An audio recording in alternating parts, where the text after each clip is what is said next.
It's FYF, man. Man, we back, man. We got another live stream for you guys, man. It should be a good one today, man. Hopefully y'all enjoy this show, man. We're gonna have hopefully we still gonna push. Hopefully we got a special guest that's gonna pull up to help us elaborate on this topic, to give us a perspective that we traditionally don't get. Right? It's very rare that you get NBA players to step into these social media circles and then kind of talk to us about what they saw from their end, and then what these basketball talks in the landscape of basketball, how accurate do we talk the game based on what they experience? And we're going to be talking about all that today. This all stems from a community post that I put out today. The community post that I put out today was basically Kwame Brown saying that LeBron James's entire NBA career was scripted. And when we talk about this is not necessarily to go to, this is not for me. We not really in this to say anything about Kwame Brown. We know his basketball takes. We know the things that he says and he does. It's not about Kwame Brown, but it's just about how do people formulate these topics in their brain, say these things, where do they stem from, how are they created, what level of angst, anger, jealousy, envy do you got to have to formulate your mouth to say these things? And this is from a fan perspective, because we hear fans say it, we hear media on TV say it, and now we even hear some athletes say it.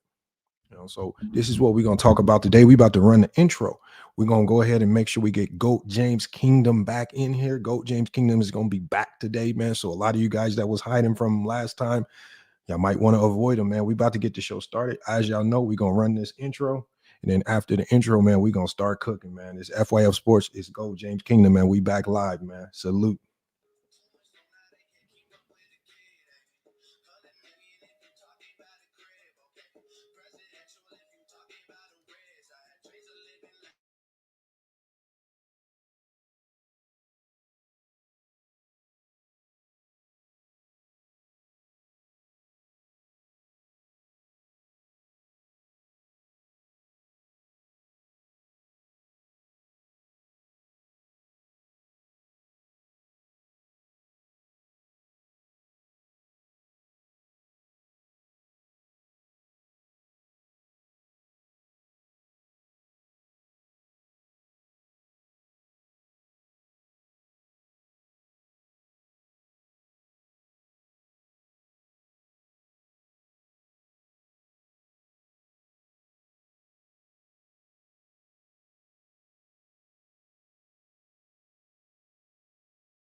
FYF Sports, man. Look, when we just waiting for GOAT James Kingdom getting here, man. We about to cook, y'all. We about to cook, man. We, like I said, man, we got the topics, man. We be cooking. We got the topics. I felt like this again would be a great topic to help us understand where do these crazy takes that people be talking about come from. All these crazy narratives, y'all know the narratives that people say, and we always ask ourselves when we be having these conversations, like that's. Like people be talking facts and narratives. And the first thing I be saying when I be hearing certain people take, I'm like, that ain't a fact. Y'all be saying stuff like LeBron James don't take accountability. Y'all be saying this player choked, and y'all be coming up with your own narratives, your own craziness in your own minds. All right, hold on. Let me go James Kingdom at, man. Hold on one second, y'all. Let me get Go James Kingdom in here, man. Let me make sure he here.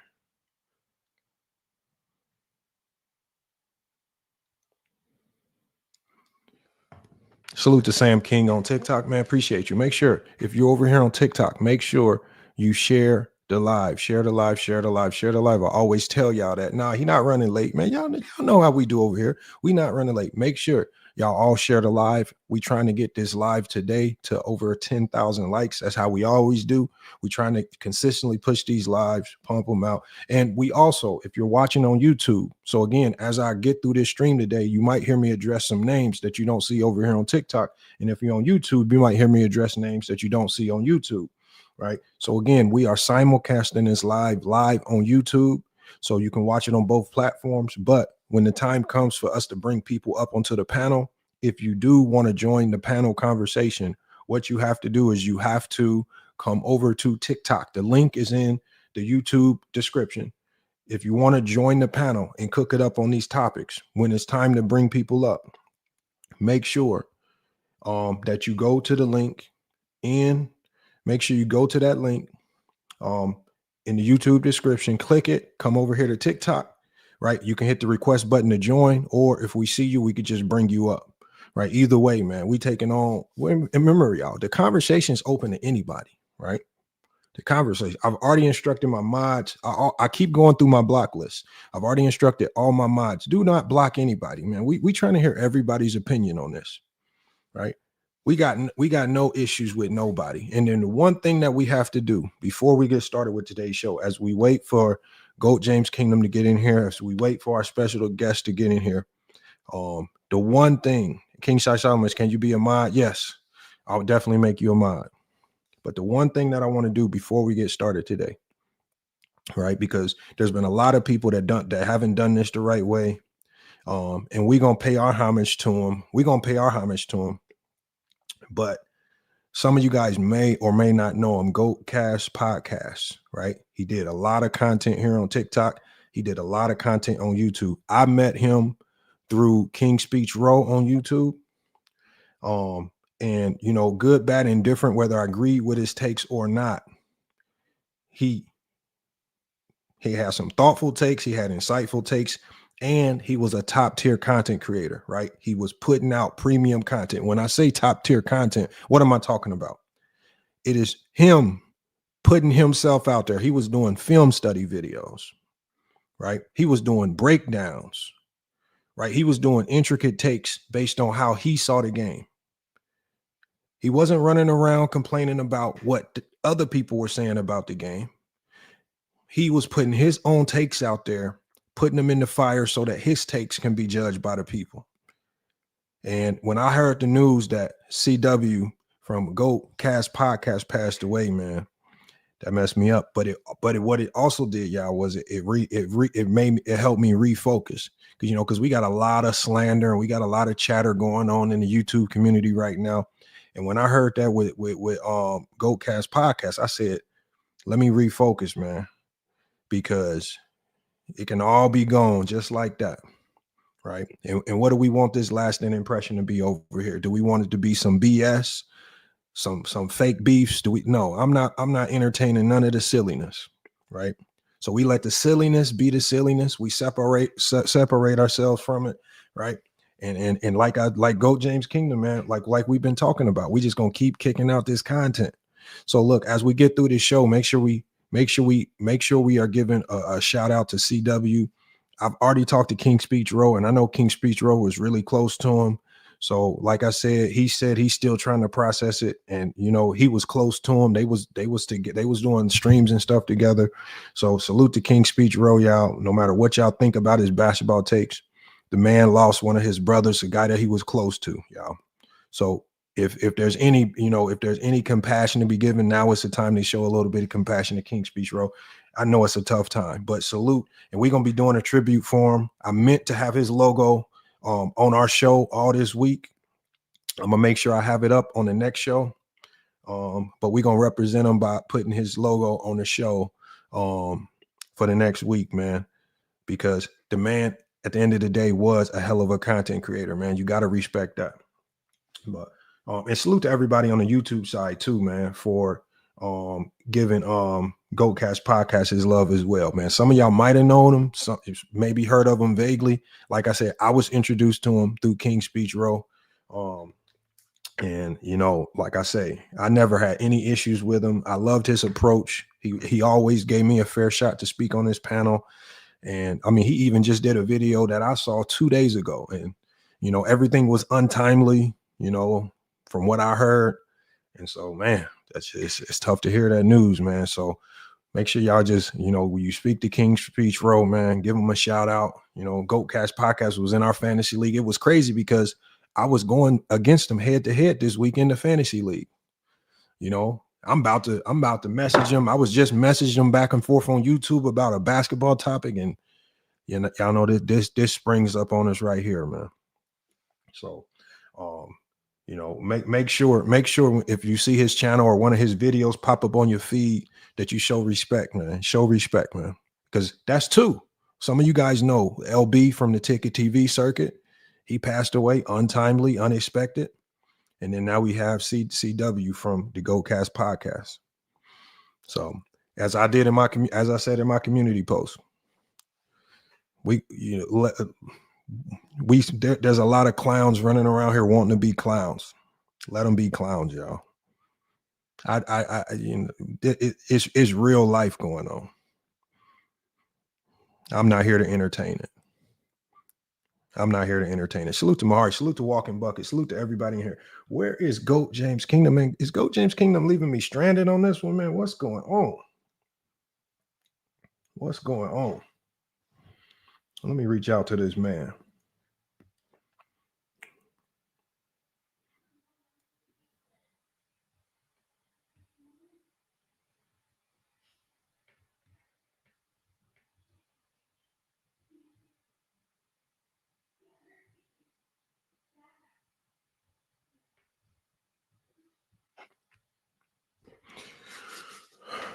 But look, as we get started, y'all, I'm gonna dive in on this topic myself, right?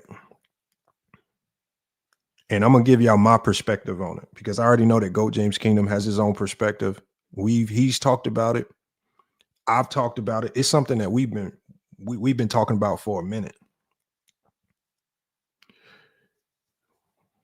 Oh, salute Walking Bucket. He said, "What's good, bro?" Salute. That name sound familiar, man. That name sound familiar. Salute to Adrian Knight as well. Man, that name sound familiar. I don't know where I remember it from, but it definitely sound familiar. You must be a content creator. This is Ernest. Ernest from YouTube. Man, bro. I be hearing so many names. I'm losing track, man. My bad if I forgot who you was. Like I said, I know the name sound familiar for sure.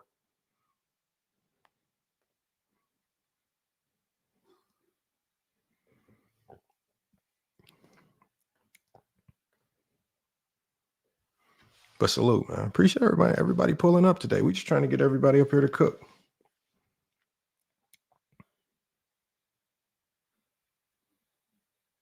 He said that's why TikTok and YouTube name this. Yeah, you got to keep them the same. Now I be getting confused, man. I be seeing so many people be coming in here. Like I be having people come up here. It was a dude in here last week. It was people in the chat saying, "Oh, that's T Perfect." The man on the panel said, "No, I'm not no T Perfect. My name is something else."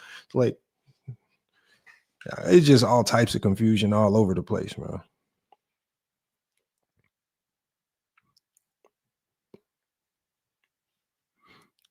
But we're gonna dive. Let me pull up my community post so I can read this this comment to y'all. We're gonna break it down.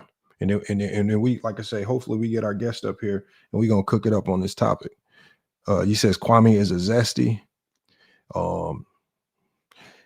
Kwame's basketball takes are very unique. I'm not gonna lie there. I mean, for somebody that played in the league and for somebody that also played against, I mean, remember, think about this, y'all. Kwame might be one of the only people walking this earth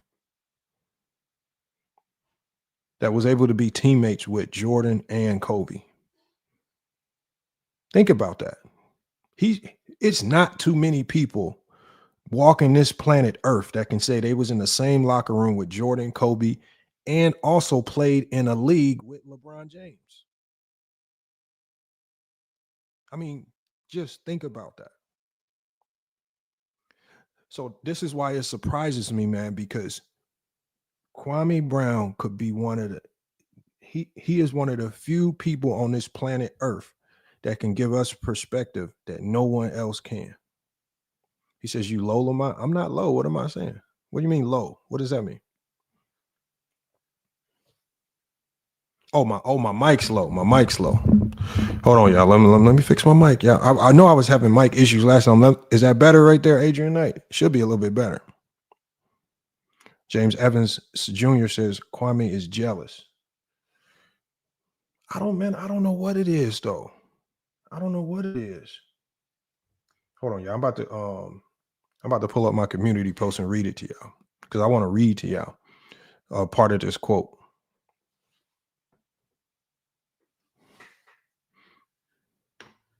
Bandwagon says Gil versus Viz. Come on, look, Bandwagon. That saga is dead, man. Look, Viz didn't want to do the debate. We only do basketball and debates. Here's the thing: we can't force nobody to debate. Somebody say no to a debate.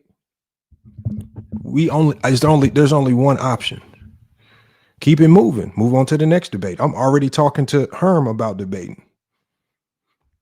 I'm not here to force nobody to debate. This basketball talk is either with it or you not. It's like you at the gym hooping. You asking people, you want to run next? If somebody say no, all right, I'm going to somebody else. I'm not about to sit here and I'm not about to beg you to hoop. That's why a lot of us like these basketball debates, because it's kind of like hooping. When Willie come up here and we be going back and forth with Willie, it's like hooping, because when the debate's over with, Willie go do his thing, I go do my thing, and then we come back the next day and do it all over again. That's how anybody that hoops, this is why people that hoop love these basketball conversations, because we can argue, go back and forth, and come back the next day and do it all over again. I want y'all to be mindful, y'all. And Go James Kingdom knows this too. Be mindful of the people that walk away from these basketball conversations extremely emotional. Basketball ain't for you. It's not for you. If these conversations,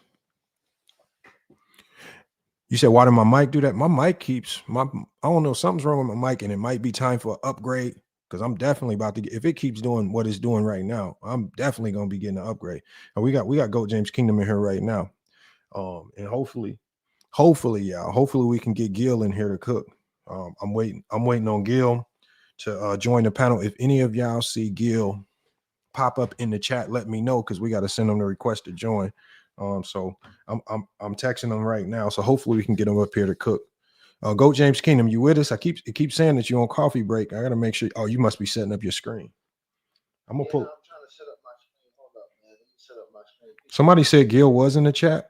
I didn't even see Gil. Hold on, let me see if he's still there. Hold on, is that Gil requesting to come up? Somebody requesting to come up. Oh yeah. Okay. Oh, that's King Shai Solomon. King Shai Solomon. Hold on one second. King Shai Solomon. If Gil was in the chat, man, I'm gonna try to request him.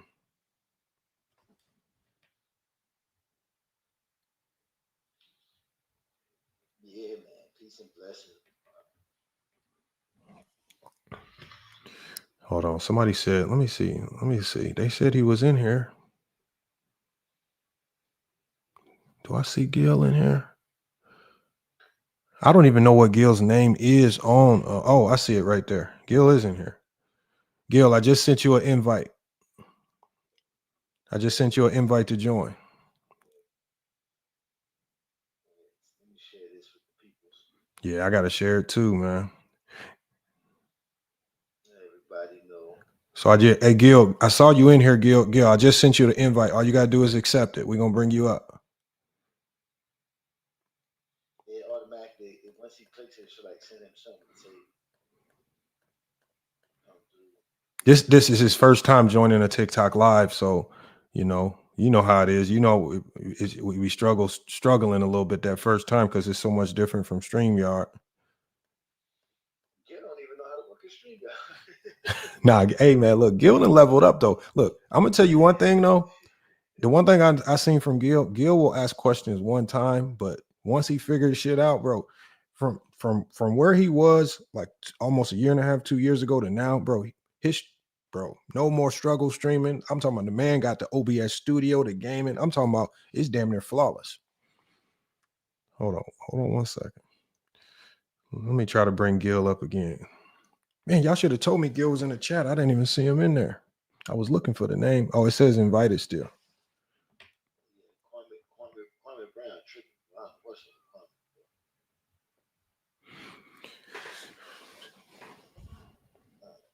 yeah, King Shy, if you've been watching Gil content, right, from, because he said, oh, hold on. If he joined from his computer, I wouldn't know how to do it because I've never done TikTok on my computer.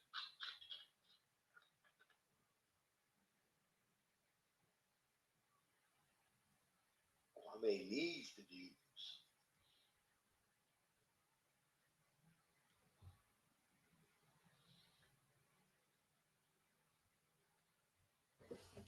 So Gil thought he had to do it from his desktop. Gil, if you're watching, you got to do it from your phone. Do it from your phone. And it's not like StreamYard where you got to get off your phone. You can stay right on your phone. You're going to be right in the app. So, but it probably won't let him join from his laptop unless he has like his camera webcam. Oh, there he is right there. There he is right there. We got him right here. Let me accept it. He's there. I see him. Gil, what's good? He's there. I see you there. Can you hear me? Yeah. We hear you, man. Yeah, this TikTok. You got an echo though.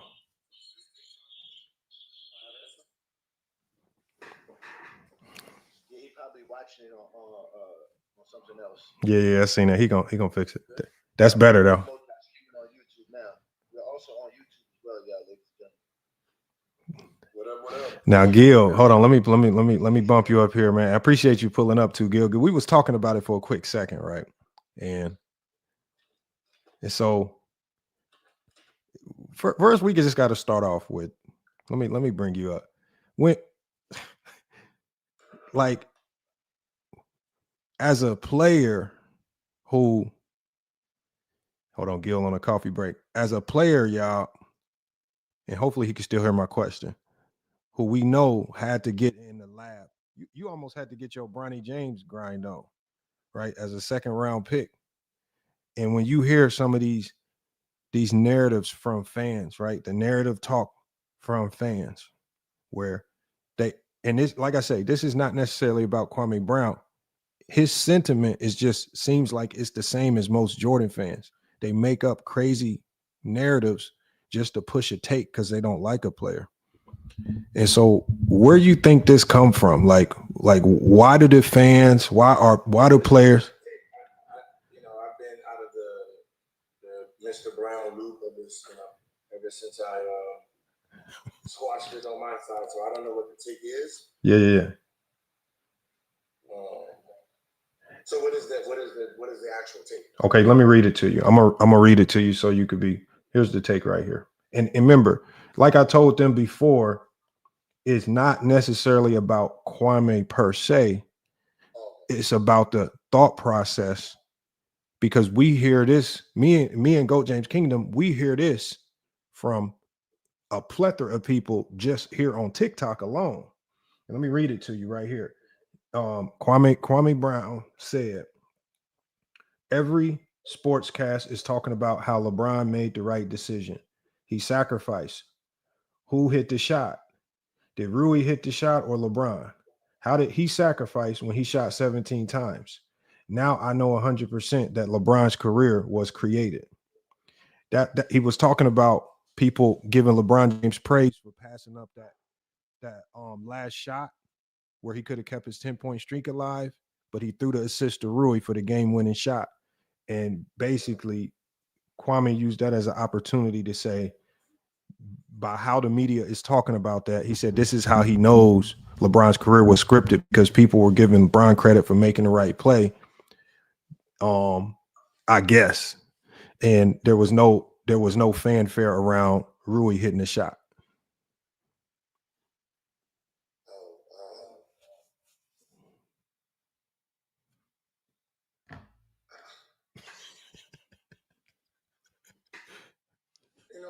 it's kind of hard to really gauge someone who, who personally don't like the person, right? So, okay, what is the general? The general take is, where do you feel from fans to media to or even players when they open their mouths and they to say something about like LeBron James, when you say something like his career was scripted, right? And when they mean scripted, do they mean like it was given to them? Essentially given to him. The league, like for example, there's this narrative that every time the Lakers play, yeah, praise, magnet balls, everything, give them free throws. They basically said, yeah, every time LeBron prays, it's not because of anything he really did. It's just a script. It's just something that they put out there to make people think LeBron did something. Oh, okay. So, they saying they can't hear Gil on YouTube. Y'all can't hear him. We can hear him just fine. Hey, you better come over to TikTok because we can hear him just fine. Can y'all hear Goat James Kingdom? I mean, Gil hasn't. They said too much, so I don't know. Yeah, okay, so go ahead, Cook. Perfectly fine. what happens is this. What happens is this. You have two sides of fans. You have fans that praises the player they're watching, and then if that guy gets too much praise, then you have a hate side that just hates the person, right? So you're gonna have the group that hates basically says you did right or whatever. This great player. It happened with Michael Jordan, Kobe Bryant, Magic Johnson, Kareem, Duncan, Shaq, LeBron James, Curry, Luka. It's the part of being great. Once you get into a certain category, that's what your career becomes. But you gotta. If we're gonna talk about LeBron James, he became an enemy when he left. They changed the rules of how they looked at players when he went to Miami. There was never no rule about if you won a ring in another city and you were the man, that was frowned upon. That wasn't created until he won when he went to Miami. Creating super teams. Like they didn't do that to Kevin Garnett and Ray Allen when they won a championship over in Boston. Right? They get full credit for that. But they got traded. You know what I mean? They say it doesn't. There's so many rules that's now being created because you don't like a certain person. So when it comes to somebody like LeBron, how do you script his career? Did the other players who were trying to stop him, were they part of the script? We're just going to let him score 30, 40, 50 on us? Where does the script start? Right? Because everyone has to be in on it. It has to be the Truman Show. We're all fucking actors out here now, right? It's no one, only hard work credits hard work. If you don't have the hard work, you're gonna throw shots at someone because you couldn't do the same things that they did to be on that certain level. So you pretend that it was all created out of thin air or it was helped. That's what happened with those guys. Michael Jordan, Cole. It was given to you, not the work ethic. And that becomes it. What you got on that, Go James? Well, I was gonna say that's the problem right there, Gil, is that it's like the cheating husband complex that Michael Jordan fans and Kobe fans have. They're blaming us for what LeBron's doing and how he's getting praised for it. But in reality, Jordan and Kobe got praised for not doing anything. They gave Michael Jordan all kind of praises when he started in the 80s. when Kobe got in the league, they tried to use the formula on Mike on Kobe. When Kobe was with Adidas, they were trying to feed us Kobe was this dude, and he wasn't that dude then. He eventually became that dude, but he wasn't that dude. So LeBron's been that dude since high school. That's what they're upset about, is that the hype around LeBron. That's why they say it's always about his expectations. They expect LeBron to win 10 championships. They expect LeBron to average 35 points per game. Like, it's the expectation because of the hype around LeBron. And the hype around LeBron is legit because he was just the greatest thing we've ever seen on the basketball court. Listen, all hype, we got to remember, it's this simple. All hype around somebody is legit, right? Especially if they establish, like the hype around Kobe Bryant was legit. He was the #1 player out of high school. He was at 17, 18, whooping these niggas' asses in practice and in training and in the summer. That was all legit. Even though he's only playing 6 or 7 minutes in the NBA players who had to guard him could not guard him. So the hype was real. It just didn't, the rest of the world didn't get to see it yet. Okay. You know what I mean? Mm-hmm. I got you. And that becomes a problem. But now, when you're talking about certain fan bases, Michael Jordan fan base, Kobe Bryant fan base, LeBron fan base, they're arguing a rare argument. It's a beautiful argument, but it's an argument of who is the best of all time, not who is one of the best, who is the best. Like, do you know how great you had to be as a player to even be in this conversation? You know what I'm saying? Mm-hmm. We're talking about 3 people fighting for 1 title. There's almost 6,000 players who played this game, and it's been narrowed down to 3. Some people say 2. Some people try to make it, but consensus, right? Consensus, there's 2 people fighting for the title. Right there lets you know how great these individuals were. And sometimes when we're having these arguments, we're pretending that one is actually mediocre. We're pretending one is fucking Gilbert Arenas' resume. Right? It's like you're talking about one as this, and then the other one, we make the other one seem like he is so trash. When no, this is a rule that there's only 3 of these niggas in by themselves trying to have a conversation, and we're pretending, and that becomes the problem. Where our argument becomes so detrimental to the player's legacy because we're not respecting 20 All-Stars and 21 All-NBAs. Do you know what fucking 20 All-NBAs is? Like, you know what I mean? Like Magic Johnson and Larry Bird put together. Yeah, yes. Like 21 All-NBAs. This is not an all-star game. This is not, hey, fans vote you in. No. All-NBA is like being a wife. Girlfriend is all-star. When you get that ring, that's All-NBA. LeBron has 21 of those. That means he has been top 15, top 3 in his position for 21 years. That is, you can't script that. Kobe has been that 15 years.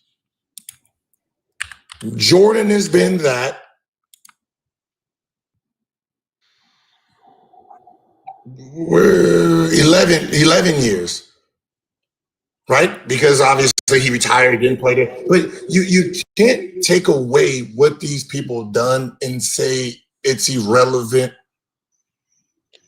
And we started depicting who they played against. They can't pick who they played against.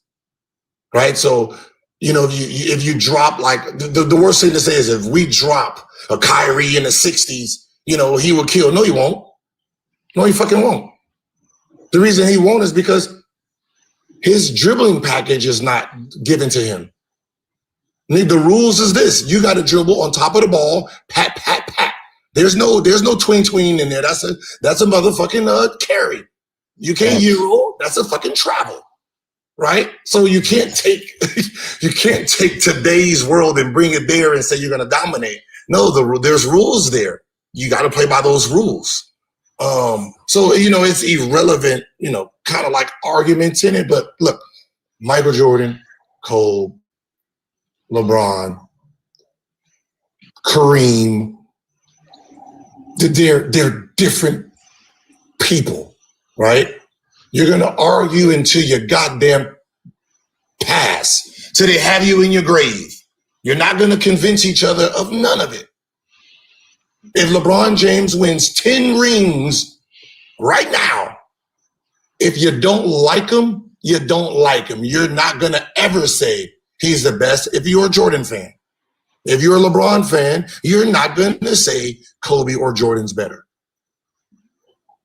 That's just fandom. That's what makes fans fans. But the argument that you're having with Jordan or LeBron, that's a beautiful argument because there's only two of them. Well, they limited the two, though. They only limited the two. They won't because they've narrowed it down and said these two are the last two. You keep saying they, Gil. You know who they is, right, Gil? The media world. The Zesty Jeffries in the media. No. You got to remember, the Jordan fans, they think they're one, right? That's what I'm saying. So look, this is what you have. They try to bully everybody. They try to dictate what we can talk about.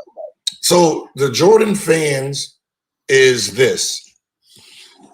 They know consensus, meaning media worldwide, Jordan would never get replaced, no matter what statistical number that you've put, no matter how you do it, because there's just things he has that no player today can ever get. Rules has been changed. So when you talk about just things, no one's going to get 10 scoring titles. That's just not going to get that. 10 finals, you're not going to get. 6 finals, you're not going to get that, right? Mm-hmm. Somebody could get 5 MVPs, but there's just things that he has that just won't be given out. So his resume is going to be spotless in that sense. And if you do get the rings, did you get that bitch 6 out of 6, right? So if you want to be better than Jordan, it has to be 7. You can't lose. And then if you did get 7 of them, did you go to a game 7? If you went to a game 7, it don't count, right? did you stay? Did you stay with one team? Because if you didn't stay with one team, it don't count. So, right? So if you want to argue, you're going to argue. That's just the point of it, right? But Jordan fans is never going to concede. You know why? If you grew up in the Jordan era, Jordan made you feel good. See, this is what people are missing. People are missing this aspect. No, what I told you, Lamont. I tell Lamont that all the time. But go ahead, my bad. 80s and 90s was David Stern building. He was building the NBA. He was trying to build a sustainable league. So his first baby was Magic. So Magic and Bird, his first. So Magic was it was his gold mine because he had the personality. He was in the biggest market and his style of play was contagious. Magic was bringing Bird along. Bird had the game, but he had no personality. So they had to blend those two together, right? When Michael Jordan hit the league,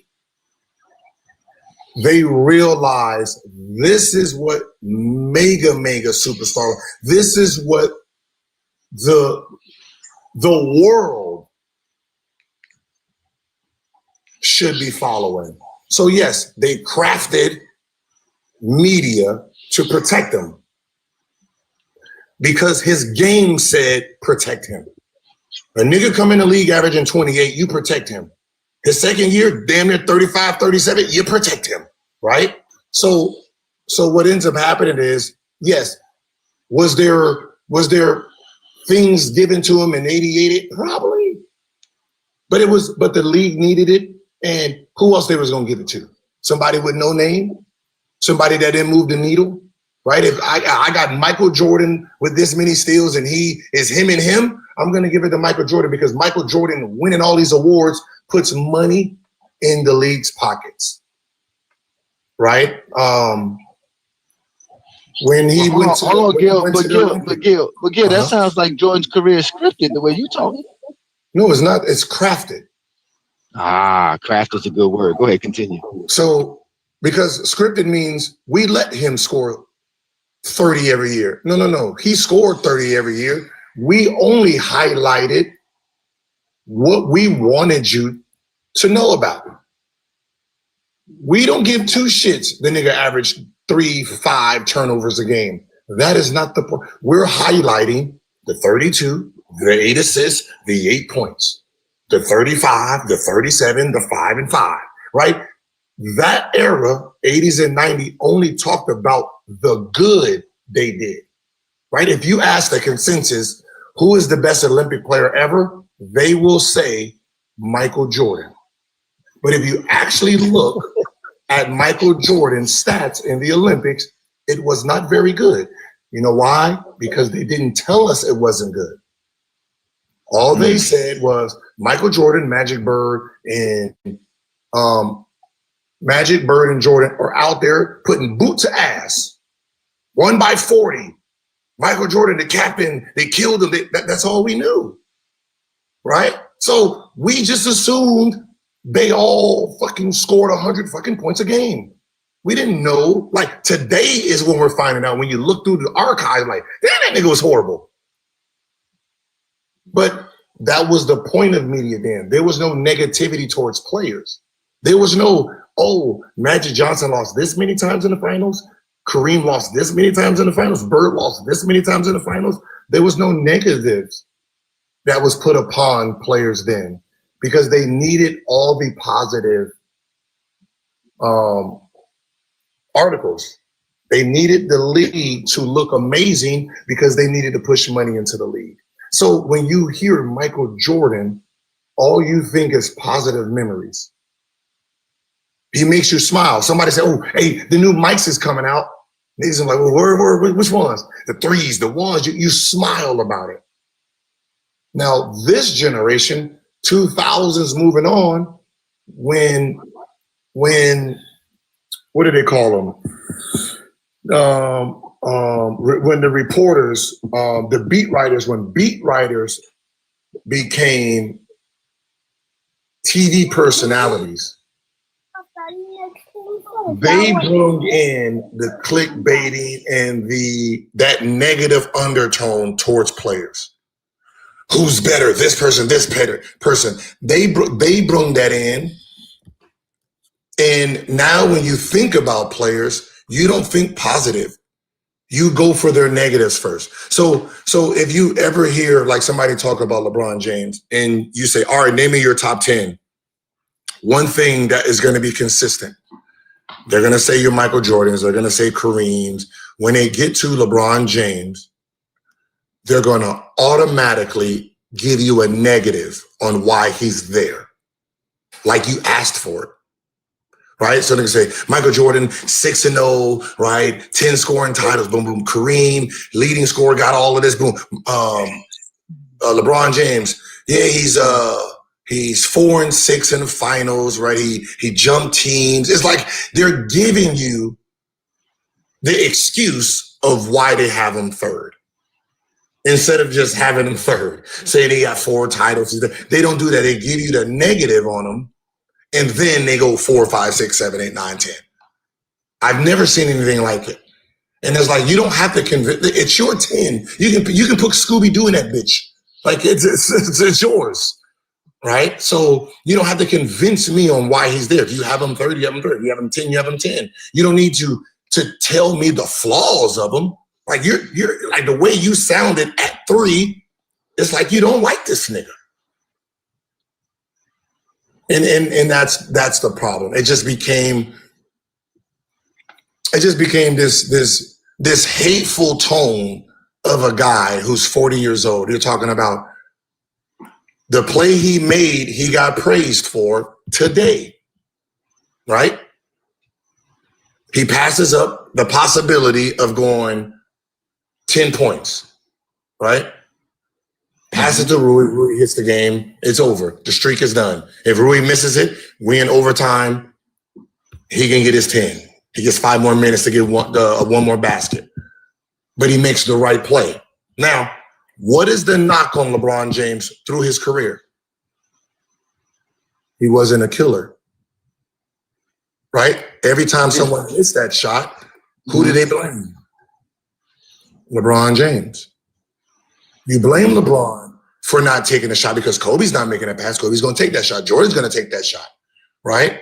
So when it doesn't work out, he gets killed and say, you're not like them. That's why you're not the GOAT. See, if Rui misses that, LeBron James, that's why you're not the GOAT, because you're supposed to take that game winner. You're passing it to Rui in a corner. So they took it a step further, Gil. One dude was saying how LeBron didn't even celebrate with Rui, that he was celebrating by himself. That's how selfish he is. But because that's what you're looking for. Because that's what you're looking for. Of course, it's what they love LeBron. Trust me, they love LeBron more than James ever could. Remember, this is one thing that I've always noticed. A hater watches the person they hate more than the person who loves them. Damn, facts. But can you say that's something that Kwame Brown figured out, that it's not that he hates LeBron, it's just the fact that he figured out he can have people like him but just saying he hates LeBron? I mean, I don't know what his motives will be. That's something you got to ask him about. But generally, that is the thing, that you can get a fan base off of disliking just a superstar, right? Think about it like this. You have people who love Shador, right? If you hate Shador, you're going to get a lot of followers. You're going to get a lot of what's the name because you hate him. Because he's loved by millions. So that means there has to be a group that don't like the nigga. You can be part of that. Caitlin Clark, right? Angel Reese. It works, right? It's just these names are so big that they have a big love. That means you can make views hating them. Right? If you just say, if you a hateful person and you don't like people, here's your playbook. You don't like LeBron James, don't like Angel Reese. Well, shit, don't like Caitlin Clark, don't like Angel Reese. But if you had to pick one, pick Angel Reese, and then all the Caitlin Clark fans is going to fucking follow you just to talk shit. And don't like Saunders. You can make a YouTube career off of just hating those two. It ain't gonna last. Hold on, Gil, let me ask you one question. Did it last for 20 years with LeBron James? Only LeBron though, because LeBron's that great. Gil, I'm gonna ask you one question. I'm not gonna say it's off topic, but it's basketball related. So, and this is gonna help expand it out, because I know some people up here they want to ask you some things, because a lot of there's a few people on this, just right here with us right now that are what you described, man. They but basketball wise, and I've always been interested in this right here. You was on the, see, this is the thing, like you was on the court with Brown against going up against this dude, right? And at times you was going up against Brown when he had teams that the narrative was he was kind of carrying this team maybe a bit farther than they should go. Facts. So from your perspective, are we wrong as, like, when we watch the game and we make that assessment from you being on the court as a player, and this is not to shade no players whatsoever, right? This is strictly about Bron being able to elevate other guys. Was that the sentiment that you guys felt when you guys went up against him, that he elevating the hell out of these guys and got them playing way higher than they supposed to be playing? Okay. The question is, any of those players Hall of Famers? Any of those Cleveland players Hall of Famers on their own? No. No. Okay. Any of those players, were they all-stars? A few Only of them. A few Without of them. LeBron only one. Mo Williams. One without LeBron James. No. Only big Agauskas. But no, Agauskas was 5. Big league. Yeah, so yeah. Hey, and you Only big gotta league. echo Go James. You gotta echo too. It's me. Is it you? No, or I think it's Gil. Oh, it might be Gil with It's an Gil. echo. Gil got a little echo. Me? Let me see. Yeah, I think Gil's listening to. If you can put some headphones on, it'll be better, Gil. It's just slight. It ain't too crazy. It's a little echo, but it ain't too crazy. Mo Williams. But let me ask Gil a question. We're gonna let all y'all get a chance to speak with him, and we're gonna rotate some people because we got a lot of folks who's trying to get up here. Again, be respectful. Gil is here to take his time out to have some fun with us here on FYF TikTok. Take over. Y'all know what we do here. We have some fun.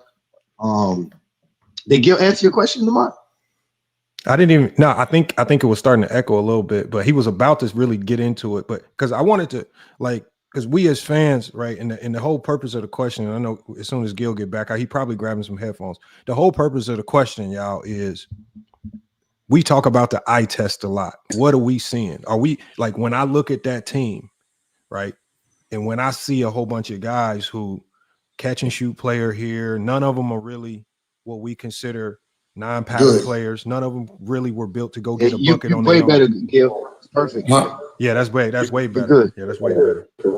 Okay, so what it is none of the players on his team, we will say, would have been Hall of Famers or consistently all-stars without him. Decent players, right? Yes, that is part of greatness. Greatness is making the players around you look better than they really are, right? So while we're playing them and he's making this player, he's helping this guy score. We got to double him. This guy's hitting that shot. This guy, and they're winning games at a high level. And like, yo, these dudes is ass. That's how great LeBron James was, even at an early age. Was that team up and down better than us, the Wizards, individually? Fuck no. We had 3 all-stars. We had 3 all-NBA players. But he, by himself, neutralized the 3 of us, right? He averaged 36. I averaged 34 in that series. I'm only 2 points behind him. I have him. No, but he's making everybody else around him play at a certain level. So there was teams that he took to championships that wasn't that good. And then when you put his talent with other stars, just other stars, not regular ass players that was on his regular ass Cavs team, other stars that's in his category of a Hall of Famer without rings. That's what we call them. That you can have a Hall of Fame career without a ring because you're just that dude. You put him with Dwayne Wade and Bosh, look what happens. Injuries had the injuries hurt them, right? Outside of the first year. But that's what a superstar is. You give him the right pieces, he turns it into, greatness. Same thing with Kobe. If you look at Kobe's 2 championships at the end, no one can say that team on paper was good. Like you'd be like, Paul was okay. Everybody else, right? You take Kobe off, y'all getting smacked. But that's how great Kobe was. That you had to respect the other players because he put every player in their role for them to be good. Right? So he did the heavy lifting. Y'all bring in, I'm going to cook the meal. You bring in the soda. You bring in the napkin. You bring the music. And it became a festival. And that's what those type of players do. Right? So, like Tim Duncan. I'm sorry. Like Tim, if you're a Tim fan, if you're not arguing that Tim should be in this debate or top 3 to 4 greatest players that ever lived, something's wrong with your fandom. Because I don't give a fuck what nobody say. You're not going to convince me Manu Ginobili them was them dudes. Facts. I played them. You know what I'm saying? So when you're saying winning championships with the less talent, Tim did that shit. Because your third best player was a bench player. He made all-star games because y'all were winning, not because he was by himself out here mopping motherfuckers. He wasn't Austin Reeves in it. He wasn't doing what Austin Reeves. He was coming in, playing his role, and the record they had allowed him to make that team. He was good, but he wasn't by himself Hall of Fame good. Tony Parker was good, but by himself was not Hall of Fame good. If he didn't win, if he didn't have Tim Duncan, he could have been Michael Conley. That's a hot take. Damn. But you can't see them outside of 5 rings because Tim made them guys look like they was on the same level. And that is greatness. Well, that's why nobody touched them. When they were free agents, nobody touched them. Nobody, true. If you look at San Antonio, Tony Parker was making, he won 3 rings. He's making $60 million. Because everyone believed, that's why Kawhi got bashed so much, because they thought he was a system player because the system made the Spurs, the Spurs pass look better than they really were. So when you looked up and down and you put them in their category, Tim number 1, Ginobili, where were you as 6 men, let alone shooting guards in the NBA? Right? Shooting guards, where were you? 6 men, where were you? Right? You're not in the top 15. Same thing with Tony Parker. Where were you in point guards? Whoever the small forward, Bruce Bowen, where the fuck are you on the list? In your category. Where were you? The 5-man, where were you in your category? So when you look at this roster and you got one ranked 300, one ranked 265, you got the point guard who's probably ranked 11, then you got, Ginobili who's probably ranked in shooting guards alone 25. He has 5 rings with that.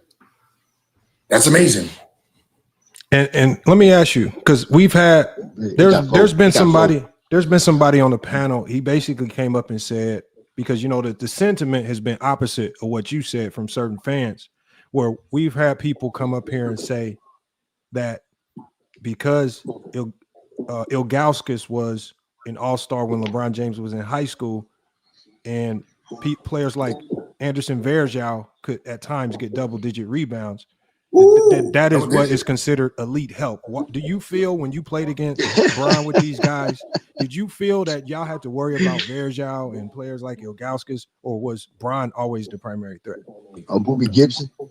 See, the fact that that's what they even arguing is. So just because this nigga can get 10 defensive rebounds, he's a threat. Like, never averaged double-digit rebounds too. That's not even an argument that you should be worried about that. We're talking about a guy who got 10 rebounds, or he could get them. Right? I don't give a fuck what you could get. No, hold on. Let me ask you this, because you really broke that down. Let me ask you, because this is another thing I really want to know. Since you played LeBron in 06, 07, and 08, and obviously you guys didn't get a chance to beat the Cavaliers, do you think if you guys would have played off of LeBron and let him shoot, you would have had a better chance to beat him? I can tell you this. What coach let Jokic score 50? Oh, wasn't that man? Was that Ty Lue? Yeah. Okay. The Clippers? Yeah, was that Ty Lue who said that? Like we wanted him to score 50?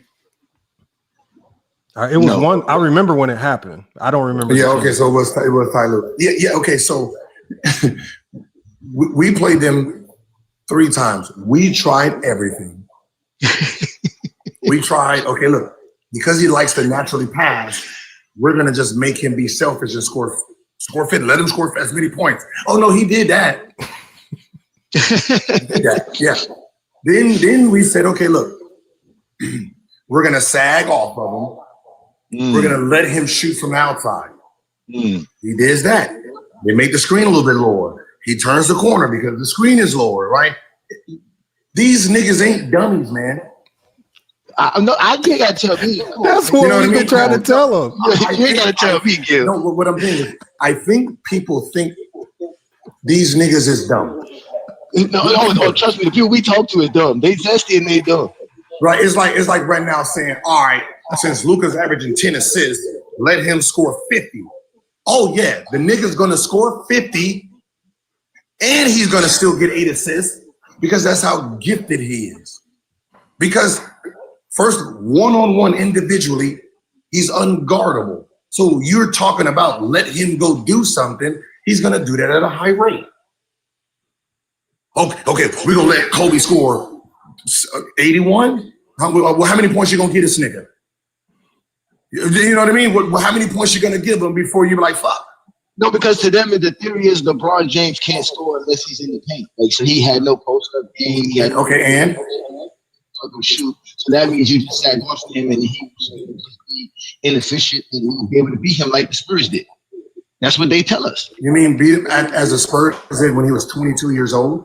Yeah, that's what they say, sir. They use that. Those 4 games means LeBron James never could shoot. He's never been a good shooter. He never knew how to shoot. He could never shoot. He put his head down and drive to the basket. That's all he would do. Okay. Now, if that was true, for the last 21 years, no one figured that out. That means we fucking stupid. We're that stupid that we couldn't sit in the lane with 5 players and let him shoot from outside. I'm pretty sure you think everyone's tried everything that y'all are saying. You don't think we sat in the lane and say, shoot, nigga? Gil, I'm your age. I watched him play you. I saw how he played you. I saw him play against you. I saw what he did against you. I saw those games. I remember watching that. You were one of the most highlighted players at that time. You were one of the most watched players at that time. When you made the playoffs with Washington, everybody was talking about y'all. And we watched you and LeBron play, and LeBron lit y'all up. And y'all tried everything. I know. I got the film. It's called a basketball game. This is not 2K. You can't set up every play and run the same play over and over and set your defense. No, this is called if the nigga can't shoot and this nigga's playing a passing lane and he gets a dunk and he got the crowd excited. Now he's pumped up. Then he makes a 3. Then you guard him and he goes by you. He windmills like this is it's called a basketball game. Right? It's. I remember we let him shoot. We said we're gonna let him shoot. Right? Nigga went 7 for 12 from a 3. The next game, the nigga shot only 1 3. Right? It's when he's on, he's on. When he's off, he's off. But he's not. This is why I say people think he's stupid. These players aren't stupid. Okay, LeBron James can't post up, right? Which means he didn't waste his energy trying to prove your point. Why would he go in the post doing something he can't do? It's called stupid basketball. Okay, he can't play one-on-one. What did he do? Stay away from one-on-one. What he could not do, he did not try to do it, right? Like Westbrook. If you can't shoot, nigga, you're not going to go 0 for 20 trying to prove you can't. But that's the thing, though. I watched him play against you, and as soon as he saw you on him, he put you to the post quickly. Yes. No. Yeah. You take advantage of the things you can take advantage of, but yeah, you put me in the post knowing what are we going to do defensively? Oh, that's what I'm saying. Double. You have to double. You have to hurry. We're going to double. Now you got Mo Williams over there getting the fucking wide open shot, or You know what I mean? He's Yeah. he's manipulating the game, and that's what the greats do. Mm-hmm. Like Kenyon Martin's team that went to the finals. They didn't have no shooting. So what do you think the plan was? Get them in a half court. Now, good luck trying that. When they were fast breaking off of layups, the timeouts, there was a fast break team whose whole idea was the fast break. We used to put, when we played them and we practiced, we put 7 players on offense to try to mimic how fast they was moving. Damn. You know what I mean? So the critiques itself is irrelevant because you're critiquing it because someone else did this. Oh, he don't post up, but these 2 players did. Right? Mm-hmm. And that's what it is. It's, oh, he don't post up. Well, it's not like he forced post ups. He didn't force taking these bad shots. He didn't force taking game winners that he shouldn't be taking, like the one the other night. He didn't force it. He made the right play to try to prove he can make game winners like MJ. Right? So that's one thing that you have to give him credit for, that he was smart enough to understand what his game was and what to stay away from. Everyone has their flaws. Hey, let's go ahead. Keep trying to prove that you don't have it. Let me let Plato jump in here. I know he got a question. Plato, what you got, man? You got some interesting takes, man. Gil will give you an interesting answer, man. Talk to him, man. What do I think about what y'all been saying? No, whatever you got on your mind, brother. Anything that you've been wanting to ask about basketball, you have a guy who is an all-star in the game of basketball that you can ask. All NBA. No, all NBA. Stop tripping. My bad. Hey, by 25, which is I was the 9th. I'm the right now. I think I'm the 11th youngest. Lord have mercy. All NBA. Hey, you got more all NBAs than Reggie Miller, correct? Of course. Oh yeah. Okay, so that's what we're talking about around here. Come on, let's Talk to him, Plato. Talk to him. Plato, man. Don't be shy now. Don't be bashful. No, nobody shot me. Just waiting on y'all to stop talking. No, I really don't have any questions. I have statements. When it comes to LeBron's greatness, first of all, I don't agree that his career was scripted. I think that's dumb. I think LeBron has done what he's done based off his greatness. LeBron has done what he's done because LeBron's that good of a basketball player. But as it pertains to people discrediting him, I've always said I think LeBron catches so much hell because you have a lot of people trying to put him on a throne that, quite frankly, the majority of people feel like he should not be sitting on. LeBron is great. There's no denying that. But when we compare him to the guy who he's in a conversation with, a la being Michael Jordan, I don't think there's much of a conversation when you're talking about the career that they've had. I think you can argue LeBron's probably just as good of a basketball player as Michael Jordan. I think that's a fair assessment. But to say that he's just as great, I think that's where the disconnect comes in. Now, when you say they're not as great, what is the category of the greatness? Is it the players? Is it the accolades? What part is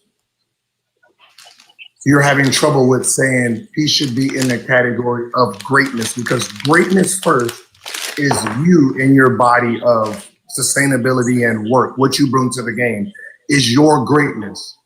Mm-hmm. Now the accolades that come with your greatness, if we remove all things that have to do with team success, right? Then what do you have? Well, the point of the game is to win championships and be considered arguably the best player while you do it. So I'm not going to remove team accomplishments when we're talking about someone's greatness, because that's directly correlated to how great you are. There's a reason Allen Iverson isn't in these conversations. You know what I'm saying? There's a reason Hakeem Olajuwon, as great as he is, isn't in these conversations. It's because his teams were not as successful. Now, we can add context to that, but there's context to everyone's career. at the end of the day, we're still going to talk about the guys who got it done. So I'm not going to remove team accolades when I have that conversation. Okay, then you might as then there's only 5 teams that you can go to that you're going to ever be in this category of greatness. 5 teams or players? Teams: Lakers, Chicago, Boston, Golden State, maybe. But that's new. They're new. Mm-hmm. I don't even think there's that many. When we're talking about players who have a litany of championships, there's really only 2 where we're going to talk about that, and that's because these 2 guys have the most championships while being considered the best player in the league. That's LeBron and Michael Jordan. So when Magic won his, he wasn't considered the best player? Whenever he won his in like 87, 86, Tim Duncan? Tim Duncan's not considered the best player in the league whenever he's winning all the championships. Because he wasn't in a big city. No, it's just because he wasn't as good as, like in 07, he's not as good as LeBron James and Kobe Bryant. So you said win the championship and be the best player in the league? Yes, while being considered the best player in the league. Tim Duncan wasn't that for the majority of his championships. He just wasn't. He wasn't. Would you say he is? And in 05 and 07 and 14, you think Tim Duncan's in the conversation to be the best player in the league? In the 2000s, he's the only player that triple crowned, meaning 10 All-Stars, 10 All-NBA, 10 All-Defense. That's cute. In 05 and 07 it's not cute. And 14, that's amazing. That's amazing, sure. And Bro, Plato, let him finish. No, let him. Because what I just said, he's the only triple crown that did 10 All-NBAs, 10 All-Defense, 10 All-Stars. And he says that is just cute because most likely whoever his favorite player was never did it. So it's only cute because this guy did it. When you're talking about, he's the only one that's done it. But hold on, before you go, Plato. So what happens is you minimize the greatness of someone just to prove a point. I'm not minimizing your and that's what happens in the sport. You're just not. Let me ask you this, Gil. Let me ask you. No. So I want to ask the question. So the question is, you're saying that while he won a championship, being the best player in the league. So Jordan got 6 and 6. How many years was LeBron James the best player in the league? How many years in all? I'd say probably a decade. So you got him 10 years of winning championships. So how many championships does he got while being the best player in the league? 4. I'd say 4. Maybe 3 because some people might debate that Giannis was better.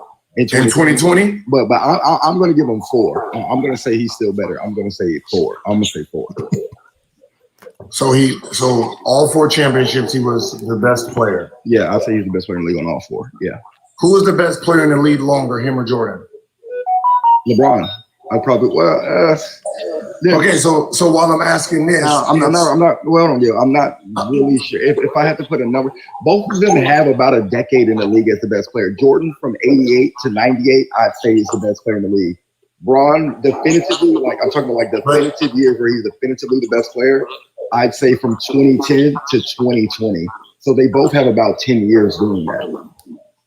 Definitively. Okay, but remember, Jordan missed 2 years during that time frame. But my point is this: how much weight does the championship, winning it while you're the best player and being it, matter? Because championships is based on team and your franchise itself. So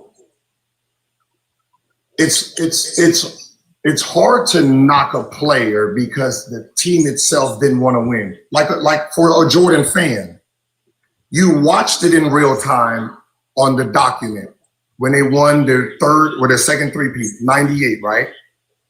And that general manager said, I don't give a fuck what y'all do, it's over. We rebuild it. That's the night that should have been the next championship the following year, not the Spurs. That should have been the Bulls. Yeah, I agree. So you're using a team and a decision by another person that has his own motives that dictates your career, and that it just seems like it's unfair. Even on the Jordan side, it's unfair because we watched you. We know y'all was the best team, and y'all would have been the best team the following year. Reloaded. You would have won another championship. There was nobody built to stop you guys. And then one man decides, fuck all this. I don't like you guys. That happens all the time in the NBA. So you personally just can't use championships. Small cities, it's hard to be champions in those cities. What Jokic did is amazing. What Giannis did is amazing. What LeBron was trying to do before he left, he was trying. He was really trying to get a championship in there and move pieces. The city just didn't want to do it. Dan Gilbert bought the team. He didn't want to pay for players. Nobody knows. To this day, Larry Hughes is the highest free agent signing that they have. Everything else was trades, I think. So big cities have an advantage. Yeah. So when you're talking about who is the best of all time, you have to put the criteria and put points on what you think is important for your argument. Yeah, and Gil, this is why I said there's context to everyone's career. Everyone has to deal with context. There's plenty of players that are in these small markets and all that stuff.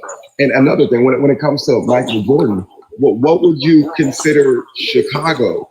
Because Chicago wasn't this dominant market before Michael Jordan showed up, correct? It's a big city. No, yes, it's a big city. But it wasn't a dominant market. They weren't doing anything. No, the market is dictated by the city size. Okay. Throughout the 70s and the early 80s, the Bulls were good, big in playoffs. No, what I'm saying is, so when the TV deals came out, it was 3 cities first. It was Boston, LA, and Philadelphia.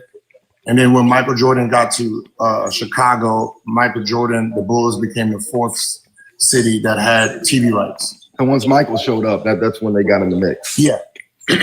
Okay. So No, but they had Bob Love, they had Jerry. But it's the city. It's the city size. If Michael Jordan was in Charlotte, I don't give a fuck how big your city, how good he is. The market size is the market size, right? So the big cities.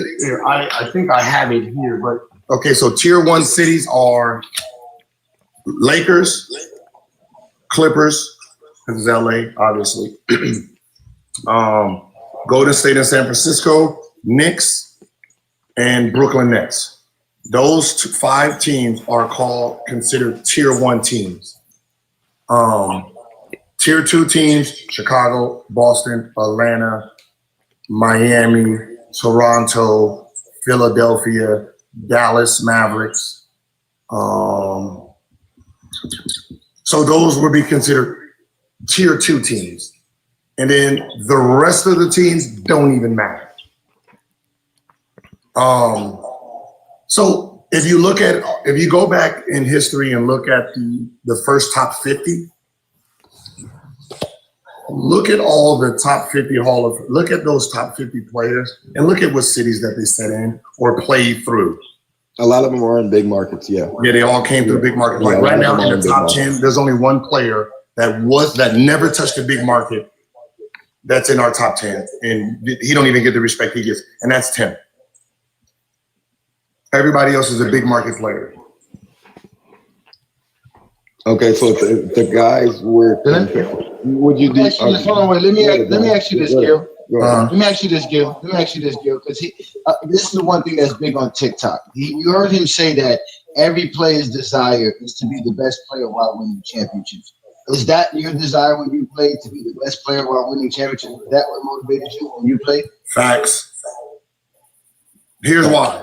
Facts. Okay. Thank you. Okay, so there's this undertone between us players, right?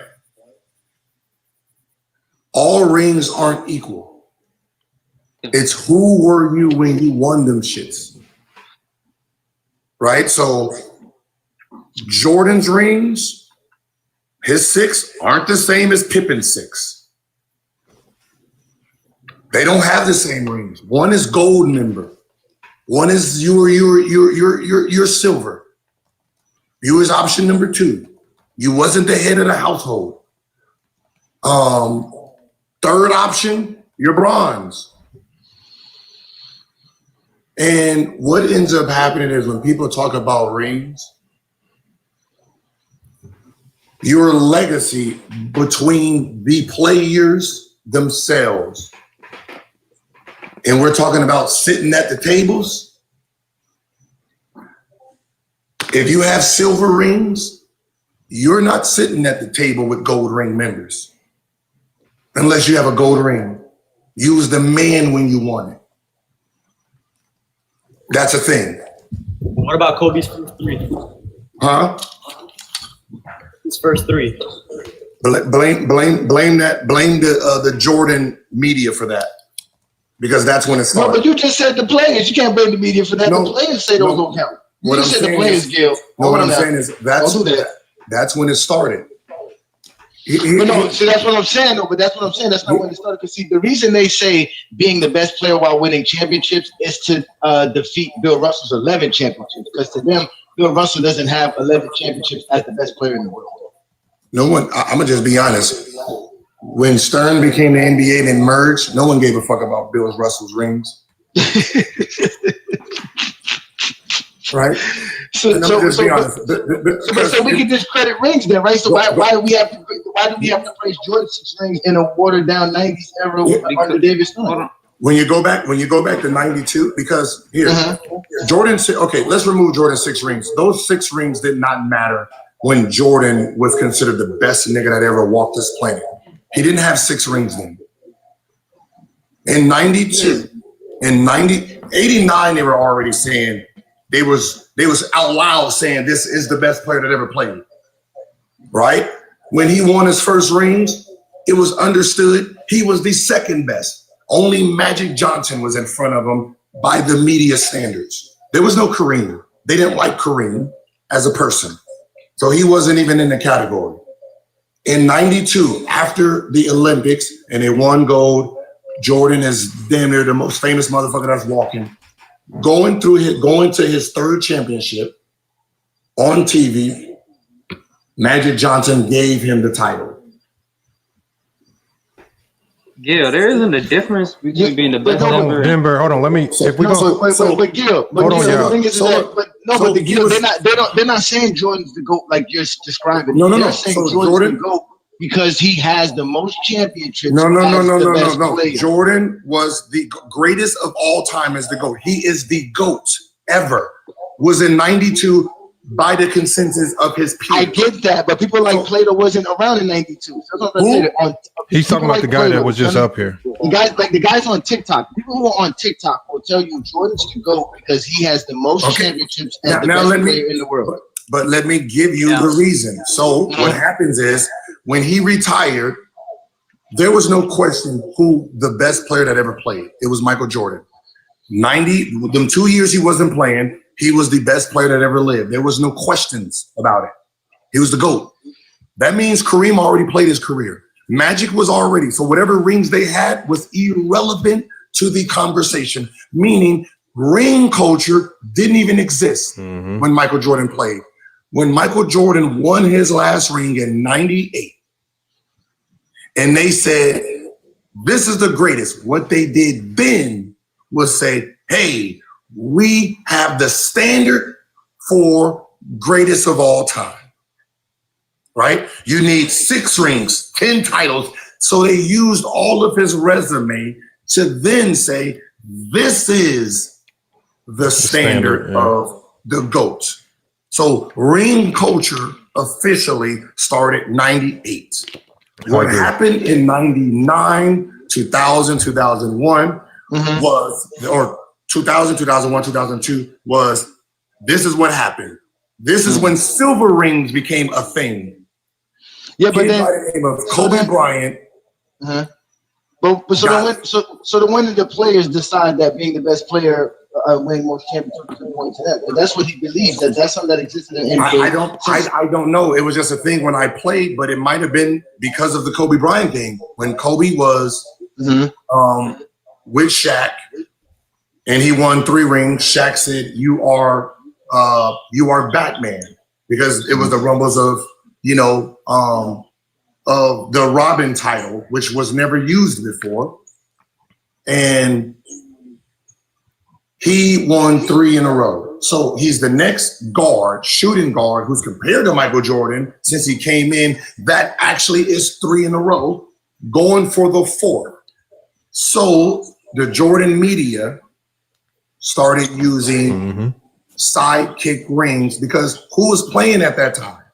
Michael motherfucking Jordan, and Michael Jordan was not listening to no comparison why he was playing in real time.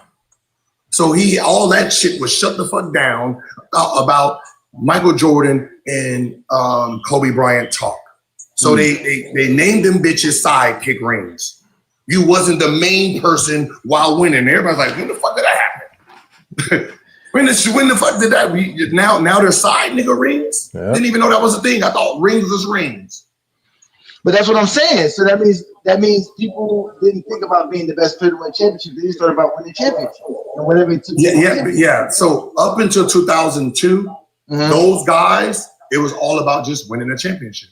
Okay. All right, that's all I wanted to make sure. Hold on, let me go to I want to get to a couple people that it was never like when I got into the league, there was really never no if you was the second best player, your ring was frowned upon. That wasn't a thing. That happened like my sophomore or my second year, my third year, when it was about Kobe, when it was basically saying it was Shaq's rings, not his. When they were sitting there, and then that's what actually started the friction between them two. And you believe that that's them from the Jordan media? Yeah, and that's when Kobe was like, "Oh, I didn't know. Oh, now y'all add new rules. Okay, get the fuck out of here. Let me show you I'm a number 1 option. I didn't know there was rules now."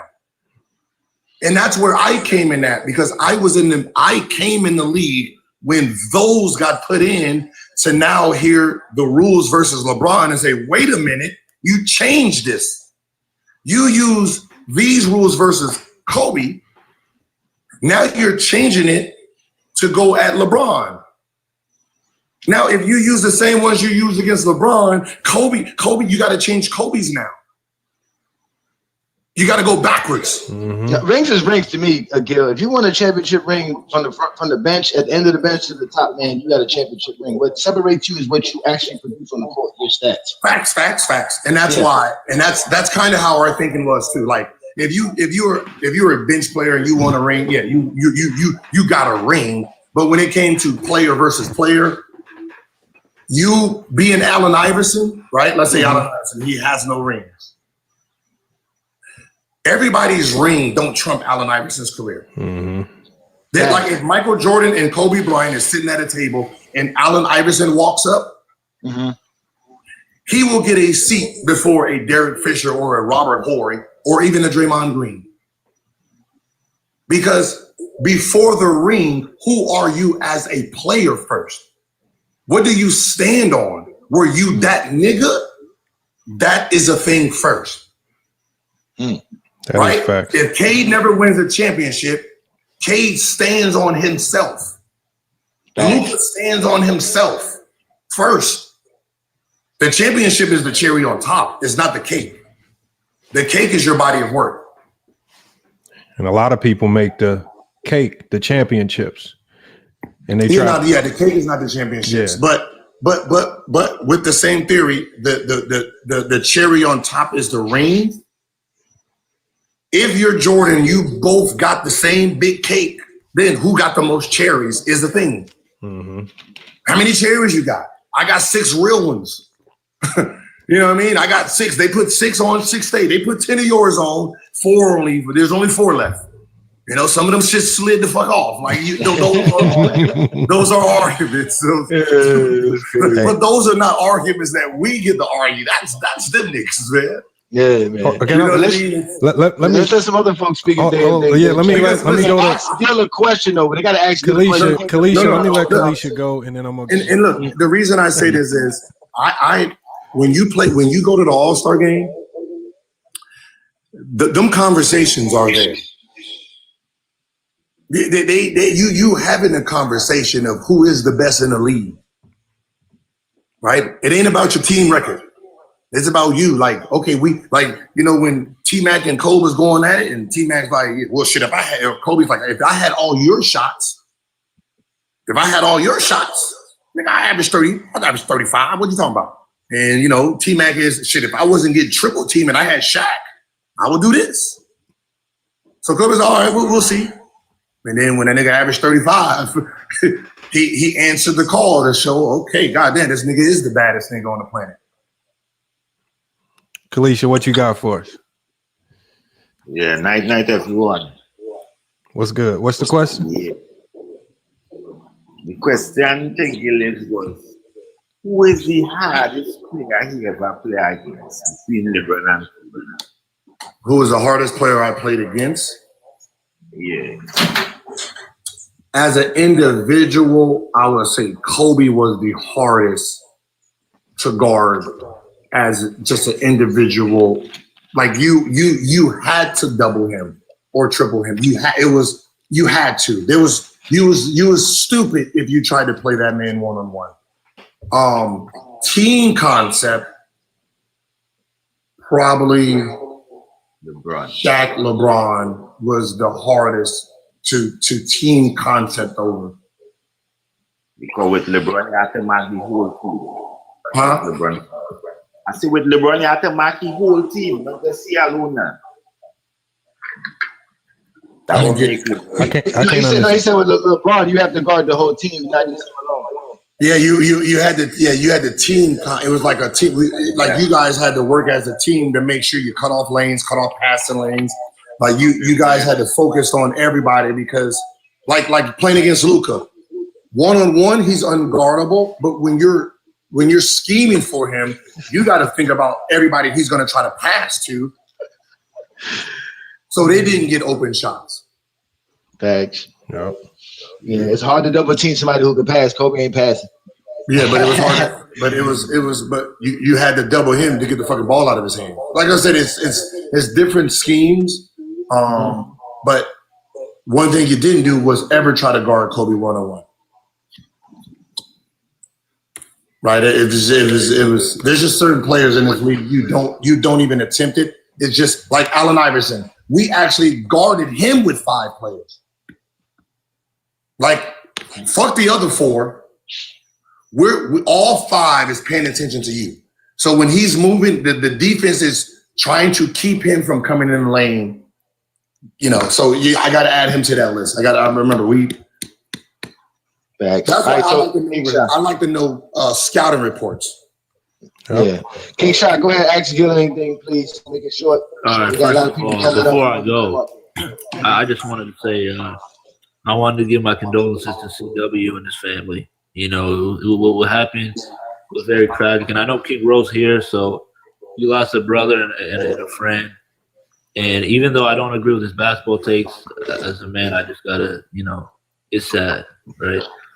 Second of all, when I was 7, 8, 9 years old, man, this motherfucker Gil was one of the coldest niggas on the planet, bro. Man, Gil was like, bro, that 60-point game versus Kobe, man, that's an all-time classic, man. But yeah, I don't. The one question I would want to ask Gil is probably when you were lighting up Kobe, what was going through your mind? As a Laker fan who was watching the Lakers around that time, like, were you like, man, I'm really cooking this dude, or were you glad to, you know what I mean? Like, Okay, so I had 120 tickets there. Yeah. Wow. So all my friends, all my high school, because we grew. Remember, I'm my basketball career is when Kobe came into the league. It started. I'm in high school, so I'm the dude. So when I had big games and Kobe's being mentioned, I'm in the same articles, right? So I had the mini fro trying to be Kobe in high school. So every time we played Cole, it was a big game for me and my friends, right? Because we're Kobe fans, right? We're diehard. All of us got LA and Kobe tattoos. It was a childhood dream, what I did. Like the competitive part was competitive, but at the end of the day, it's in LA against our favorite player, right? That is the memory we're all of us still live today. Like it's one of those things, right? So it was more of a dream that actually came true of, on that Laker court while Kobe Bryant's playing in front of my friends and family, like I played for the Lakers. So when I was bowing to my section. But Kobe took that. You was disrespecting him. Did Kobe take that as disrespect? Did he ever No. Or did he just dap you up and tell you hey man, good game? Eventually just that that was he appreciated it. Oh no, Kobe knew I was a diehard. Okay. I remember our first, even before that. So look, my friend was in Anaheim, right? I just got drafted. It was kind of in the middle of the season, and my boy was like, "Hey Cole, hey my boy's gonna bust your ass when y'all play this year." He's like, "Who's your boy?" He's like, "Gilbert Arenas." He's like, "Golden State on the bench." He was like, "Yeah." He was like, "Well, tell him to get off the bench and we're gonna see." So when I heard about it, I was like, he knew my name. He knew what team I was in. Oh shit! That's crazy. How did he know? I'm so far on the bench. How does he know me? That was the excitement of it. I didn't give a fuck what he said. Get off the bench. The fact that he knew me and I was a bench player. I was like, that's impressive. Hey, listen, y'all. We rotate people in and out, so it's quick questions. King Money Fly, what's good, man? Y'all make sure you check out King Money Fly. He does TikTok lives all the time. What you got for Gil, King Money Fly?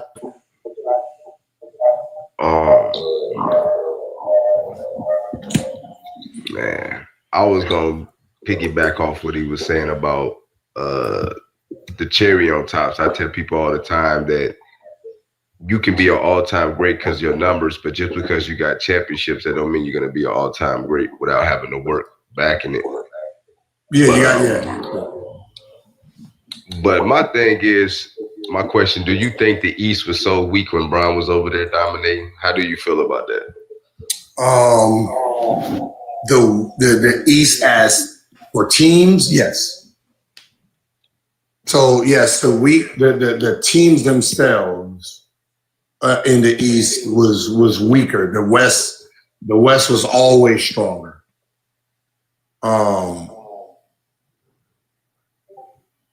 But that's a team thing, right? Not a player thing. Right? You're talking about individuals like Allen Iverson or LeBron or D Wade, right? The individuals themselves is spread out on both sides.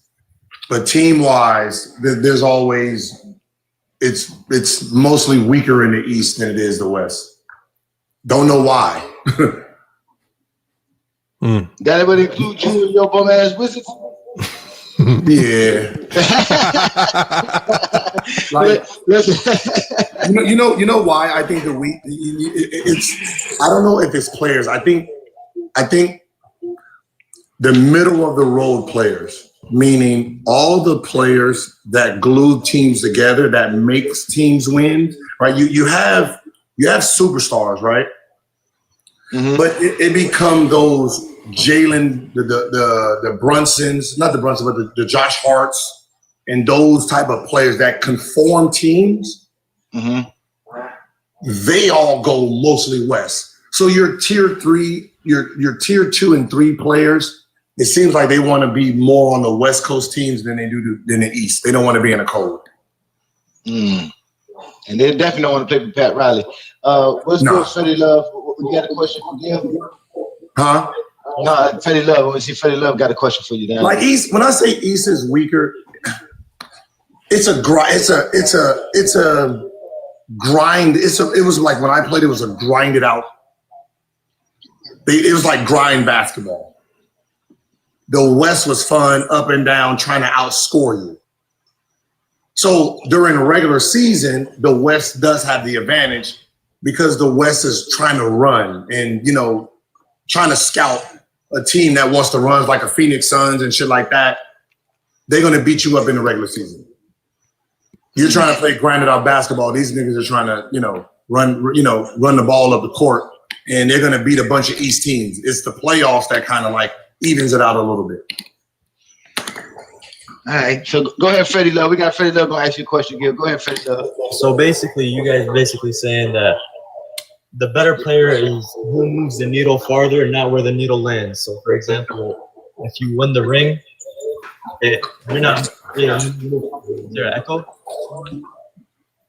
Just disregard it. Just Gil's the one disregard. with the echo. Don't worry about Gil, though. Just keep going. Okay. So, for example, Trae Young is always going to take his team to the playoffs as the first option, but they might never win shit for real. But Draymond Green will be the second option and be able to scale his game a little down and win. Why is Draymond not better than Trae Young if none of them are going to win shit at the end of the day? The game Okay, one, you're not winning the championship if Draymond is the second. I can tell you that for sure. Draymond's going to have to be third or He was the fourth. second option in 2015. And He was not the second option in 2015. That's an embarrassing question, man. You just embarrassed No. yourself. I know what he's saying. He was. No, he wasn't the second option. He was the second. Okay, so he was the best, third. second most effective player. Okay, no, the best technically player. he was the first most important player. By betting odds, Draymond Green was a -9 to the books, and Curry was only a -3. So if Curry missed the game, if they was at 117, the line would be pushed to 114. If Draymond missed it, it was -9.5.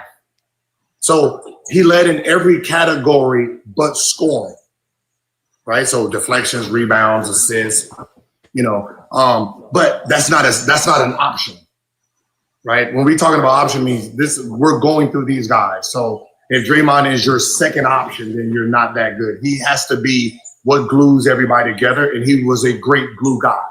And the question for that is, but the thing is, your question is this: no one is ever going to say Draymond is better than Trae Young because Trae Young is the main meal, and Trae Young is coming to your town, and that's who you are stopping.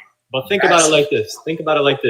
If none of them are going to win you shit as your first option, why isn't the better second option the better player?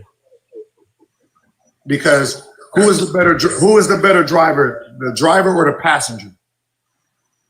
The driver. But if he ain't going to take you to the destination, it don't matter. Regardless. Now, if you take Curry off and say Draymond drive this car, you don't get nowhere. But same thing with the other dude. But if he's not going to get nowhere, if they both not going to get nowhere as the number one option, who is the better player there? The person that could be the better number two option and win you. No, because if you say, but one is only a number two option. He's never drove the car. We already know what he does when he drives a car. He's going to get himself kicked out of the game because he doesn't want to play if the number one option is not there. So Draymond is known for, he's not even the second. Draymond is known for being in the passenger, not even the passenger, the backseat driver. He's a great backseat driver. He's checking the windows. He's making sure everything is great with the car, making sure no one is going to side swipe. That's him. He's never driven the car to fail or succeed.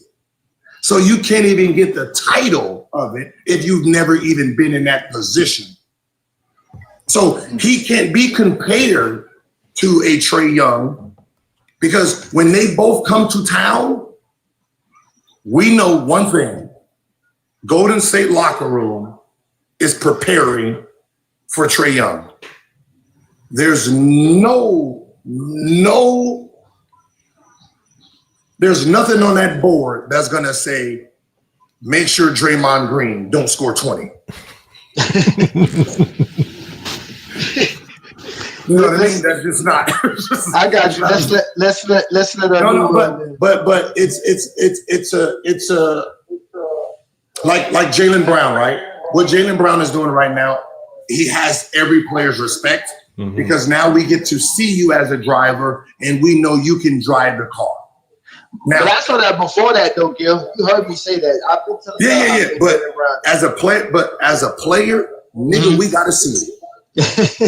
Because how you ain't see it? You've been doing it for 9 years. Because we only see it. We only see you in the number 2 option because we're doubling number 1 and you get to play free basketball. So he take advantage of it though. He take advantage of it though. But no one respects it until you become the double guy and you're getting double. Let's see who you are. Meaning the game plan is to stop you. When the game plan is to stop you first. Yeah. So now he is the game plan. Now we get to see him, and that nigga's balling. All right, so let me ask you this. So is it better to say that a first option is not necessarily the best player on the team, but necessarily the player that is basically game plan to stop? So the first option player is the player that the opposing team is game plan to stop. That's the number 1 guy. That's the first option now. Would you say that? Usually the game plan is around the best scorer who can change the game. See, the new school is kind of murking it up because they can do everything. So like somebody like Josh Giddey, right? He's not the best scorer on the best scorer on the team, but he's the most important player because he does so much. So you're a game plan to try to stop his stats from piling up. Right? He's in that weird category. Same thing with like a Jimmy Butler. Jimmy Butler wasn't the leading scorer, but his impact he was the best player. So there's certain players that's their number 2 options moving like number 1s, and they have somebody looking like they're a number 1, but they're not. Like Hero's not a number 1 option. Jimmy Butler was a number 2 option, put Hero as the number 1 option. So you focus on Hero and Jimmy Butler's doing all the damage. A number 1 needs an amazing number 2 always.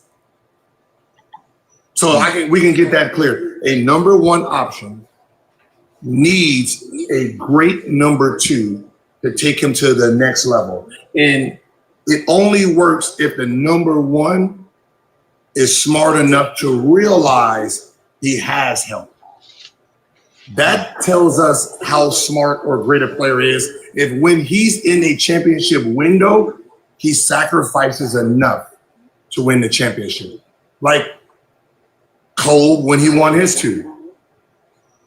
At the end, he sacrificed enough of his individual game to pull out those 2 rings. And I don't really know if anyone thought that they were as good as Boston. They knew they can compete, but they didn't think that they can just beat them because of how good Boston was with all the talent and they were playing as a team. No one thought Kobe would sacrifice enough to win. And he did. Exactly. All right, New World, you got a question, New World? You there, New World? All right, well, we got to let you go, brother. Go to King Row. I want to hear what King Row got to say. It's King Row's turn anyways. Go ahead, King Row. Yeah, King, go ahead and cook. All right, first off, man, thank y'all for the love. My brother CW, AK GoCast. We lost a good brother, man. I really count on that brother. He was a gentleman in this game, and his vision was for us to have these basketball conversations without the toxicity. You know what I mean? No matter which. I'm saying that brother was a really good brother. Nothing bad to say about him. We all dealt with him. I appreciate y'all for the condolences and the love out there. I want to ask Bill, do you think had a good chance to be first time All-Star this year? Which players do you think got a chance to be first All-Stars? Your mic going in and out a little bit too, King Row. I think Austin Reeves will be a first-time All-Star this year.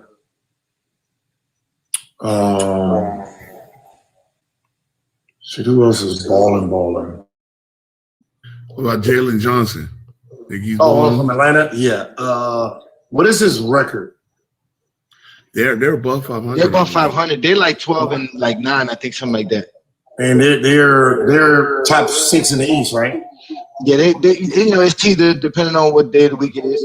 Yeah, it's always for like I think Jalen. So yeah, Jalen Johnson from Atlanta, and then Duran probably will make one if Detroit stays on top.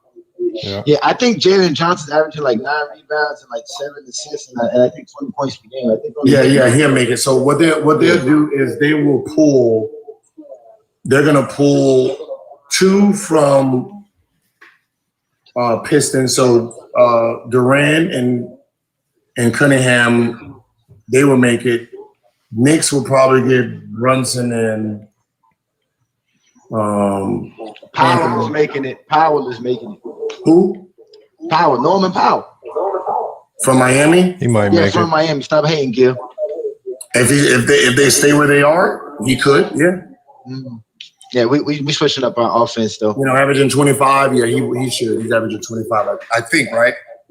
Yes, yeah, that's up there. 24, Hey, Gil, 25. I gotta ask you Change this because I hope that somebody else was gonna ask you this, and you might know some details, but what do you think happened with Chris Paul and the Clippers?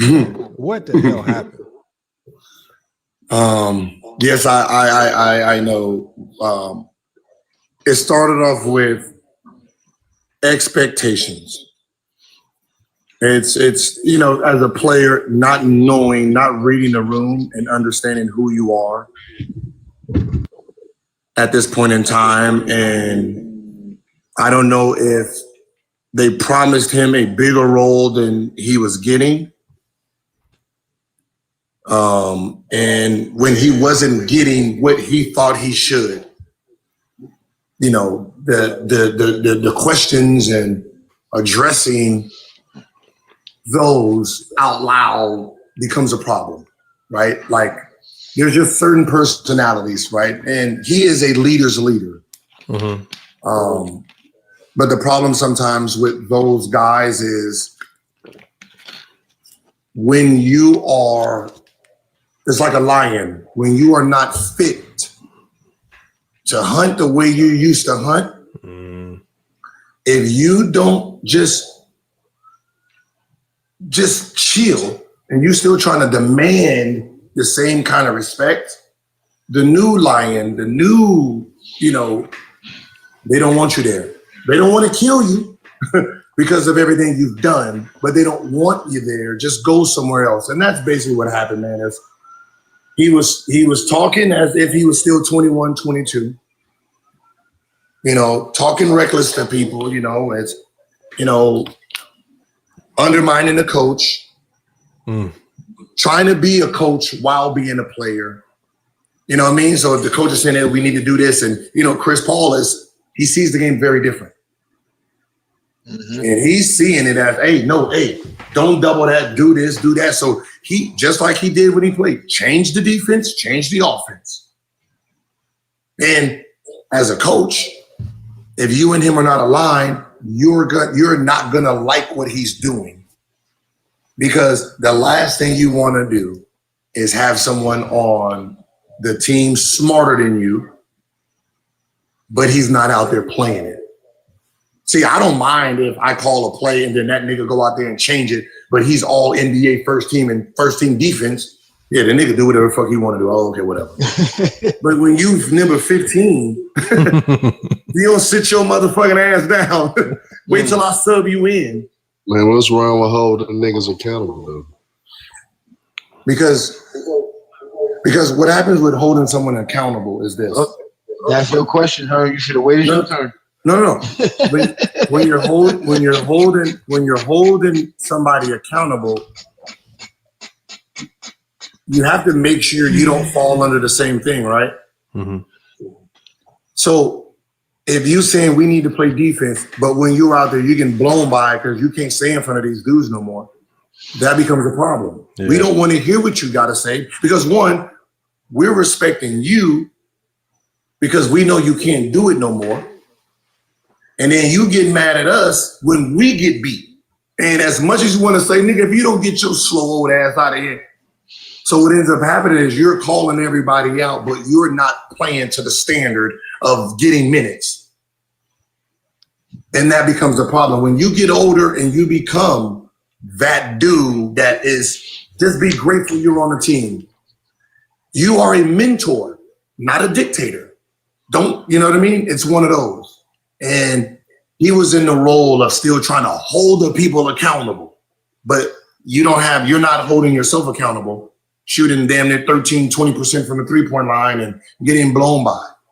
But we're not going to call you out because we know physically you can't stand in front of these guys. We're just going to protect you as a team. And it's not his role, right? You're not, you just got here. Right, that's like me going to the Wizards right now and then trying to run that team and tell them what they need to do. They're like, nigga, wait, hold on, nigga. You just got here, bro. I don't give a fuck about what you used to do when you was here back in the day. Lob City, that ain't Lob City no more. You niggas is gone. You niggas is washed. That's how them young niggas talk to you. Now, play me one-on-one. No, that's the last thing you want to hear. You know, they're talking some shit, nigga. Like, all right, 1v1, nigga. like, whoa. I was just saying, get the fuck back on defense, nigga. I wasn't saying, nigga, let's play ones. Nah. But it's one of those things is he came in there and he's trying to be a leader on a team that already has leaders. Or people that they are crowned a leader. You can't make yourself a leader. So once they reject the thought of you being a leader, that's when you fall back and chill. Everyone's done it, right? If you think about Kevin Garnett, when he went back to Minnesota, he becomes a cheerleader to the team, right? Like we want the knowledge from you and the support from you and the game from you. We don't want we don't want the whooping from you. Right? We want you to be like your parents. Treat my daddy, treat me like you would treat the grandson, right? Right? You know how your parents become better grandparents than they were parents? Yep. They let this nigga do whatever he want to do. He get to eat candy anytime he want. He can turn on the TV. He don't got to go to sleep. He can be on the iPad. They whooped your ass for thinking about candy. And I don't mean to cut you off, Gil. Hey, Lamar, these dudes are upset in the comments, right? Because they're upset that we don't take people in. And they don't understand that we can literally kick everybody off. And it should be Lamar, I, and Gil. We just have a great conversation. We're letting y'all up to have an opportunity. There's a lot of people here who wants to step up and speak to Gil. We're not going to have Gil always and forever, ladies and gentlemen. So please let us rotate some folks in. Herm, wait your turn. You stepped in out of place. So now we got to let Ray Sports come in. Thank you for joining the GJK FYF TikTok takeover. We have Gil here. What you got? How you doing? How you doing? I know you're a big Luka guy, and I just want to ask you, you know, from everything you've seen from Luka, from everything you've seen from Shea with the MVP in the ring in the same year, can you still confidently say that Luka's better than Shea without any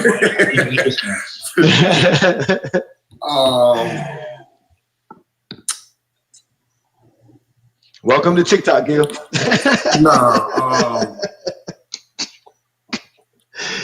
Yeah, okay, they're so different. They're both amazing at what they do. Right? They both take over games. They both dominate games.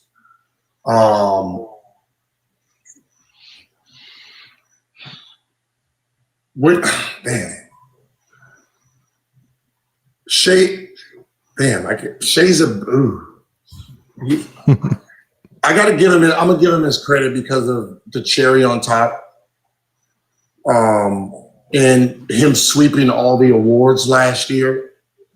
Right, you're talking about scoring title MVP, Western Conference MVP, champion and Finals MVP. I can't take that notion away from you, but at the same time frame, age, they're on two different planets. Right? When you're talking about like 25, 26 years old. Like what Luka has done at this age, it hasn't been done. Yeah, it hasn't turned into a championship, but 25 and 24 don't win championships. That's rare. Yeah. There's a lot of people ain't done that as the number one option. A lot of people ain't done that in this league, winning championship, being in your early 20s. So as a Luka fan, I will give Shea his dues and say he's better out loud, but in my heart, no, because I'm a Laker fan and I'm a Luka fan, and the shit that motherfucker does is just unreal. But the shit Shea does is unreal too. Like stability and consistency. There has to be an argument of who is the most consistent player in history and who you give that title to when it comes to bringing it every night. It's unreal what he does and what he's done. Yeah, he's nasty. Again, listen, y'all not up here to debate Gilbert Arenas. Please don't come up here. They think they're gonna come up here and debate you, Gil, and walk off. Debate me on what? Exactly, that's the whole point. They're gonna ask you a question and walk off and sit in the comments, just like everybody else. That's all. No, you know the problem with debating me is I'm a basketball fan, not a player fan. But my favorite players are Kobe, Jordan, Penny Hardaway. Like LeBron is not my favorite. LeBron was my competition. And because I played against him, we schemed against him, and he did what he did against what we were doing, I give his fucking, I cannot be a hater to what he is. I wasn't a LeBron fan when he played for the Cavs, neither time. If you look at some of my comments, I called the nigga a number 2 option while he was with the Cavs. Didn't y'all hang out? Hang out? Because of Larry Hughes, I gambled at his house. Okay, no, I know. I became a LeBron fan when he put on a Laker jersey. Just like I became a Luka fan when he put on a Laker jersey. At least you got a team, Gil. At least you got a team. So it was hate all Euros until I got one.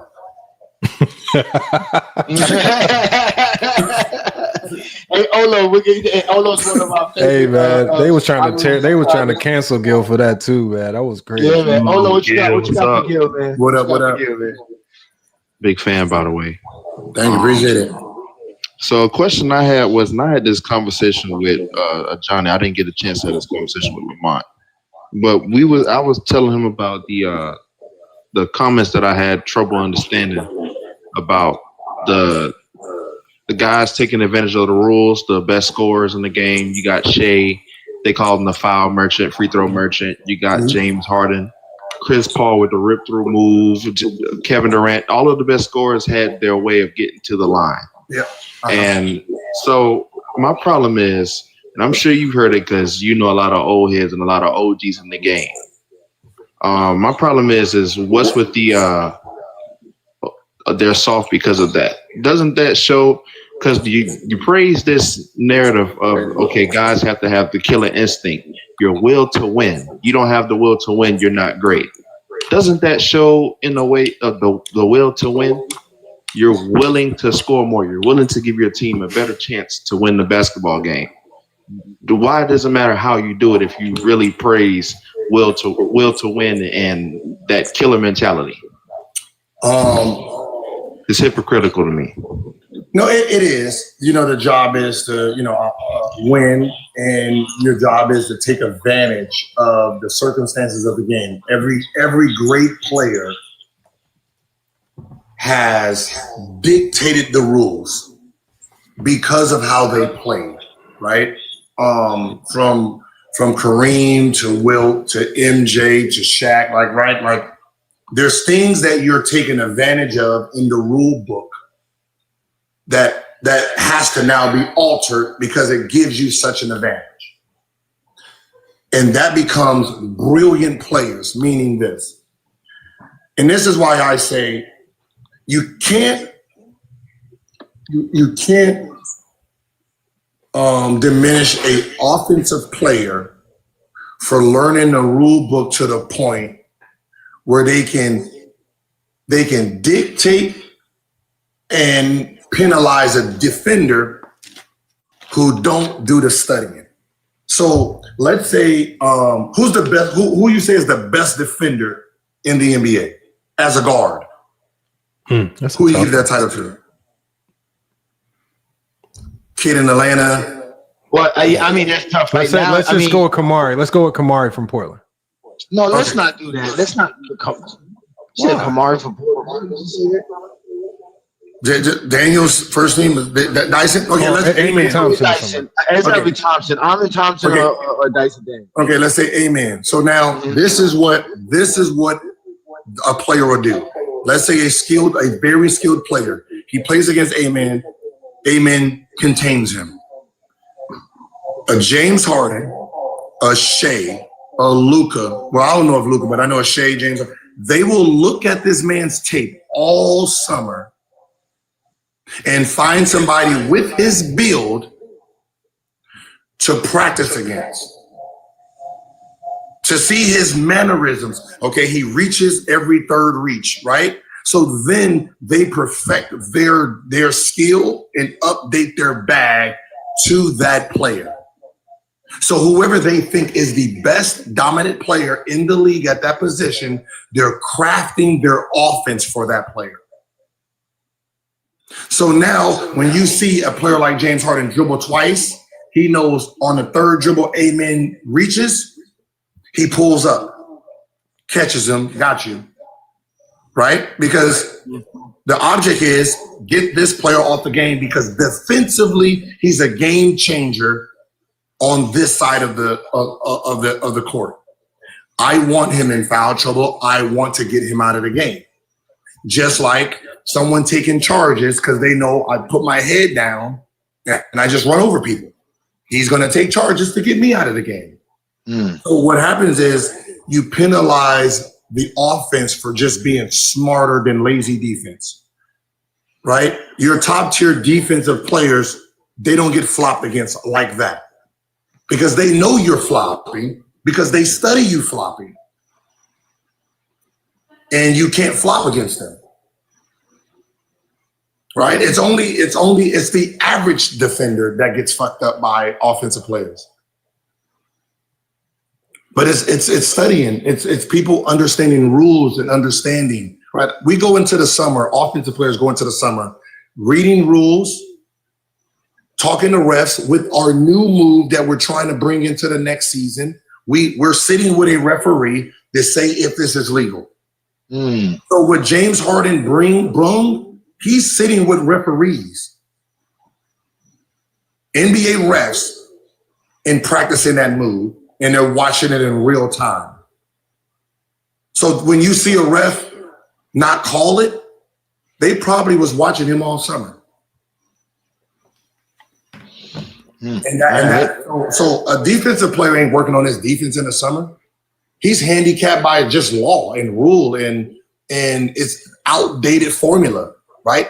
If it's in my left hand, below the free throw line, push me baseline. Shooter, go over the top. Or are we going to switch to pick and roll? So it's easy to craft the offense against players like this. So when you have somebody like Austin Reeves that's doing the bump and throw, it's no different than Lou Williams. Stop, go. I'm going to go real fast and stop you running to me, throw it up, foul. That's interesting. Black Sonic, you got a question for Gil? Yeah, we appreciate y'all for having me up and giving me opportunity for Gil. But the question was about Kobe. In 2002, after they three-peated, Gil, do you know if the league, or have you heard during the league at that time that Kobe was even mentioned in top 5 conversations? And if he was, what would your perspective be on it, or why do you think he was mentioned? Top 5 in the league at that time? No, all time. If there was conversations between him and Jordan, not top 5 player of all time. Like he didn't have his accolades yet up there, but when you're saying you're the next Jordan, it's not your accolades, it's you. Your playing style, your attitude, like who you are as a player. You're compared to this. You know, like right now, Shea is Kobe Bryant. Not Kobe Bryant, the 5-time champion guy, just the tone, how he talks, how he approaches the game, the mentality of it, right?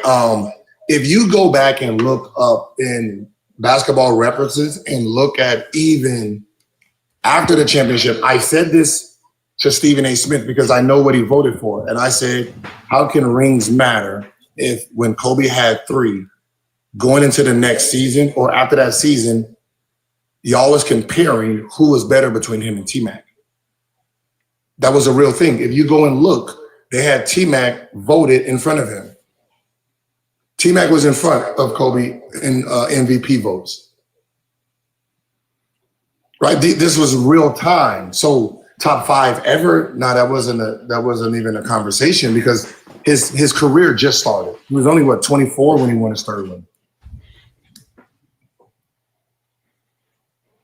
Right. I like that take. I like that take. But I can tell you this.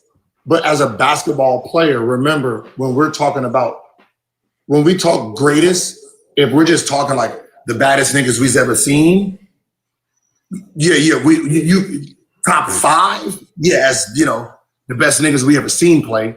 That has no rings or accolades attached to it. Okay. All right, let's let Jaden and somebody dropped out, so we letting some more folks in. Again, y'all, we having Gilbert Arenas in with us. It's the GJK. What's funny is in the 2000, in that time, Shaq was so dominant. He was in the sense of saying he was the best player that ever lived. And then he started changing it to the most dominant. When he didn't finish the career the way he finished it, like, you know what I mean? Like around that 2002, it was the best. Like, so I'm Superman, meaning I am not human. I'm not a regular nigga that just puts on a mask and got these little gadgets. Nigga, with the mask, without the costume, I'm still Superman. So if I'm wearing my glasses and I'm Clark Kent, nigga, if you try to shoot a rocket at me, nigga, it ain't hurting me. I'm still him. And that was his mindset. Then when he started dwelling down and he didn't get all those rings he should have, it became I'm the most dominant. Ring coach. But if you don't have no cameras on and you ask Shaq, who's the best player that ever lived, he's gonna put himself top 3 for sure. Of course he is. Of course he is. Of course. He only plays the political game now. You got to. You're supposed to. That's what you're supposed to do. But let's let Jalen in. What up, Jalen? Thanks for joining us again. You got a question for Gilbert Arenas? Yes, sir. Thanks for having me.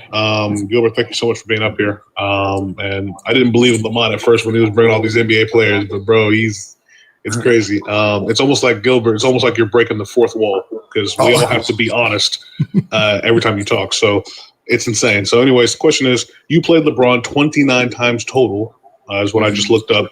Your last game against him was around, I think, 2011, March, around there. When they say, the narrative people, the narrative media, when they say LeBron doesn't have the killer instinct, he's soft, he's this. Obviously, everybody knows he's great, but they say he's soft, he's killer instinct. So when you played him versus Kobe, you played Kobe 16 times total, played LeBron 29. So when you played them both, did you ever say to yourself, man, LeBron's soft, like he just doesn't have it in him? Did you ever say that to yourself, or were you like, no, they're the same cut? I just want to know your opinion on that. No, I've never heard. There was no talk of LeBron James being soft. Like I don't even know where that came from when you're talking about soft. Like you got to remember his body size and he driving, like he was dislocating shoulders and fucking people up back then, right? Like he's coming in a league where it was still group basketball. Right, when you're talking about the Ron Artest, like these are the guys who's guarding the Ron Artest, right? You're talking about going up against the Pistons. Like even when Paul Pierce and them talk, the conversation they're having is delusional. It took all 3 of y'all to team up to force that team to beat him, and he still put you guys to the bricks by himself, right? That is tough. Now, I think what happens is this.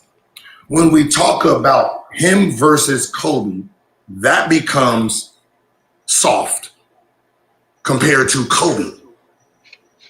Not soft compared to everybody else. If you compare him to Michael Jordan's mentality and Kobe Bryant's mentality, then yes, he will be considered soft because the other two are psychopaths in thinking.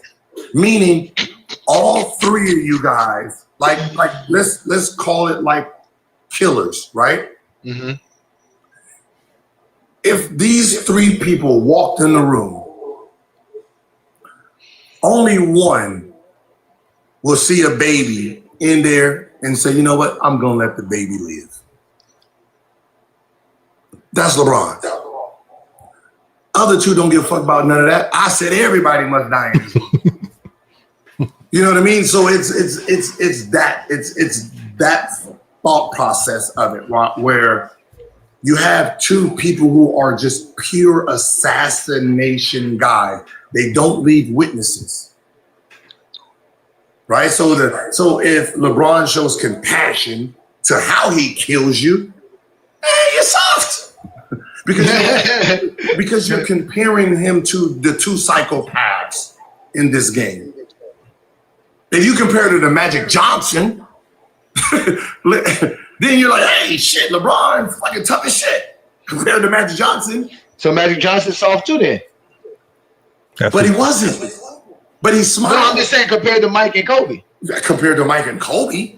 Okay, yeah, that's what we're saying. Yeah. You know how, but like this. You know how heartless you have to be to try to score 81, 63, right? If you want to win, it's hard to score 60. Yeah, you scored 60 on Kobe. Yeah, like you did Kobe. Yeah. One is named Black Cat, meaning when you cross it, it's bad news, right? It's don't look him in. Like think about it. What did they tell Kobe when he came in? Don't look him in his eye. Mm-hmm. What did Kobe do? I'm gonna look that nigga in his eye, let him know I'm the same. Like it's like the story of Kobe is this. This is how, if you want to know a Kobe mentality story, here it is. This is going on during a trial. Tiger Woods just won the Masters. He tore his meniscus, I think. Mm-hmm. So this is like 0405. He tore his meniscus. And he won the Masters off a meniscus tear. So on the bus, all the players was talking about it. They were like, damn, he's the most mentally focused athlete ever. They said Kobe took his earphones off and said, mentally focus on a meniscus tear? He said, try scoring 40 every night with 5 years sitting on your head. Now that's fucking mentally focused. And then put his earphones back on. Then they sat there and thought about it like, yeah, God, yeah. I'm just scoring 40 every night and they're trying to put you in jail for 5 years. Nigga going from court to the game, from court. Nigga, that's mentally focused. That's his mindset. The Black Mamba. The Black Mamba. But you're not gonna be a champion in this league is being weak. Now, even with someone like Gasol, right? Mm-hmm. What did they say about Gasol? Supposedly he was weak. Weak-minded. Soft. Who is Kobe's best friend? Paul Gasol. That means when Kobe tests you, and he's tested every player that has ever played with him, meaning there will be things where he'll do 3 a.m, he'll call you, let's go work out. 4 a.m, if he heard you just landed from a 10-hour trip, he's going to call you, let's go work out. Let's go black out. Blackout means we're going to keep working out until one of us pass out, right? That means if Paul Gasol is his best friend, that means that man passed every single test Kobe had to put in front of him. You don't get the title of he's your best friend, he is the godfather of my kids, if he didn't respect your work ethic. So if there's players that he don't respect, that means he called them, they leaving the club, he called them at 3 a.m. and they fail, oh, I'm gonna be there, and didn't show up. So that means Paul Gasol was the strongest mental person that was ever with him. Yeah, that makes sense. That makes sense. Let's let Cody in. Cody, you got a question for Gil? Yeah, all right. Gil, if you dropped Eddie Jordan and, that roster when you were all NBA in today's game, let's say you're playing the OKC Thunder, this year's roster in a playoff game, Game 7. How are you attacking that defensive lineup? And it's a must-have bucket. We'll even say it's a game winner. We'll say the lineup was Casey Wallace, Shea, Lou Dort, J-Dub, and then Chet at the 5. Are you half-court set? Are you going 5 out with a bunch of player screens? How would you attack that roster to get the bucket? And see, I'm headed to you. The one thing that I was fortunate to have was offense, right? So I played in the Princeton offense, which was cut, backdoor, slash. So their pressure of Lou Dort, he would have been backdoored a lot, right? Handoff screens, backdoor, back picks, right? Which this generation don't know a lot of. So basically, if you look at how Curry plays the game, right? Backdoor and screening, like that was our offense. So I had the same offense as New Jersey, but they didn't know how to use it right because they didn't have a lot of shooters. But the 2002 Sacramento Kings. So I just manipulated it more for the guard than the forward. So with them, it would have been more of a bunch of backdoor screening. But see, this generation actually, they just switch everything. So I created the 1-4 offense, 1-4 flat, is because back then, before they changed the rule of I can't torpedo, so they changed the rule from torpedo jumping for me and Dwayne Wade, meaning if you was inside that key and there was contact, it was automatic foul. There was no jump straight up thing back then. That was created in like 08. Like 08, 09, because we was just torpedoing if you stood in that lane. So if you think about a key, right? If I'm attacking at the top of the key and everybody's flat, the next helper is going to be a big man, right?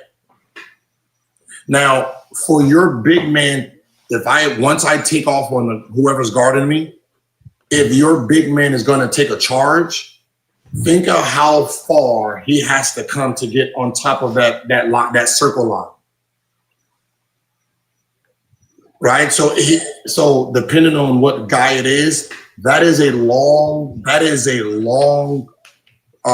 distance for someone like a Chet.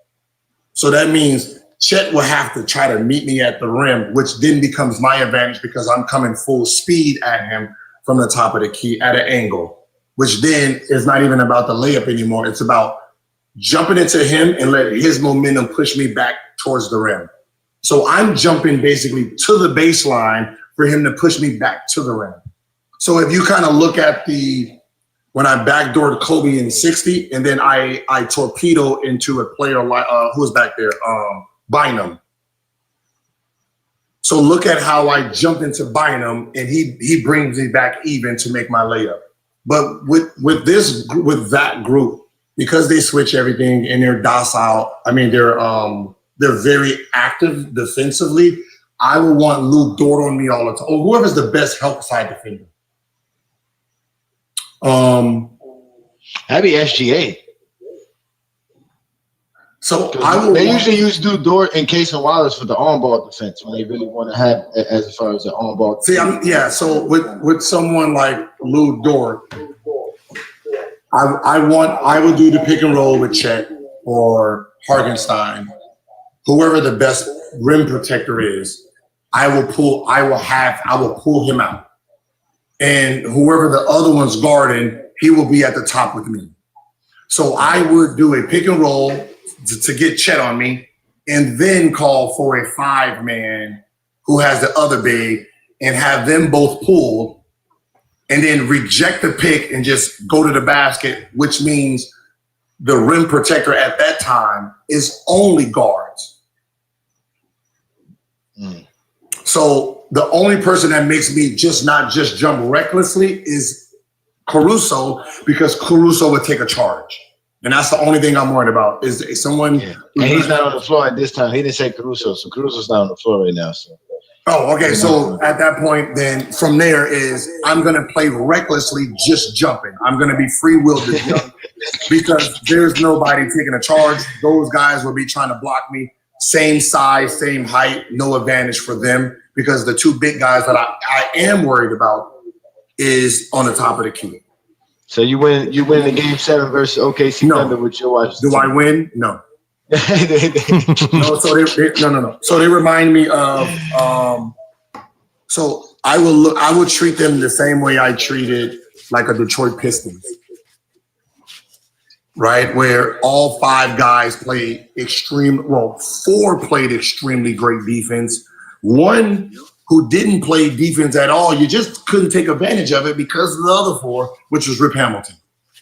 So you can't attack Rip because everybody else was elite and they understood the assignment. Just like you couldn't take advantage of Curry because of everybody else.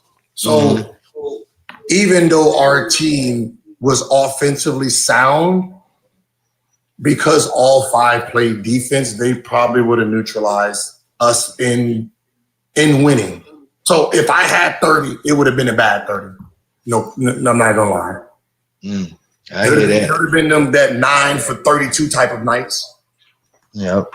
That was a great question, though. Shout out to Cody for that question. That was a great basketball question. You know, it's easy to say, nigga, I would have beat the shit out of them. I would have been, but no, because you're gonna be like the 80s players. You're not gonna act like the 80s players act. Nah. It's you don't have like slow-footed big men like the McGlures and shit like this. You got right. You do have wings that play big, and then you got bigs that can play small, but they also know how to play deep. So it's a well-rounded team. So the only thing that compares it to that I've seen would have been the Detroit Pistons team or that 2001 Spurs team with Duncan and David Robinson back there. But this team is a little bit more mobile. So they would have been a distraction against us back then. Yeah. Dream Dust, you get your question. Before you do that, though, let y'all know, man, we are also honoring a fellow content creator on YouTube. He had a channel called Roadcast Hoops. Definitely go check out his channel. He passed this past week. So we are honoring him we are honoring him for he's a good dude. He was a Jordan fan, and he used to have all types of folks up. He even had your favorite guy up, Sports Fitness and Rant, Nikhil. So he definitely shout out to him, man. And we support him. We actually collaborated with him on play-by-play or playback with other content creators. We always support real content creators in basketball, and he was one. So we definitely want to say our prayers to his family and everybody who was a supporter of his channel. So that's what you see we doing here. That's why you see GoCast.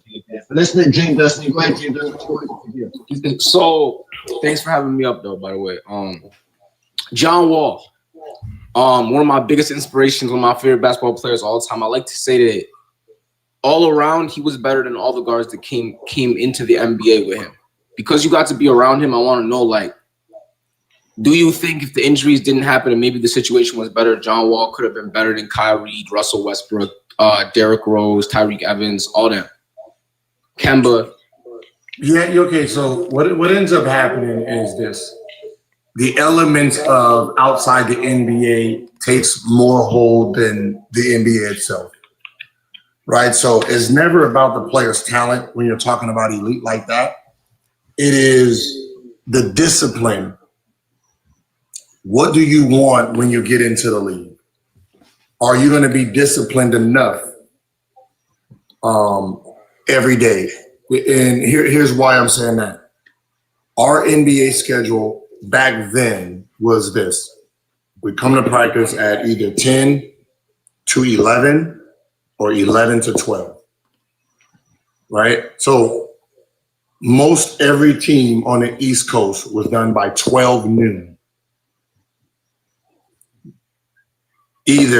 Now, what are you going to do from 12 noon to 11 a.m. the next day? Is who you are and what your career is going to be. If you're going to drink, fuck, and party, eventually it catches up with you, and that's where injuries, that's where, your game starts slipping. Inconsistency starts coming in. Yeah, so if you don't have your own routine outside of that 1 hour or 1 hour and a half, you're never going to scale up and be at the top for 18, 20, 17 years. So looking at a Curry, looking at a Shea, shit, even a James Harden, a Maxey, you can look, if I'm telling you, this is the window of their workout as a team, to look at how great they became or how good they are every year. That means, outside of team basketball, they put in a lot of work to stay distracted away from the elements of regular life.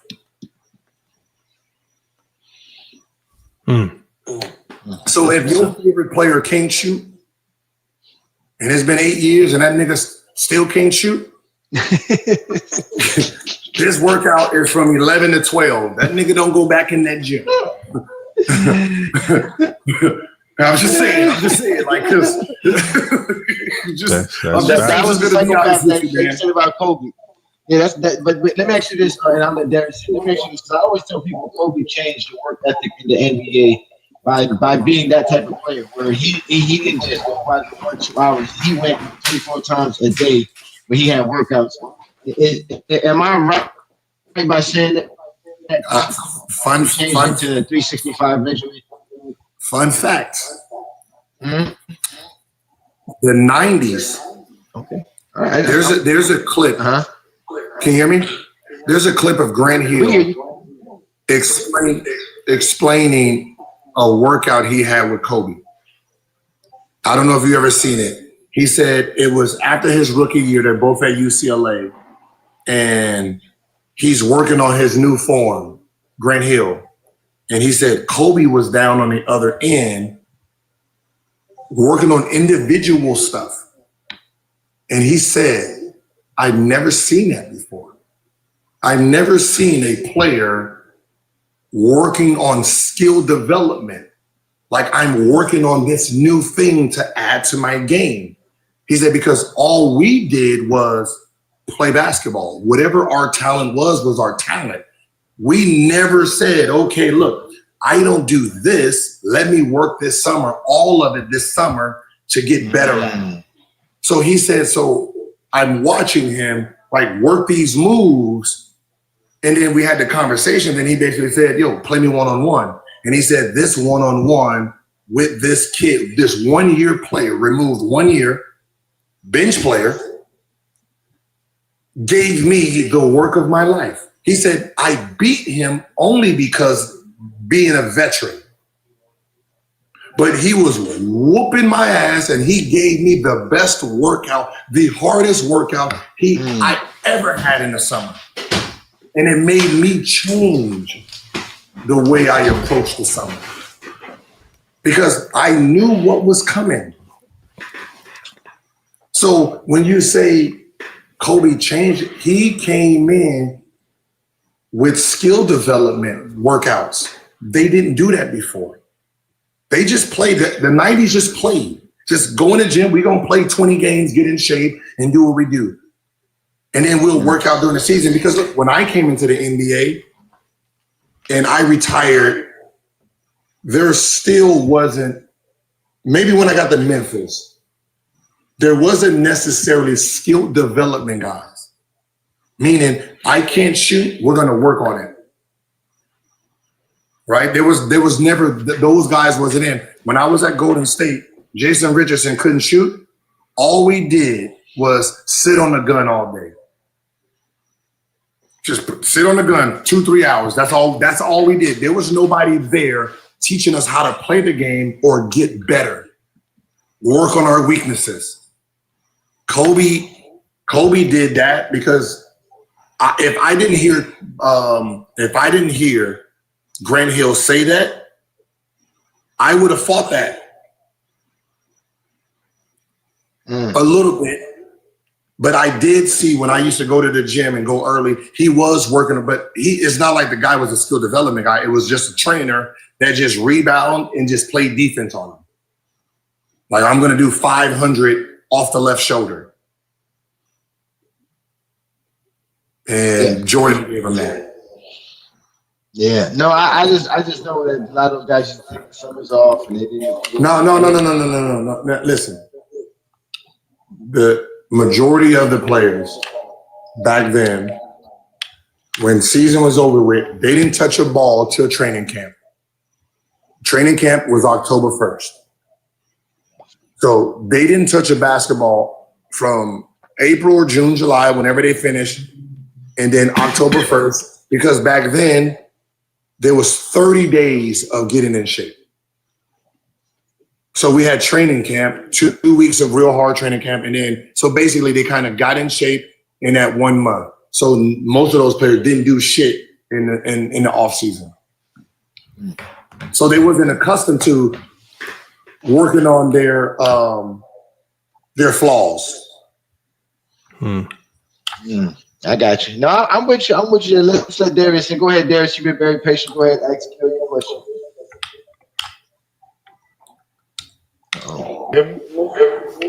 Yeah, we can hear you. All right. My question is, so Gil, how y'all, the NBA guys, view efficiency, right? Like, do y'all value it? Like, is that something that's very top tier? Because having these debates on TikTok, people will underestimate or undervalue guys like Allen Iverson, Cade Cunningham, Russell Westbrook without Kevin Durant. Mm-hmm. Like how do y'all value that? Because I think it's relative to their situation without having like a legit second guy. So like, how do y'all look at that? How do y'all view that? Really? Yeah, we look at it the same way you're looking at it. We are going to look at who you was and what was that game plan against you. So I seen something that it was Maxi stats versus AI. That is not even a comparison. I don't give a fuck if Maxi shot 75% from the field. From three is not a comparison of the two players. What was done to Allen Iverson, if he's at 40%, God damn it, that's amazing. Because all 5 players was defending him. When he did his Allen Iverson loop, the whole defense shifted for him. We didn't care what Aaron McKee did. Nobody cared about any of those other players. We guarded him. So he was going and trying to score on 5 defenders at all time. That is very different.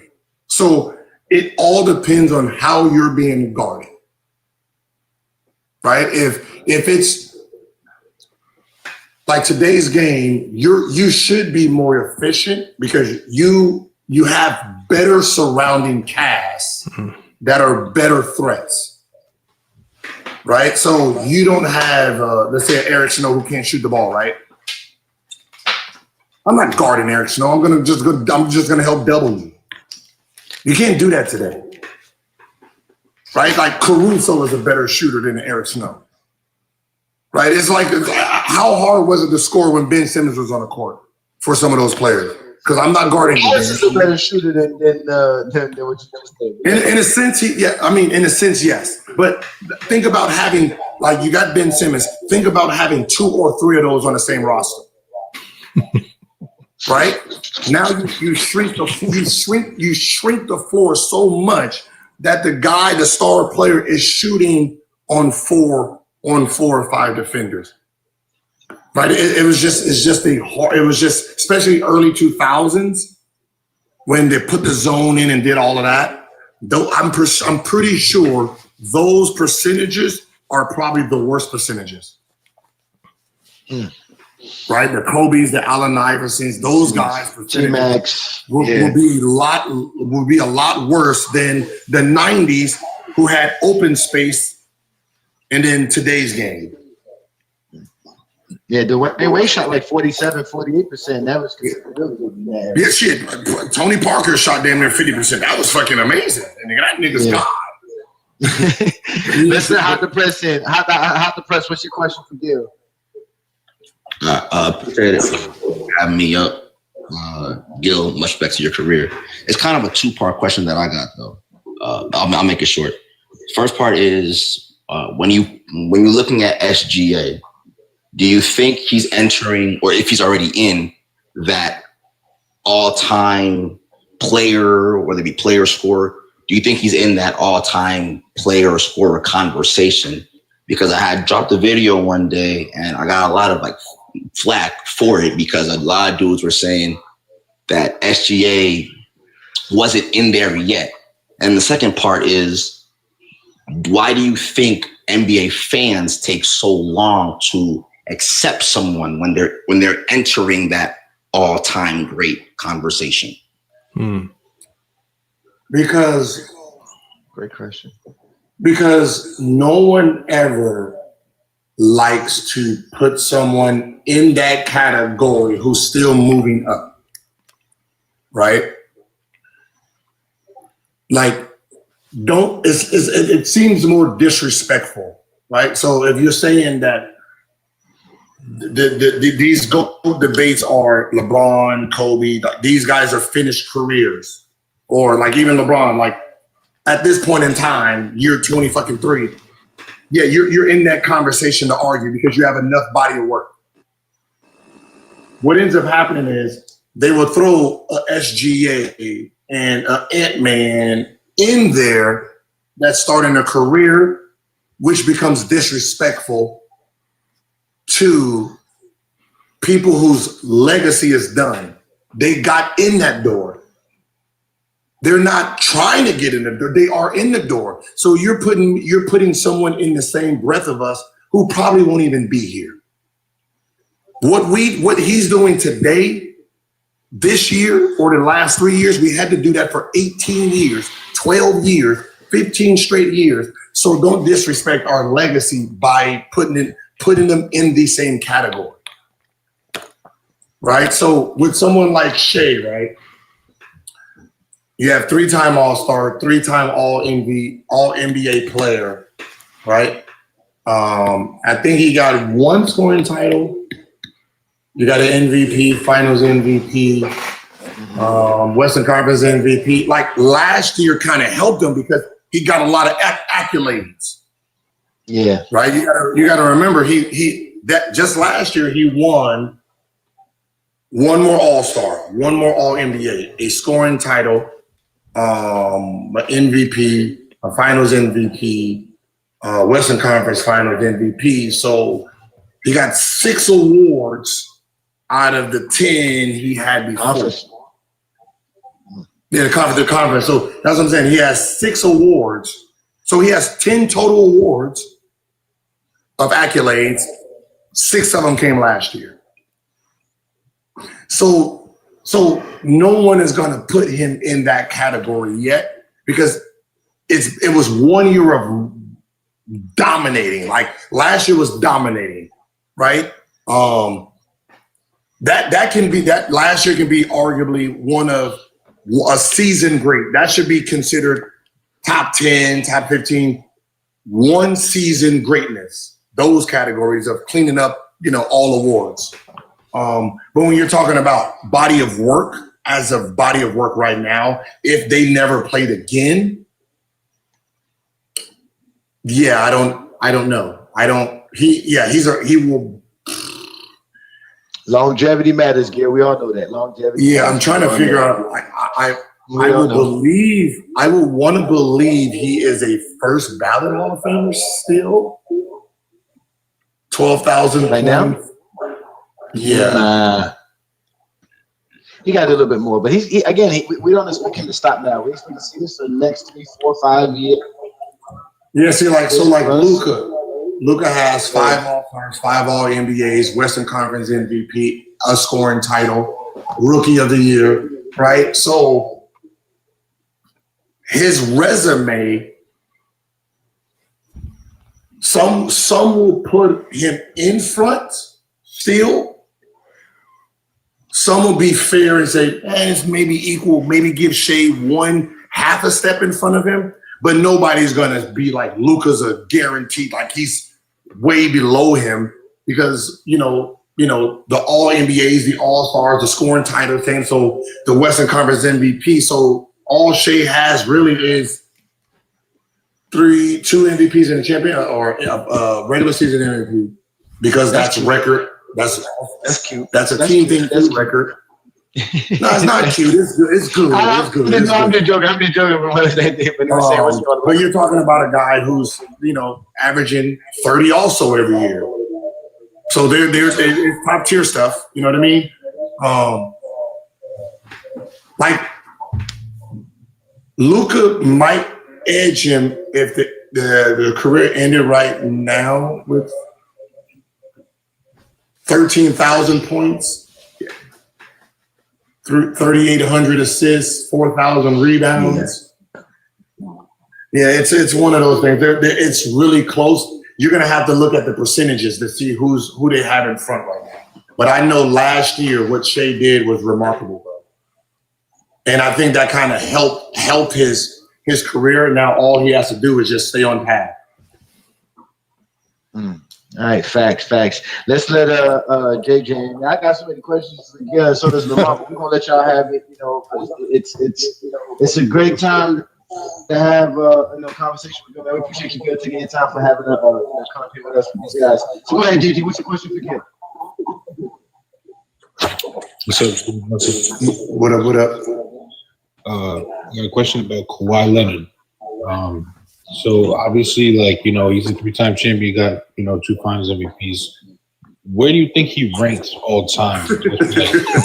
How his career is now?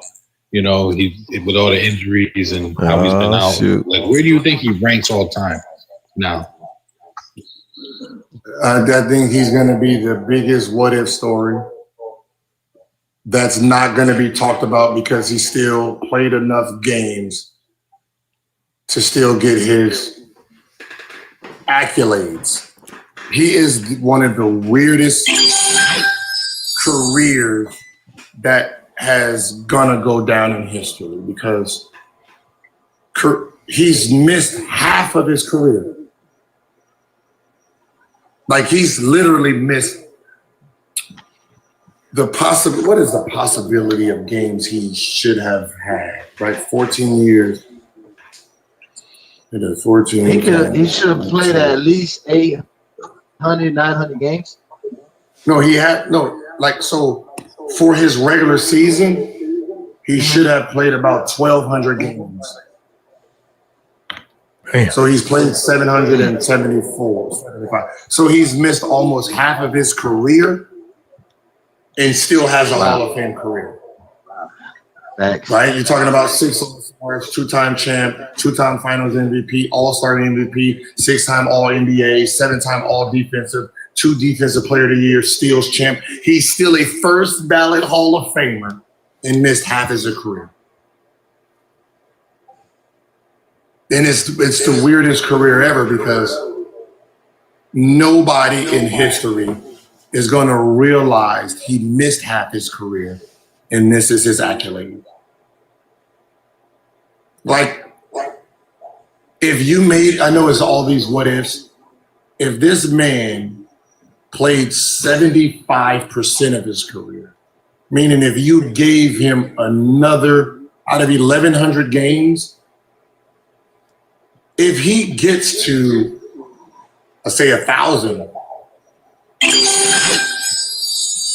he could be arguing top 10, top 15 player all time.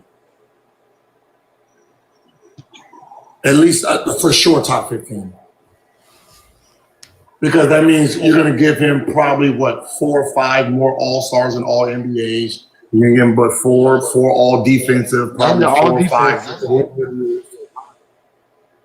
I mean, it's a super weird career that became 25, 5, and 5, and this man missed half his career. That's fucking insane. I don't know. I mean, it's crazy. A Kawhi fan is going to argue he's probably the 4th best small forward, maybe.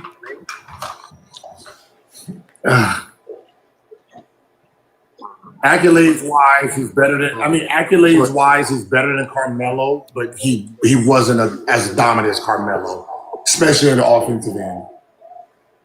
But defensively and everything he brought, he can say he was more important than Carmelo Anthony. As if two-way players. If you're going to say, I need someone who's going to play on both sides. So defensively, you're going to stop Carmelo, right? And you're going to play enough offense to make Carmelo play basketball.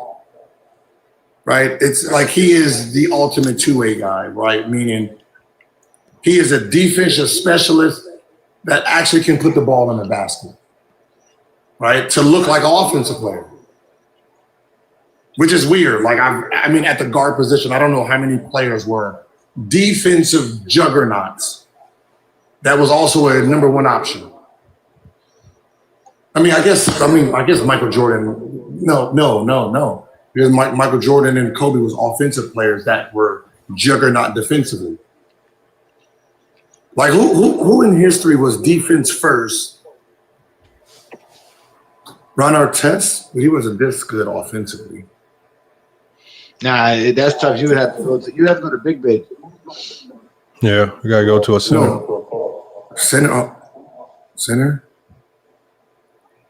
Rodman didn't put the ball in the basket. Yeah, you have to go to a big man. If you're talking about their staple is being a defender, but they're just really good on offense, like Kawhi, then you would definitely have to go to a big man. So like David Robinson, Hakeem. Yeah. Because Pippen's offense wasn't caught up like Kawhi's. Kareem. Okay. But I didn't even say Kareem, but yeah. But they're saying in the chat Paul George. But he didn't have Paul George was an offensive player. Yeah, his defense wasn't. No, we're talking about a guy who was like he says an elite defender, supreme defender. Giannis. Giannis. I can give you Giannis. Yeah, Giannis was considered a defender first. Is he as I guess he was. I mean, the awards don't say, but he was an elite. He's an elite defender. Yeah. Yeah, he's an elite defender for sure. He's an elite defender for sure. A rim protector on top of that. A rim protector and he can play on the court. So yeah, without a doubt. Yeah. Great. Elite Keith, get your question off. Word. Shout out to Gil. Impossible Zero. I remember that in a commercial many years. My question is going to be centered around LeBron. I want to get your take on this because I know you played in the league and you were there firsthand, and this was something that was off the topic. So I remember like when the whole Jordan and LeBron debate started coming up, people mentioned how Jordan was 6-6 in the finals, and I believe at the time LeBron had been to the finals like 10 years in a row, and there was that's a very conversation. You got something to talk about, even if you didn't win as many, that is something to think about. But in your opinion, as far as LeBron's 10-year run going to the finals in the East, do you see that as like smart career movement or like kind of like a chink in the armor? Now, what I mean by that is that everybody needs to play with good players in order to win. But is that the case for LeBron, or did he choose the best situations? And when I say the best situations, is like he left the Cleveland Cavaliers when they were out of cap space. He went to Miami. Obviously, they had cap space at the time to take on him and Chris Bosh. They finished that run. He goes back to the Cleveland Cavaliers, where they had like 2 number 1 picks, a top 5 pick in Deion Waiters, and they have options now. When you look back, of course you could make trades to make the team better. So it seems, pretty good in his case. And I always felt like the West was going to be the gauntlet. Like I always felt like that was going to be his weakest link. And when I say that, when he goes to the Lakers, we see him not go to the playoffs completely. So, just in your opinion, how do you see that? Now, when you're saying he's going to the West, are you factoring age? Yeah, because I would say he was still pretty dominant. No. Dominant is still last year at 39. When I'm saying age, are you considering the age of the person when they're going there? See, there's this big illusion because he is still dominant. You're penalizing him against people who wasn't even playing anymore at those ages, which is unfair. Right? You don't even consider him not making the playoffs at 40. You penalize him from there. But if Jordan is this comparison, one by one, there's no reason. Right? So where's Jordan's playoff breach where you can depict at 40, 39, 38, right? So you can't.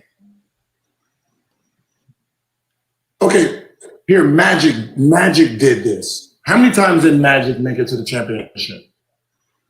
9 times. 9 times, right? He has 5 rings, right? 5. Now,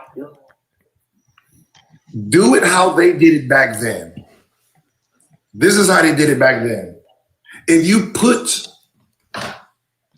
like they do in the Olympics, you get an award for first and second place, then you will see how important players are. So Michael Jordan will have 6 gold medals.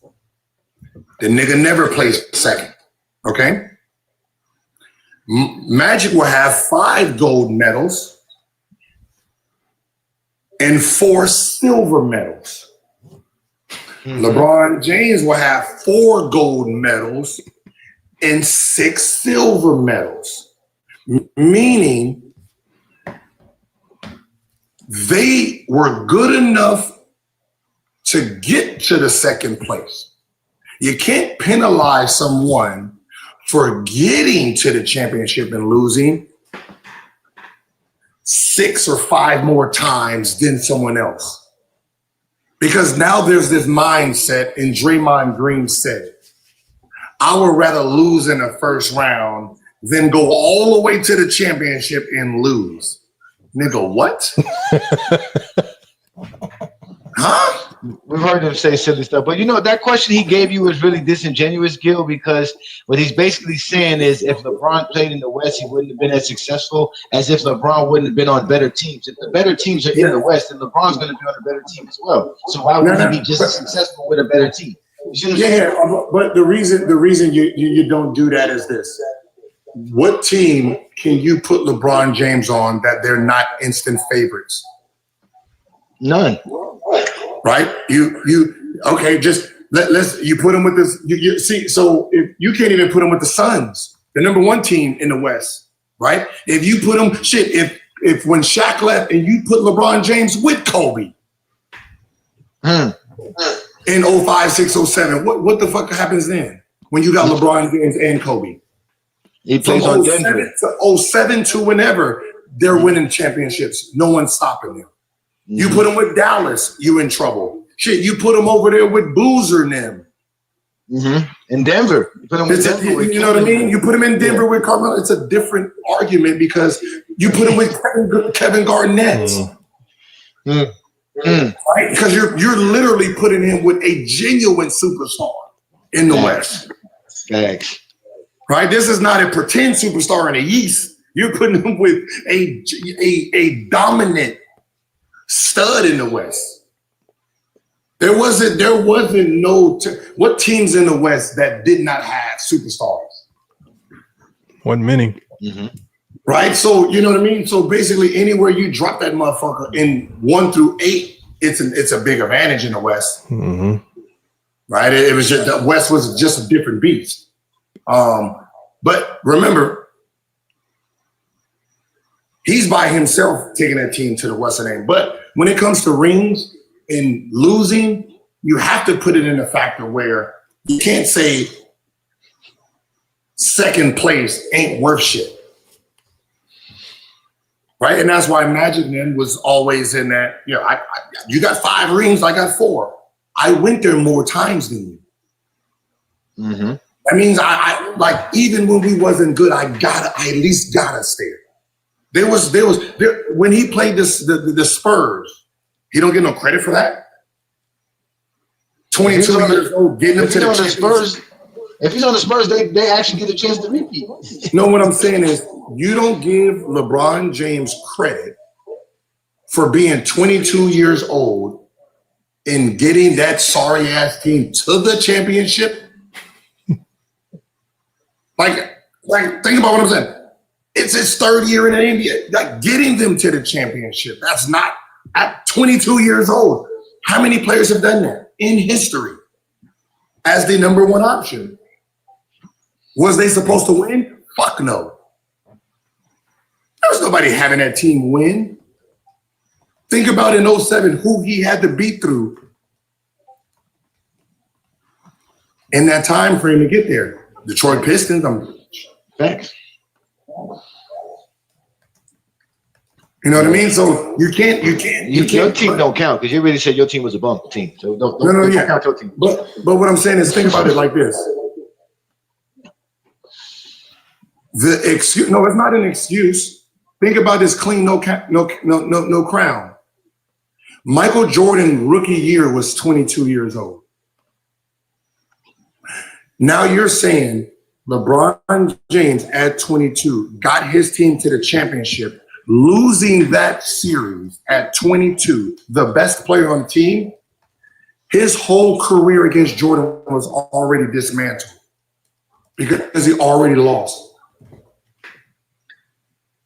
He already lost the championship, meaning no Jordan fan would put him over because he can never be 6-0. Because in basketball, you penalize the youth for being great early. So it's better to do this. It's better to be, let's say we're going to take Cade, right? It's better for Cade's career to not make it to the championship until they are ready to dominate. Right? Do not make it there until everyone is prime players and they are ready to dominate and go. Because Luka, you can never be Michael Jordan because when you was young, you made it there and lost. Tatum, you made it there a couple of times and lost as a young guy. And that's the problem. So some of these guys who are making it to the finals at this age is discredited when Michael Jordan didn't make it to there until 28 years old. So Michael Jordan's championship run starts at 28. Those guys are now all old enough to dominate the game. 28. Most of the guys, their argument against LeBron or against Michael Jordan has already been defeated because they've already made it to the championship and lost. At 23, 24, 25. 27, who's 27? Michael Jordan's birthday is in fucking February. The championship is in July. In June, I mean. In June, Biscayne in June. So he's 28 years old when he wins the championship. Don't do this with me. He's 27 when he starts the season. When he wins the championship, he's 28. And I mean, again, you brought up some great points there, Gil. So let's listen to other folks. We got Nard's Life. Go ahead and ask your question, Gil, please. What's going on, people? How y'all doing? What's good, man? Doing great, man. Doing real good. Great stream. Okay, so I got a question for you, Gil, about Kevin Durant. Right? Why is it that when the general idea amongst most basketball players when I watch these interviews is that he's one of the all-time greats, top 10, right?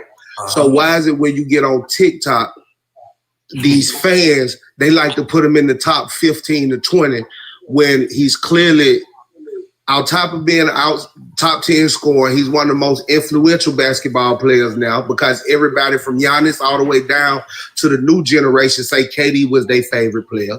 You know what I mean? He was in the West and he was going against that tougher competition that people talk about Bron when he made it through. So why is it that the fans say KD ain't as great as the basketball players that's playing the game? Because in the generation of today and TikTok and media, they've changed the rule of how you're supposed to think, right? Winning a championship was all that mattered, right? So if you left a team and you were Dennis Rodman and you went to the Bulls and you won rings, those rings counted as rings, right? Now, someone like Kevin Durant, career gets negative marks because he left and went to someone else's team where he was still the best player on the team and won a championship and the finals MVP. His 2 rings get but the other players on that team, legacies got sealed because of him coming there. His career gets looked down upon while their careers got heightened, which that is a media tactic because they didn't like the move. They thought it was weak. I always, and my argument is this: who is weak? The person making the phone call or the person picking it up? Right? And, you know, I said, if you getting your ass whooped and then you call me to come help you, how am I the bitch? Right? Like, and you the hero. That's just a weird thought that Golden State lost to LeBron James and then they call Kevin Durant and convinced him to come there and they're heroes and he is the one that get his career frowned upon. But the NBA players know he's godlike. The players know who Kevin Durant is. A ring or no ring, we know who you are as a player. Facts. Right? The ring,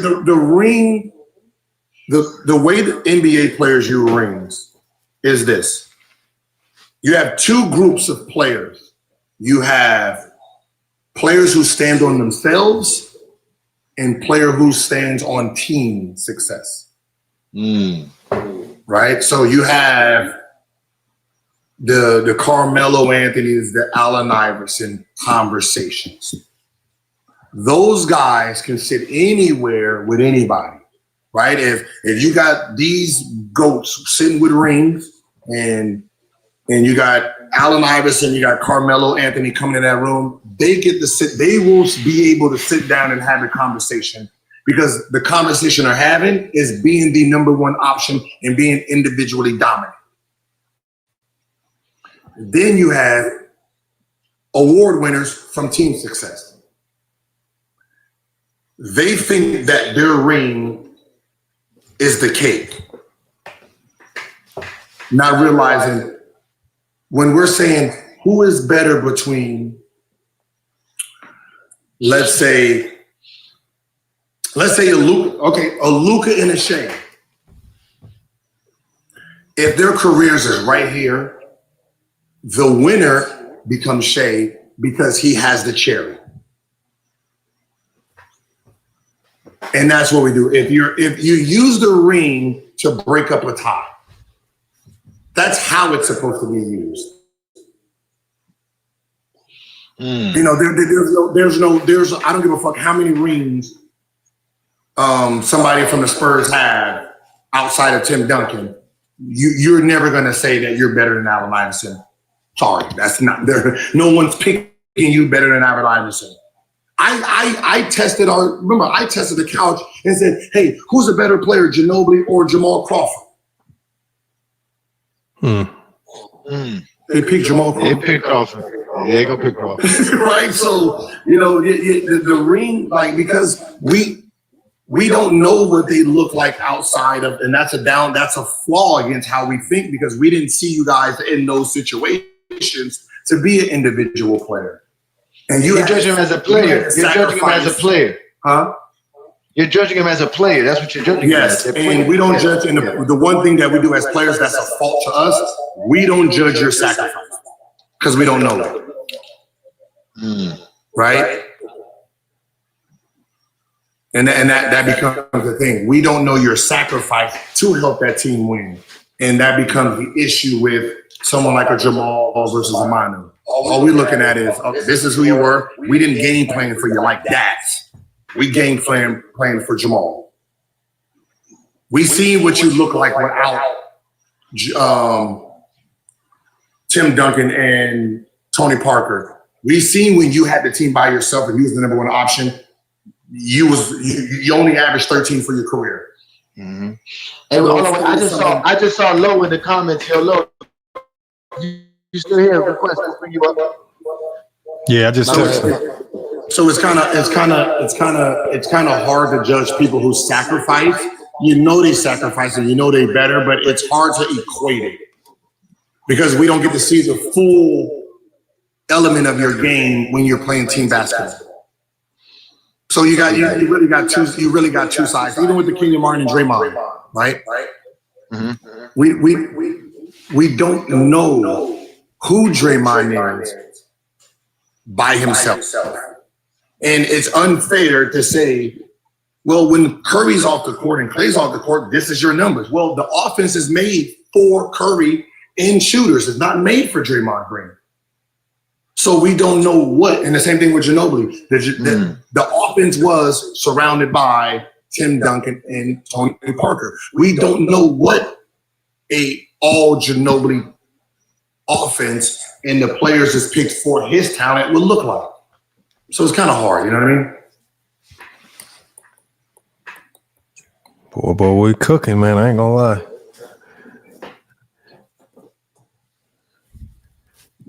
But we hear you on that one. Let's let Tony and Demar, you got anything to say before anybody else in? Nah, I mean, everybody. I mean, other than the one question with the dude asking about. Yes, we are cooking. This is the GJKL. It's an answer for y'all. Yeah. Other than the guy asking about is Draymond better than Trae Young, man. It's been all solid. No. I mean, no. What he was saying is, I know what he was saying. He was kind of saying, I get what he was saying though. If he's talking about greatness, but no, he was saying like for a number two option, right? If you're a number two, I mean, okay, him putting him number two is option versus player is very different. Like an option is someone you're going to. Right, being the second most important is a very different category. Him and Trae Young, right? If Trae Young was if Draymond Green was on the same team as Trae Young, Draymond Green is not the number one option. But he would be the most important player, possibly. He will be exactly who he is to Curry. Okay. Trae Young will be Curry. Trae Young is Curry without fucking Draymond Green, in a sense. You give him someone who's going to pass it to everybody else. See, that's the key right here. Who is the guy? The Jordan is Jordan, right? Who is getting everyone else the ball and making everybody else play team basketball? The star player is playing individual basketball inside a team offense, and that Scottie Pippen is making sure the team is playing great, so Michael Jordan gets to keep playing one-on-one, and you can't target him. Draymond Green is getting everybody the ball So you can't key on Curry when Curry's doing all the running around and stuff. That's what a great third option or second most important. That's what Draymond Green is having a problem with Jimmy Butler, because they're both the same type of player. Jimmy just started trouble. I'm a Miami Heat fan. Jimmy just like to start trouble, man. Jimmy just need to chill, man. Jimmy Butler never had no goddamn talent. Like, I'm sorry. Like, Jimmy has. Oh, you know what? He's one of the players though that we can say was a defensive guy that kind of got good offensive. Maybe not as good as Kawhi, but he did start off as a solid defender and then became a good offensive player. Okay. So we can add him to that list. But let's let Tony up. Tony, go ahead. We didn't mean to stop the conversation. Go ahead, Tony. What you got for Gil? Yo, good night. How y'all doing? That's good, man. Blessings, man. We doing good. Yo, Gilbert, I have a question, a two-part question. This barbershop thing, and I need you to please try to clear this up for me. I'm an 80s, 90s kid, hard-nosed basketball, and I love it. Could you explain to me why LeBron James is in the conversation of a GOAT, where he played 1,597 games? He only played 82 games once. So if you use those numbers against Michael Jordan numbers, which I think Michael played 1,082 plus playoffs and another 113, LeBron technically only played 15 years at most because he's never on the court. That's one. And number two, if you got to pick 12 players that ever played it. I'm sorry, Gilbert Arenas. Let's move on to Old Diggity. You have a question for Gilbert Arenas? Wait. No, wait. So here. Okay, now the answer to your question is so your GOAT debate starts with how many games you played, how many times you played 82 games. That would be unfair because the drugs that was used in the 80s and the 90s is illegal now, right? Not I mean steroids too, but there's things that medicine that they used back then that they can't use today. So like a sprained ankle. What was the drug called that you can rub? It was horse tranquilizer. Put steroids inside of a horse. They use that, like they sprinkle it, put it on aspirin, they put it on our leg, and we're good. It was called DMSO. Yep. So I think that's banned now, but playing 82 games that's a gift, right? That's Iron Man shit for an elite player, right? There's not a lot of players that can say they did that. That is a Jordan title. But you can't use that as an argument against someone else because business is the reason that players aren't playing as much now, right? Here, let me give you an answer. Let me give you Michael Jordan, right?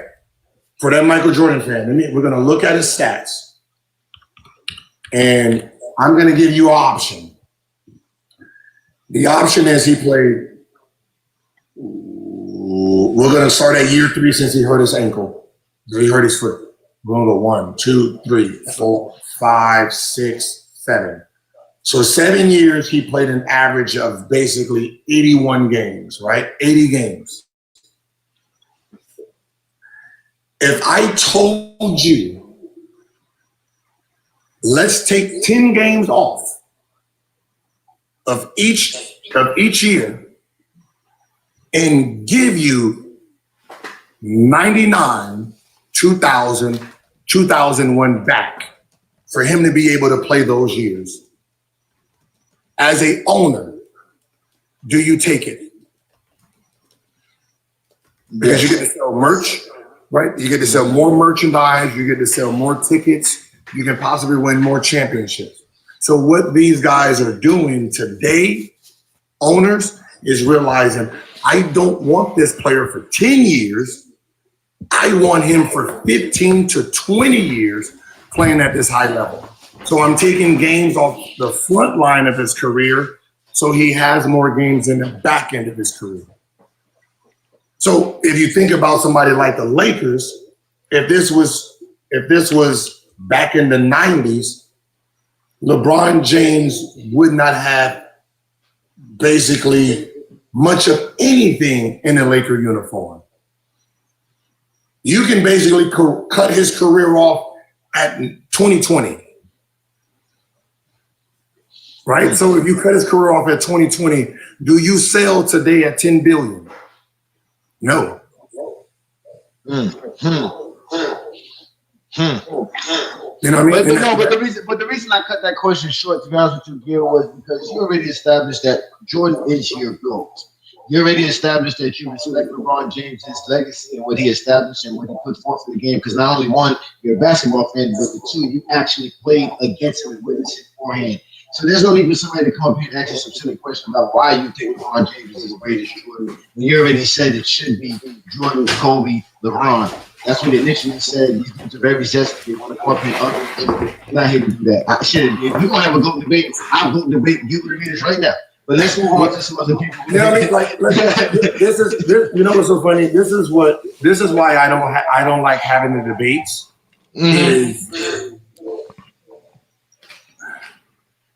If I say I have Jordan, Kobe, LeBron, Kobe, Jordan, LeBron, LeBron, Jordan, Kobe, we will sit here and go through blows, right? Over fucking who is the number 1 and 2 and 3 of all time ever. You wouldn't like my answer, but what I'm saying is, think about the people who we're arguing about out of 5,000, 6,000 people, who is 1, 2, and 3, and niggas will fight over it. Like, why you have them 2? Where do you have them? I have them 3. Nigga, what? You arguing to me like you got this nigga 20 or something, and I'm just fucking silly as shit for having them 2, and you have them 3. Like, what the fuck are we arguing about? You haven't too It's close to silly Jordan. niggas who got niggas 10. Who's in the 1, 2, 3 category? Because there's no logical reason that you can justify them being 10 or 11 or 12. You just will sound stupid. Yeah. Because whatever your criteria is, if we put the bitch through ChatGPT, your own Don't say that, Gil. Have them niggas 1, 2, or 3.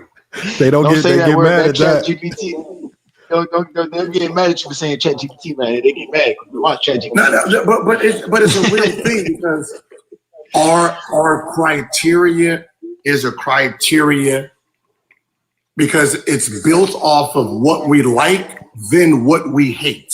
Yep. Right? So if I say, all right, MJ fans, what is your criteria? It will start off first, everything it has over whoever they hate. So if they hate LeBron or Kobe, they're going to say, all right, 6 rings first. Okay, cool. Then what else? Finals MVPs. Okay, cool. What else? 10 scoring titles. So they're gonna put the accolades they know they can't compete in. Because if you start off with 6 rings, they're gonna say, what about Bill Russell? Oh, nobody talking about that AAU basketball league, and you start doing that. Right? Yeah. So it's this. It's put it in. The fairest thing to be neutral is put a value on everything and then calculate the points there, right? We did that in GOAT James Kingdom. Have you ever seen our GOAT James Kingdom formula for the top 50 greatest players? And we used you as an example too, Gil. We used your career, your stats to show everybody it too. They were so upset when we came up with that formula. And like you said, it was we gave everybody a point system that was measured to the greatest accomplishments of all time. And how you fared to that. So like you said, Jordan has 6 finals MVPs, right? Well, how does your finals MVP grade to Jordan 6?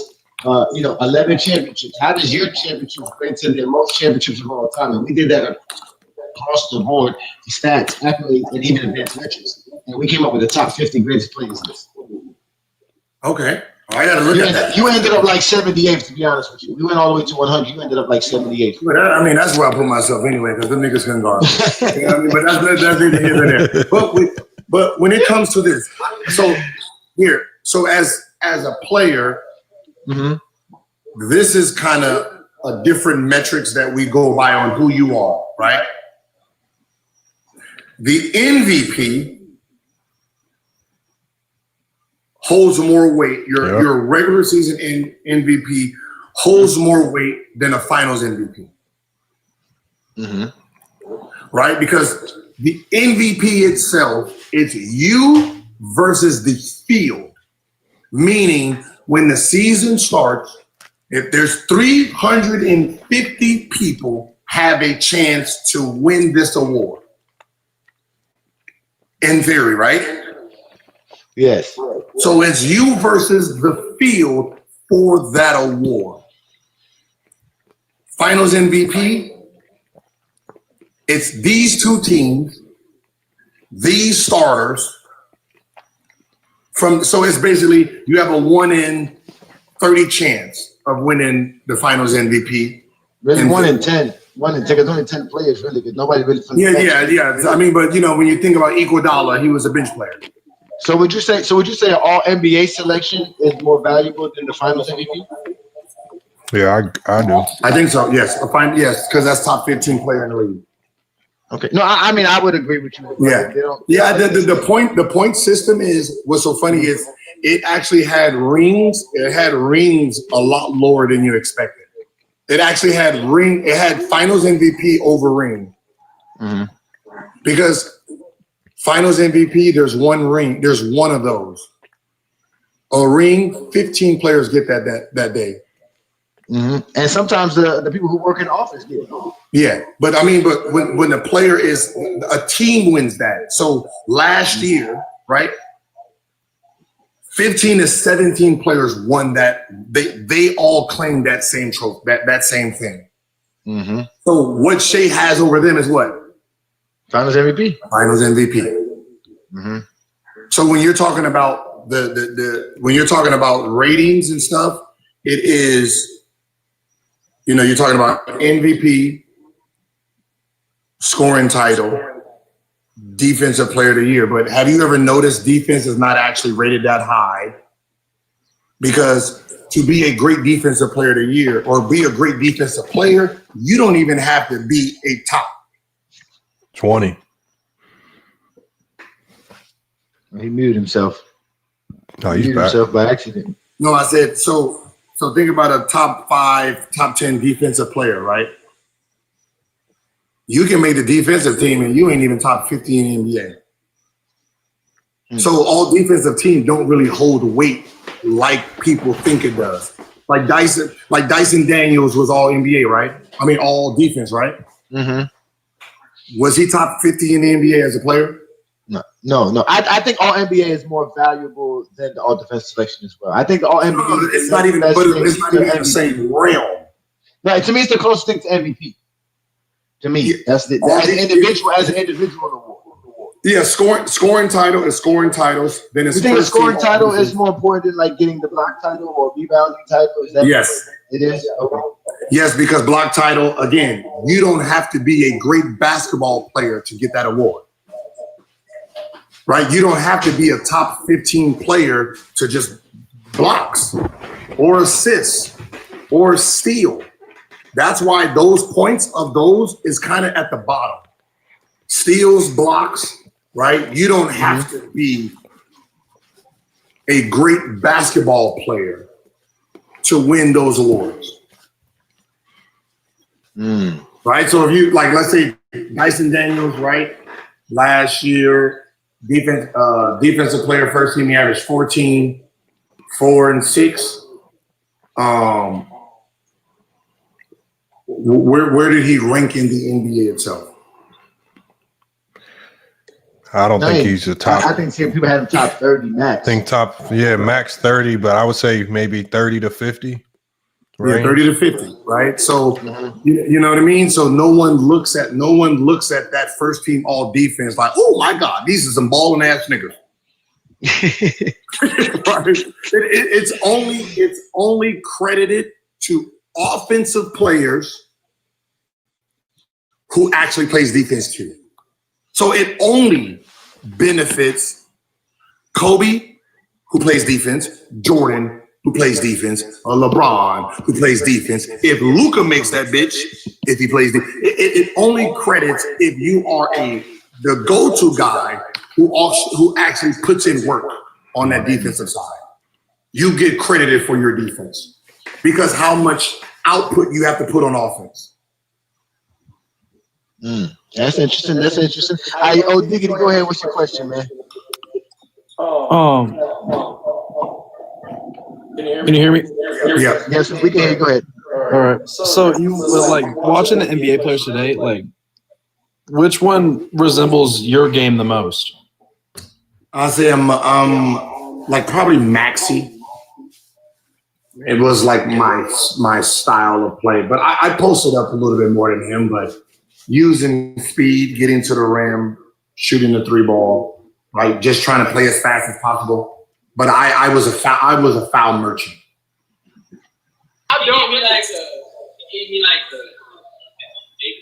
Like an early Dame Leonard back in the day, mixed with like some type of Harden. Like I was either getting to the lane or I was getting to the lane trying to get fouled, or I was shooting the three ball. Yeah, Maxey's balling this year, man. What are you doing? You ain't lying.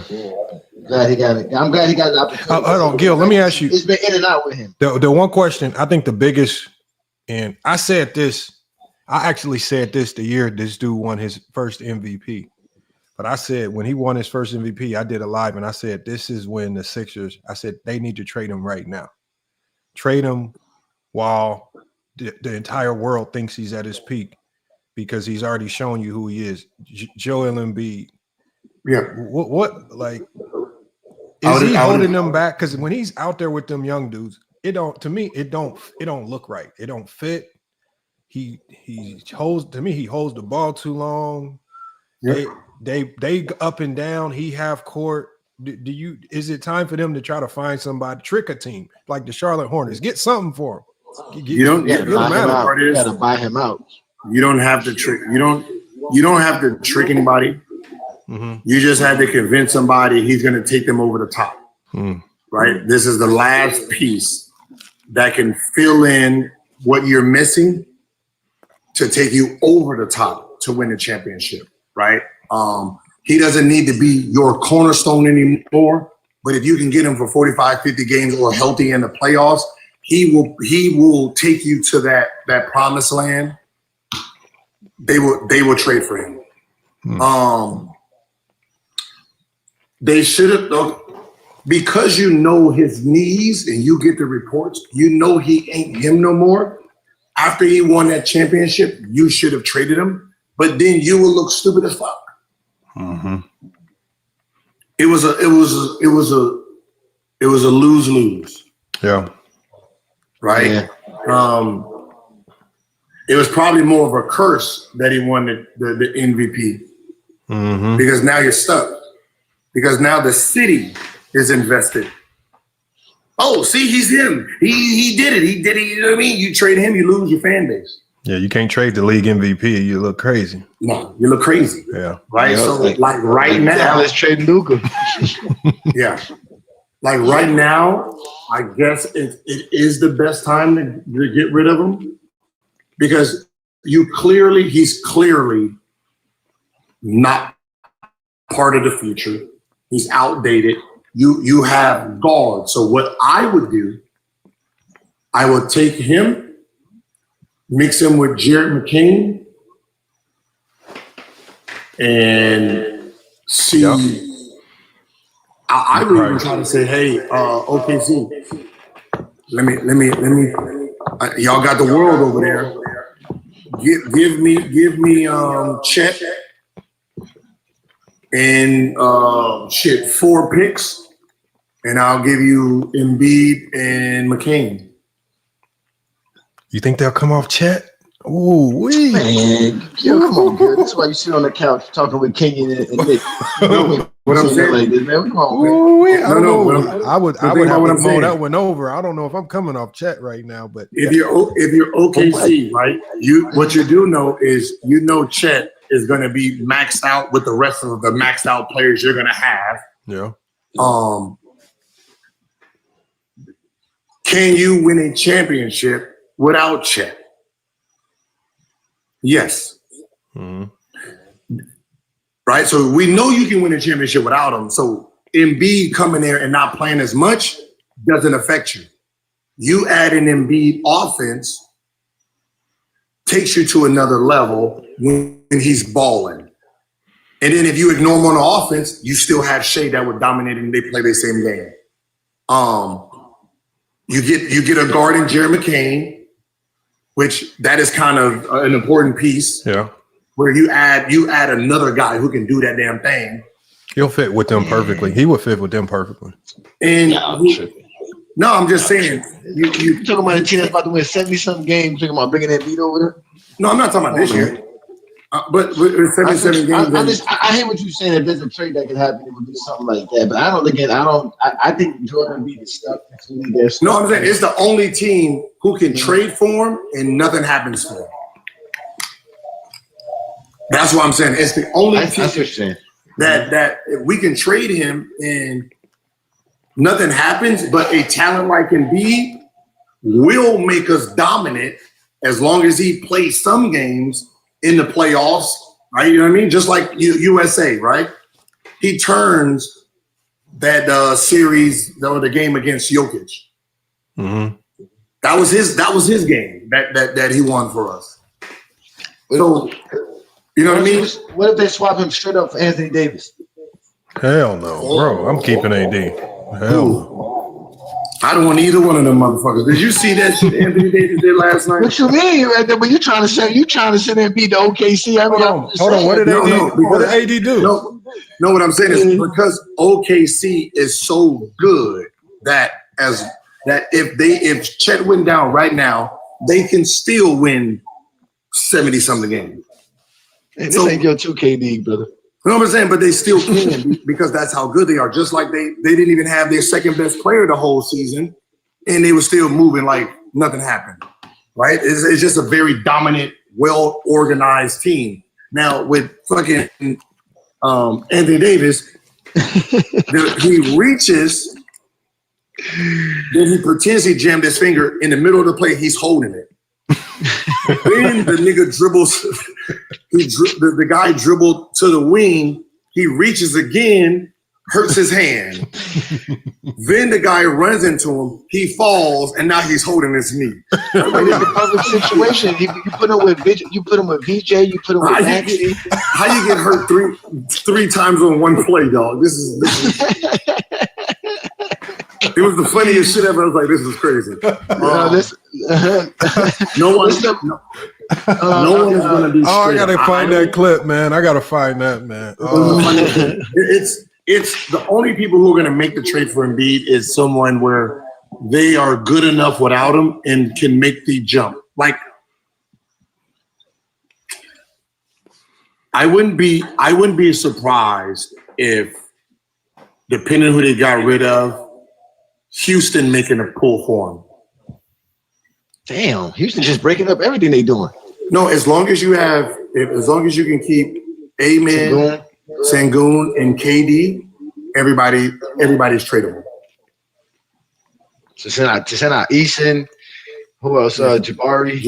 Bright can come off of Van Vliet's contract. Send out Reed Shepherd too. Just throw Reed Shepherd. Yeah, I don't at that point because I know I have the big three. I have my big three already. Now, think about it. If Embiid gives me 45, 50 games, I got a big. Low said nobody want Embiid, but look, somebody will take him. I'm telling you, somebody will take Embiid. I promise. No contender want him. No contender wants him. I promise you, somebody will take Embiid. I know they will. Players, listen. This league is dumb. Like you don't have. Like I'm gonna just be honest. Most of you guys that talk basketball is smarter than the people who's making decisions in the organization.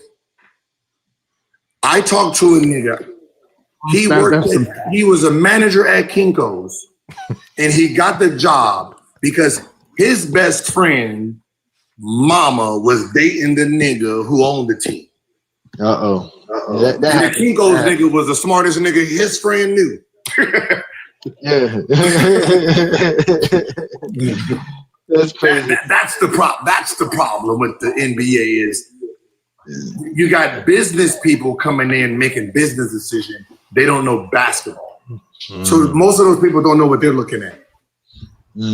Like I told Philly, I got somebody in Philly, hey, listen, you're going to need a replacement. If what I'm hearing about Embiid's need, there's nothing you can do about it. Go get the kid from Maryland. Go get Queen. He is the replacement. He is a 5-man who can get buckets, who plays more like Jokic. Can score, can play 1 through 5, can pass. He is your big man for the future that you can team up with Maxey. And he was like, oh, well, he can't do this. He can't or he won't. That's two different conversations. Can't is physically. Won't is just lazy. They both a problem.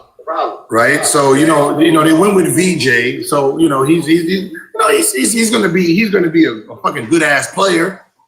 But once you lose Embiid, you're gonna need a big. Can't rely on Drummond.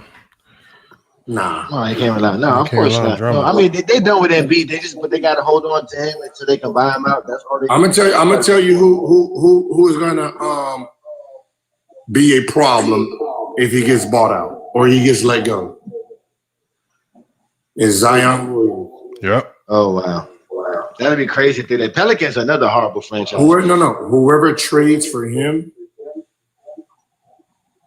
is gonna change the franchise. Here's why. He has in his contract the weight clause? Huh? Are you talking about the weight clause? No. Because he didn't reach his max plays, like he had to play a certain amount of games, his contract can get voided, right? So they can just get rid of him tomorrow, whatever. It's in his contract. So let's say a team like New York Knicks. Let's say they trade Carl Anthony, they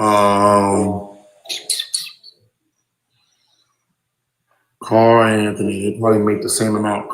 Him and Carl, and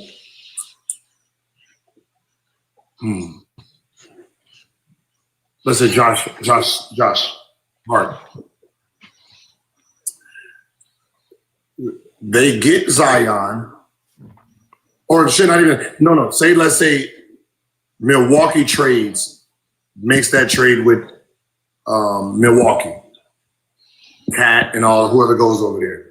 Then Pelicans, if you're Knicks, you say, hey, I will trade you, Mikal, whoever's left, OG for Zion. When Zion gets here, say, Zion, I'm going to cut you. You're making $40 million this year. I'm going to cut you. I'm going to get you off the roster, but I want you. So I'm going to re-sign you for $20 million. I got the same player. Now I got $20 million less. Now I can go out and get any fucking body. But if they cut him, if they do that, does he have to resign with them? He don't have to resign, but I'm going to make that deal with him and basically tell him this under the table shit, get you on the back end, get you some, you know what I mean? Do one of those, them secret deals that nobody needs to know about. See, this is what happens when you don't ask basketball questions. We get Gilbert Arenas trying to play the GM. No, because look, telling us some crazy trade scenarios. No. Okay, now here, let me tell you why he's so important to free agency. Because he has this clause. Owners don't care about paying you $40 million a year. What is that 40 close to my cap? So if I can say, hey, Lamont, let me give you 20 on the books, 20 under the table. Yeah. You're gonna take it, right? Oh yeah, of course. We know they do that. We know now that 20 instead of 40 on the books. Think about the players I can go get. So with Brunson in his deal, now Zion James gave me this deal. I can go get another max player or two great additions. That sounds like something the Clippers would do. With Zion, Brunson, and Giannis on the team. I can fuck around and still go get two good players. I can fuck around and go get Austin Reeves with $20 million a year. Right? But so there's contracts you got to look at that changes history. Yeah. And that Zion clause is you got to watch out. You got to look at it because he can be dropped any minute, which means he can go anywhere he wants and changes the franchise. Mm-hmm. I have a funny they're trying to trade feeling. him. I don't think Zion is as hurt as the Pelicans say. No, I think he is. You think he is? Because Zion he put out a tweet, man. He said they sit me, but I should be playing. Like he was. Oh, then they might be trading. Then they might be trading him because they don't want him to get hurt. Same thing with Giannis, right? Giannis is still out. Yeah, Giannis is gonna be out for a couple of weeks. They say he got a calf strain. Yeah, that's a trade set up. They trying to set up a trade. Yeah, like that's what I said. You know when somebody getting traded because they'll be sitting on the bench with some fake ass injury. Yeah, and listen, for everybody who's patiently waiting, please wait. We're not rushing Gil. If you get a chance to get up here, get up here. We're gonna let people get their question in. We're having a great conversation, bro. It's not like you're gonna get this opportunity again, so please be patient. Well, you know, there's only so much we can do here. But let's let Money Law get his question in. Go ahead, Money Law. What's your question? Are you there, Money Law? He up out of there. There you go. You hear me? Yeah, we can hear you. Go ahead. What's up? So, Shea, after this season, is about to have 4 consecutive seasons, averaging 30, shooting 50% or better from the field. You have to look at guys like a George Gervin or a Michael Jordan to compare him to. Otherwise, you have to look at small forwards, power forwards, and centers to measure his production and efficiency against. If you look at a lot of guys in the top 10, they're winning rings when they're not winning the Finals MVP. Guys like Tim Duncan losing to Tony Parker, Magic Johnson losing Finals MVP to James Worthy and Kareem, Bird losing to Cornbread Maxwell, Stephen Curry losing to Kevin Durant. So assuming Shea stays healthy and he plays another 10 years, and he probably won't surpass those guys, but gets closer as far as all NBA teams and get closer in all-time points. Do you think he has a conversation if he wins this second ring, wins the final MVP, gives me another 30 ball, shooting, averaging 47 to 50% from the field? Do you think he has a case for top 10 all time? Nope. Damn. Why not? Longevity, man. No, yeah, it's not after this year though. Yeah, you gotta do it. You gotta do it for a long time. But yeah, he said for a long time. But he said he's gonna win a championship this year, get the Finals MVP, win the championship is good. and then get to give us 4 or 5 All NBA seasons after. Now in the top 10, there's only what? There's Will Chamberlain that has only 2 championships, and Oscar Robertson. Oscar Robertson's not in my top 10. I don't know what top 10. No, I mean I'm just talking about when I say top 10, I always say consensus where the people who ESPN. Yeah. So it'd be Oscar Rob if he's still there, but most of those guys at least got what 3 rings, besides Wilt, I think. Wilt got 2, and Oscar got 1. Yeah, so Oscar, because I always had problems. How was Oscar in front of Kobe when there's no metrics in none of his stats that should have him? There's no accolades. There's nothing. Which is weird, but when you're talking about, okay, 2 rings, 2 final MVPs, and then you keep averaging 30 the rest of your career, yeah, I mean 27 to 30. 27 to 30 for, let's say, so right now he's a 3-time All-NBA player. So to even get in that category, he's going to have to at least break at least 9. It's 10. It's 10. You got to be 10. Because Oscar Robertson Oscar Robertson has 11 All NBAs, 12 All Stars. Yeah, anybody in the top 10 is gonna have at least 10 All NBAs. Yeah, so which means you are top 15, 10 years or more. Right now, he's 3 going on 4. So he's gonna need at least 7 more on each side to even be considered. All right, so but let me ask you a question. Well, I just dropped them off, but okay. Let's say Shea wins MVP's finals, Western Conference Finals MVP. Championship, Jalen Williams wins MVP. Finals MVP. Does that take away Shea's legacy? It shouldn't. It shouldn't. It shouldn't. But it will to certain people. It will in certain people because they don't understand the only way Jalen wins it is if the game plan worked to stop Shea to make Jalen Williams see if we can you beat us? You know, like why I said that about 2011 with LeBron. Yeah, but no, the problem with that is that's like somebody saying, right? Like your career is better because you were 3-time All NBA player as the first option instead of playing alongside LeBron James. Because you played alongside somebody that was better than you, so that shouldn't diminish what you are and how great you are. You understand? So like just because Jalen Williams is playing behind SGA, that doesn't mean he shouldn't win a Finals MVP. No, it did no. You see what I'm saying? Yeah, like that's the problem. But people will look at it like something's wrong with Shea because he didn't win that one award in those 4 or 5 games. That's only a 4 or 5 exactly award. Yeah, exactly. Right, and When y'all done with your topic, can I ask you a question? Yeah, you'll give your turn, SGA. Everybody's. I didn't even want to bring you up because I had a feeling you was gonna do something like this. But you let him go. But what do you got? Gil. No, let him.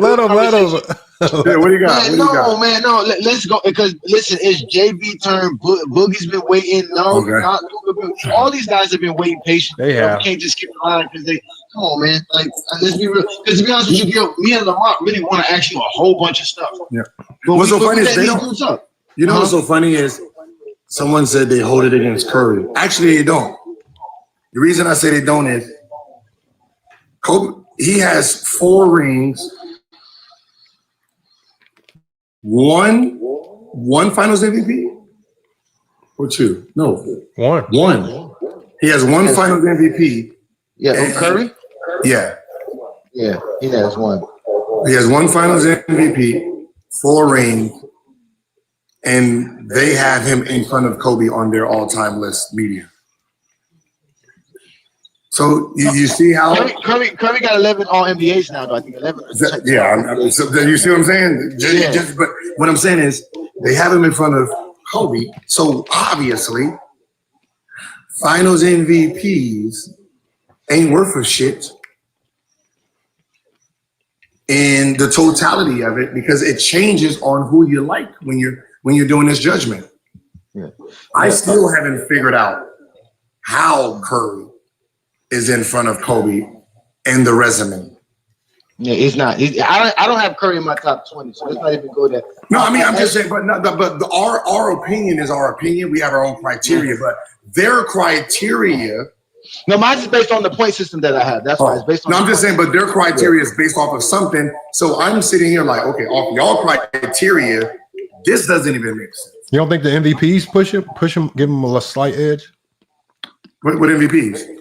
Like just the league. 2 league MVPs. Two? We got 2. We got 2 of them. 2 gives you. It's a slight edge and legacy. Kobe. I mean, Steph go down as the greatest shooter of all time. I don't know if Kobe goes down as the greatest of anything all time. But I mean, shooter's a category. It is. Yeah, it's a category that Lamont count. No, I don't count a category. But that's what I'm saying. Shooter, that's just like saying the best. He counts that being the greatest at something. So best dunker of all time, best free throw shooter of all time. I didn't know that was just a category. It was just something they used because they didn't say best shooting guard of all time or best point guard of all time. he created his own category of shooter. Because most shooters were shooting guards, but they couldn't say he was the best shooting guard of all time. So they named just shooter of all time. But okay, whatever that is. Yeah. And SJ, I dropped you because I'm the minister of defense. My job is to make sure everything goes in order while we're here today. So let's let JB up. JB, you can say shit. What's your question for Gilbert, please? Yo, what's good, everybody? Appreciate y'all letting me up. Two-part question real quick. One, Gil, what do you think about analytics? Oh man. And then secondly, let me ask you, during the regular season, from a player standpoint, when you're playing during the regular season and then get into the postseason, how different is it from a player standpoint, scoring the basketball in a regular season game to when guys could actually prepare for you in the postseason in a 5 or 7 game series, if that makes sense? Yeah. Okay, so analytics was used by agents to get their players money, right? So here I can tell you because what is his name? He was in Kenya's draft, #1 pick. Oh, not #1 pick, but he was the Miller. Mike Miller? Yeah, so Mike, so we're gonna go with Mike. So take someone like Mike Miller, right? So Mike Miller averaged 11 points, 4 rebounds, 6 assists, right? He shot 50, 48, 80. Now, what an agent did or does is you take his numbers and say, if he got the ball this many times and played this many minutes, this was what he'd be averaging. So they started using the analytics of what ifs to get these players paid the same as somebody who was averaging 18 or 19. So they were tricking the system with what we call today analytics. So, so guys like that they will in heighten say, oh shit, he will be averaging 15, 9, and 9 if he was the main guy and do all that jazz. So that's where analytics actually came from, tricking general managers to overpay for mediocre basketball because they had great numbers because they were selective on the shots that they took. Now, when it comes to playoffs and regular season is easy compared to it's not even close. Because what happens is, say we play tonight.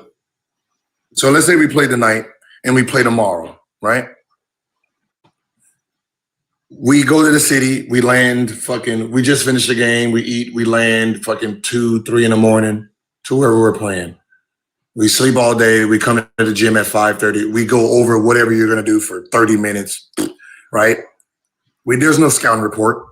You just have your keys to how you're playing. All right, Shay, you put the stats up there, what the motherfucker's been doing in the last 5 games or whatever. Little sheet that nobody looks at on your what's the name. And then that's it. Then we go through them. Then we have a day off, and then we play. We have a day off Tuesday. Then we play Wednesday, Thursday against somebody that we don't even know. You know what I mean? So there's no real scouting in regular season basketball. Now, when the playoffs come, the biggest change is play calling. Fouls. So referees hold the whistle more, which that becomes an adjustment. Because what happens is you can fuck off around trying to get your normal fouls, right? Like imagine if we go into the round 1 and they don't call normal Luka fouls or normal Reeves fouls, right? Them niggas out there looking stupid, fucking the game off. We can be down 20 in the series. OKC, when they played Miami in the finals, and James Harden was out there looking crazy trying to foul bait, and they didn't call it, right? So that's what happens in the playoffs. And then what happens is you do get a book. You get a book on that player and all the things that they want to do, all the things you're going to take away, all the second options, all the third options, right? You're going over out of bounds plays these niggas did in November. Right? There's one play they won a game with on this backdoor play. That part is going to be part of, just in case you see that.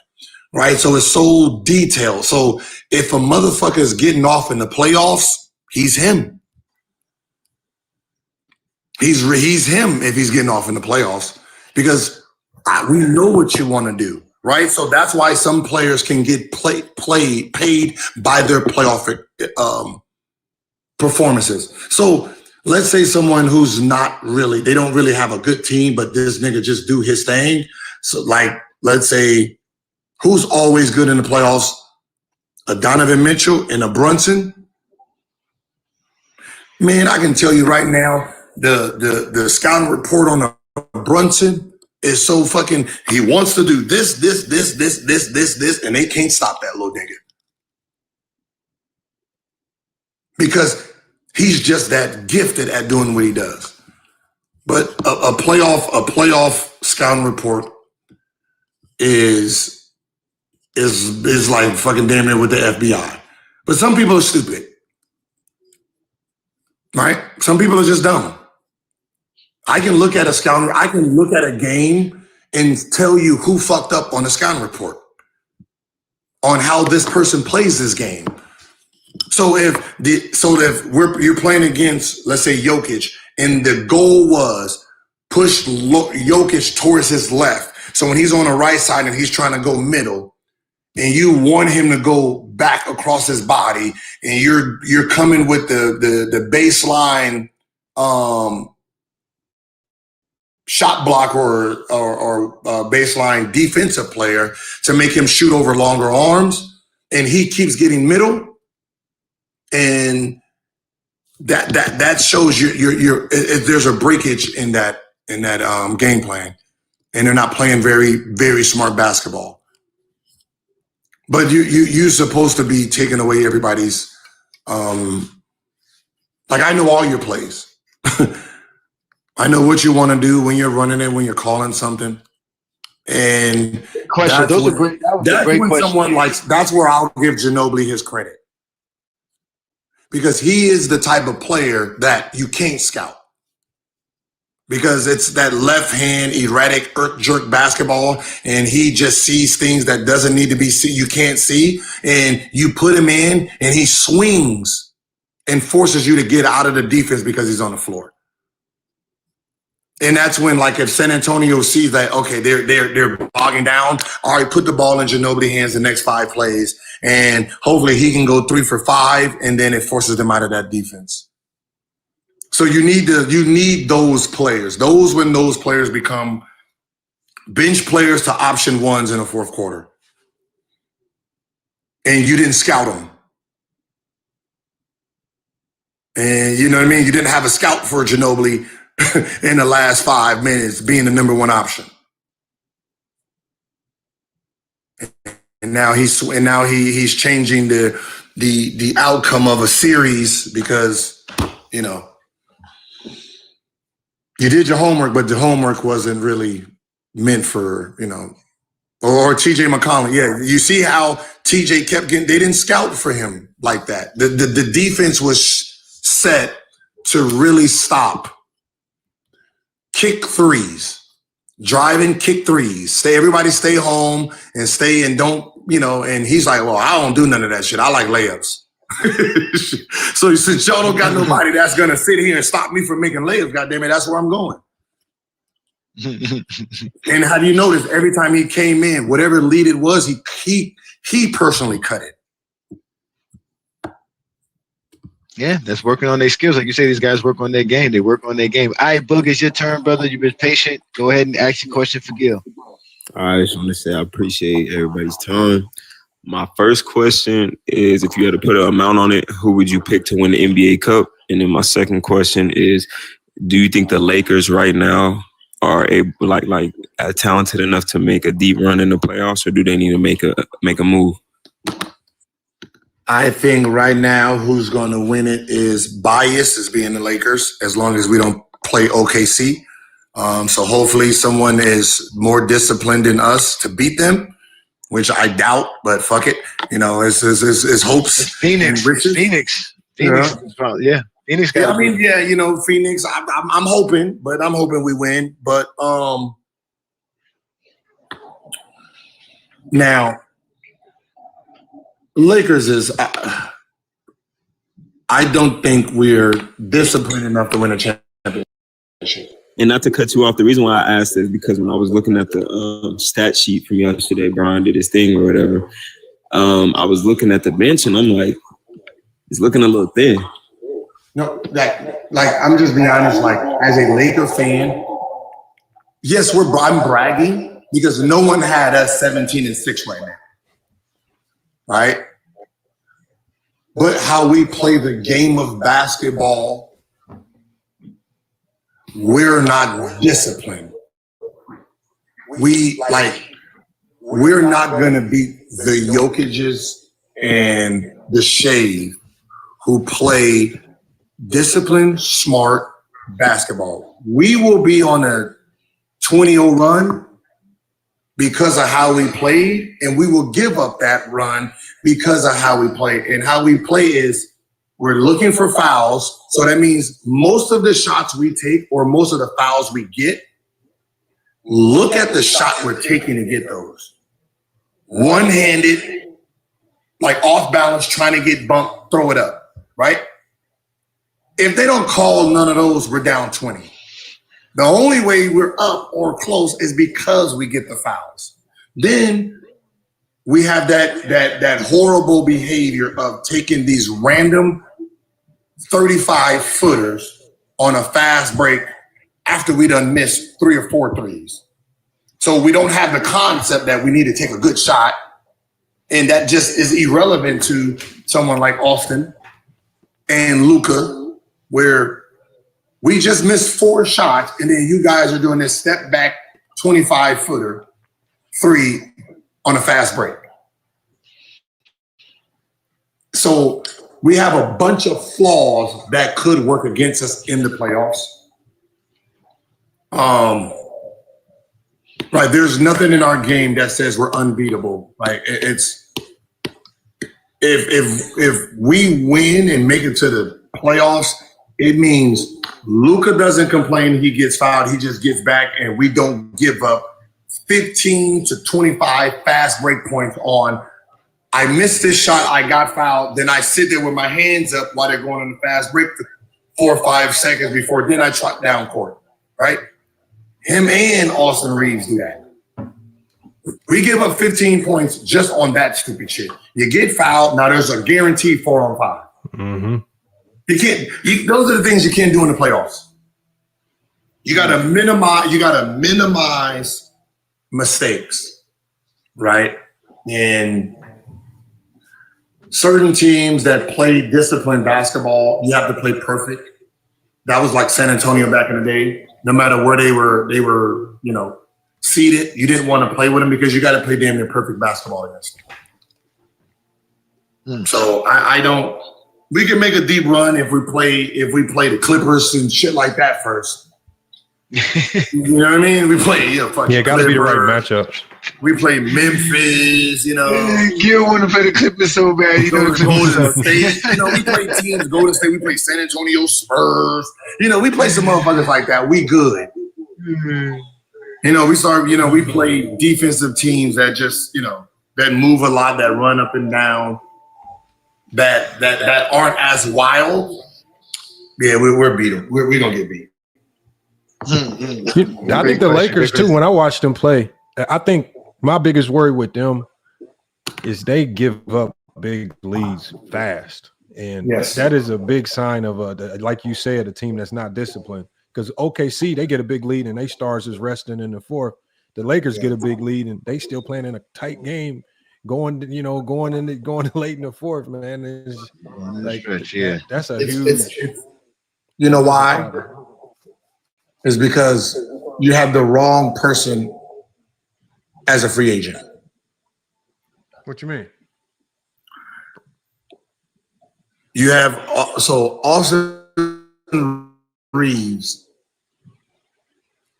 If Austin Reeves didn't play the way he played, right? Most of our bad shots and erratic movement sometimes is Austin Reeves. and some of our great moments is Austin Reeves hitting big shots. The fact that he's a free agent and that money is on his mind, I don't think he's gonna be disciplined. You're gonna to get him to not take such wild shots at bad moments. You're gonna have the guarantee in his money now to settle down his mind, because right now he is trying to get as many points as he possibly can. And that's the goal. If I got 20, I'm trying to get 30. If I got 30, I'm trying to get 40. And that's the way he plays. Right? It's not like a Jalen Williams where I'm going to sacrifice to try to get the win. I need to get my points so I can get my contract. Yeah, well, it sounds like my Miami Heat about to win this NBA Cup, man. Y'all got trouble coming up. Miami Heat? What you mean, who? Miami Heat? What? Don't get me started. You know what? I'm sorry for you. For me, why? Because you the Laker fan. No. You have the sorriest group of players that plays very hard to the point where you actually cheer. You know what I mean? What you mean, man? Hey, listen, man. Let's get the next question. Let's get the next question. No. Elaborate on that. No, man. No, what I'm saying is you have leftover players who they get to play hard and buy into a system that they win games that gives you guys hope. So you wouldn't want to play in Miami. You wouldn't want to play in Miami. Have you noticed in the last maybe 10 years, I don't think any Miami Heat player went anywhere else and was actually a decent player. Nah, that's true. We don't do that. No, because only in Miami. Yeah, you're only good in Miami, and that's exactly. So that's not the problem. That's a good problem for me to have as a fan. No, because man, listen, make me the GM of Miami. I guarantee you. Kid, we wouldn't keep you out the strip clubs. Come on, man. No. It ain't got nothing to do with me. I'm gonna sell Miami. See, what you gonna Miami's not being sold. You know what's being sold? Pat Riley and that bullshit. Boot camp. Yeah. No, it's culture. It's culture. It's a cultural town. No, I listen. The culture, like you said, it's a boot camp. But again, Miami's a cultural town. It's very ethnic down here. Culture matters. I'm gonna tell you that culture shit was some bullshit. Thank you. Let me tell you why. He's never won a championship with a culture. See, the culture is this. We got Showtime Lakers, right? Magic Johnson and them partying. Think about who they were, right? Partying, fucking, winning, fucking. That wasn't Pat Riley's culture. Pat Riley goes to the Knicks, put in that brute basketball, beat 'em up style. That's him. He gets to Miami, beat 'em up style. Then he gets who? Shaquille O'Neal. Shaq changed everything. Shaq. You get Shaq. You get Gary Payton. You get Antoine Walker. Now you tell me what culture they had down there in the strip club. Everybody. I can tell you. I know what culture they had. And I keep telling people I know what culture they had. I keep telling people that. So that wasn't Heat culture. What happens when LeBron James came? That wasn't Heat. What Heat culture is this. When the stars leave, he flashes the ring, and then he puts them sorry niggas into boot camp. Heat culture. But whenever this nigga wins a championship, it's whoever he brings in that he's gonna let do whatever. Think about Heat culture, what you hear about it, and think about Jimmy Butler. Think about what they said Jimmy Butler was doing. The nigga didn't stay in a hotel with the team. The nigga got his own Airbnb. He didn't fly on the plane with the team. He flew there when he wanted to. That ain't Heat culture. No, they didn't like that. That's why. No, they didn't like that when he was upset. I know that. You ain't got to tell me. I told you I was upset without Jimmy. Now I'm happy because we playing. We're looking good. But But the problem is you don't never have no assets good enough to make a trade to get like all Pat Riley's championships came off of trades. But trades. But it is GOAT type players. Yeah, superstar. Of course, I know that. You ain't got to tell me. That's why we got 3. Like it's like out of the top 5, like consensus, media's top 5. This nigga's had 3 of them. 4. Yeah, it's true. You count outside. I mean, of Miami. 3. No, I mean 5. No, you count outside of Miami. Yeah. No, I mean they some consensus have Shaq as a top 5 player, right? That's what I'm saying. Yeah. Right. So you had Magic, Kareem, LeBron, and Shaq. Yeah. Yeah, that's good. That's good. Yeah. First of all, you're just gonna quit talking shit about my Heat, though, Gil. Not Luka. You good? That's just the truth, man. And y'all got the worst front office in basketball. I think whatever, Mr. Portland. I think when Pat Riley leaves, if you get for you to really get teams and players there, the day you get rid of Pat Riley and Spo, I told you, get rid of both of them. Man, I'm not listening to Gil. All of them because Pat Riley has brainwashed Spo to think like him, and that is wrong. If you're trying to everybody, this is the problem. Everybody wants to be in Miami or LA or New York. Especially for basketball season, you want to be in Miami or LA because of the weather all year. So the fact that you can't get a free agent where everybody has summer homes is a problem, don't you think? Niggas got summer homes there, but don't want to play there. Why? We get people. We got no. You get niggas y'all trade for. You telling me you can Clay got a boat? Clay got a boat. You can't get Clay down there. We didn't want Clay. Why would we want Clay? Oh my God, we don't want no Clay. But that's the point. I've been saying for the longest, Gil. I've been saying this for years. I said Pat Riley and that whole front office got to go. I said they outdated. They don't know how to go get players. They running this old style. Nobody wants to do that, man. Nobody's doing all that. Supposed innovative. We had no more offense for a while until something happened. But let's let not Luka in because y'all disrespecting my team a little bit too much. I can't grab y'all through this phone. Go ahead, not Luka. It was I just want to ask, from a player perspective, what's the one thing in NBA scouting reports that fans would be shocked teams actually game plan around? Interesting.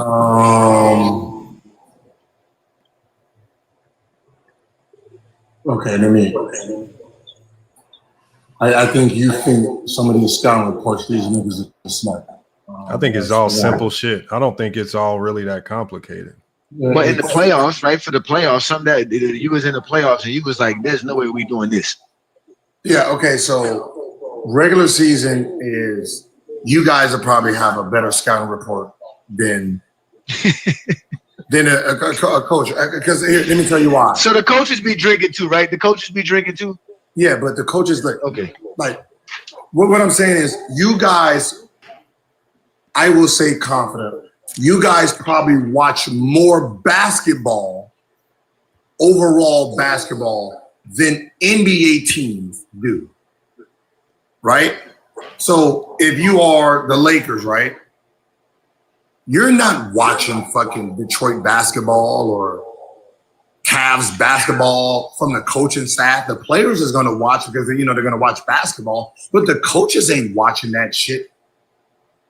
So all they're gonna do is this: they're gonna go to the stat sheet. They're gonna go to the basketball references, type the nigga name in, and they see Cade.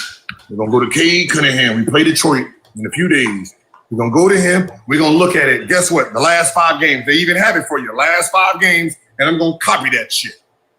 He is averaging 35 points in the last 5 games, 54%. That's all they're doing, man. They box score merchants. Yeah, they're box score. Yeah, they're giving us the box score. They can't tell you, oh, we're gonna push him left. What is he, left-handed, right-handed? They don't. It's not as complicated. Once you get into the playoffs, then they start using synergy report, and then like some of their your advanced scouts start coming into play. That's because you played in Washington. If you'd have played in Miami, you would have had better scouting reports. That's why. That's the difference right there. See what I'm talking about? See what I'm talking about? I mean, yeah, y'all got some good scouts over there. Like there's certain people, there's certain teams that got better. Like there's certain franchises got better. This team has better locker room, right? This one has a better medical staff. These guys have better scouting. These have better amenities like food, plane rides, hotel selections. So everybody has a little bit of their own little unique things to get players there. Yeah. All right. So just so that you can answer his question, is there anything that you saw in the scouting report that you would No. say that we wouldn't know? Like we would never think you guys actually do that. No. There's okay. The one thing that a fan wouldn't know is a scouting report, meaning, all right, so the biggest thing is LeBron James scored only 17 against Barrera in the playoff. No, that was the goal. The goal was the scouting report from Dallas Mavericks is we don't give a fuck who beat us, as long as it's not LeBron James. So this is how we're going to guard him. If he plays point guard, we're going to pick him up full court, tire him out, and then in a half court, we're going to guard him like this. Jason Kidd, we're going to let D Wade be the number one option because D Wade is not going to be scoring and get everybody involved. He's just going to be one-minded. So we will put this. Okay, let's go the Matrix. You guard him. He starts bopping him and posting him and doing this. Okay, fuck that. Jason Kidd, you guard him.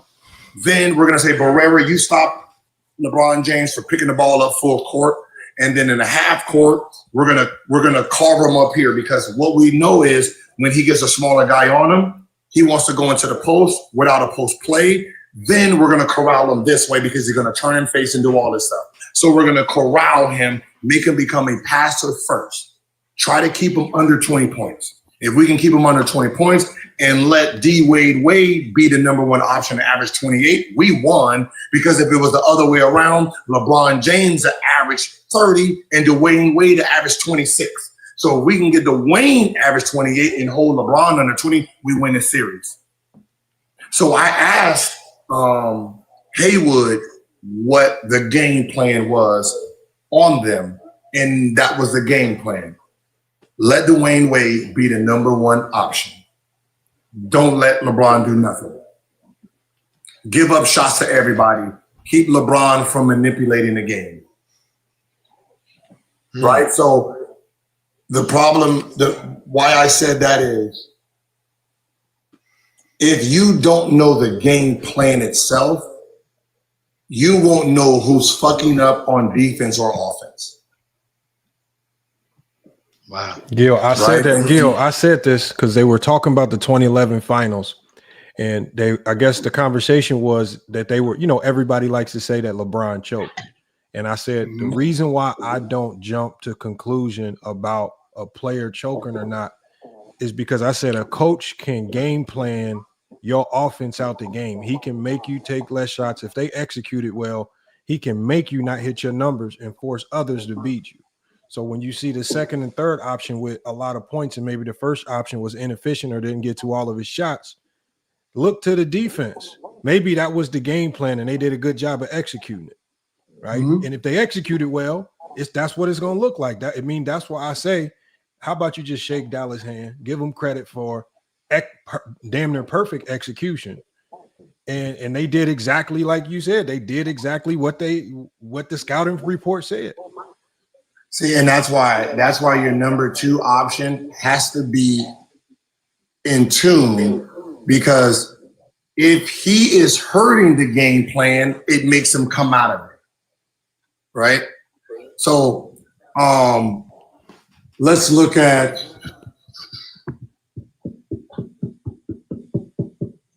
someone like, how Curry and how Iguodala won, right?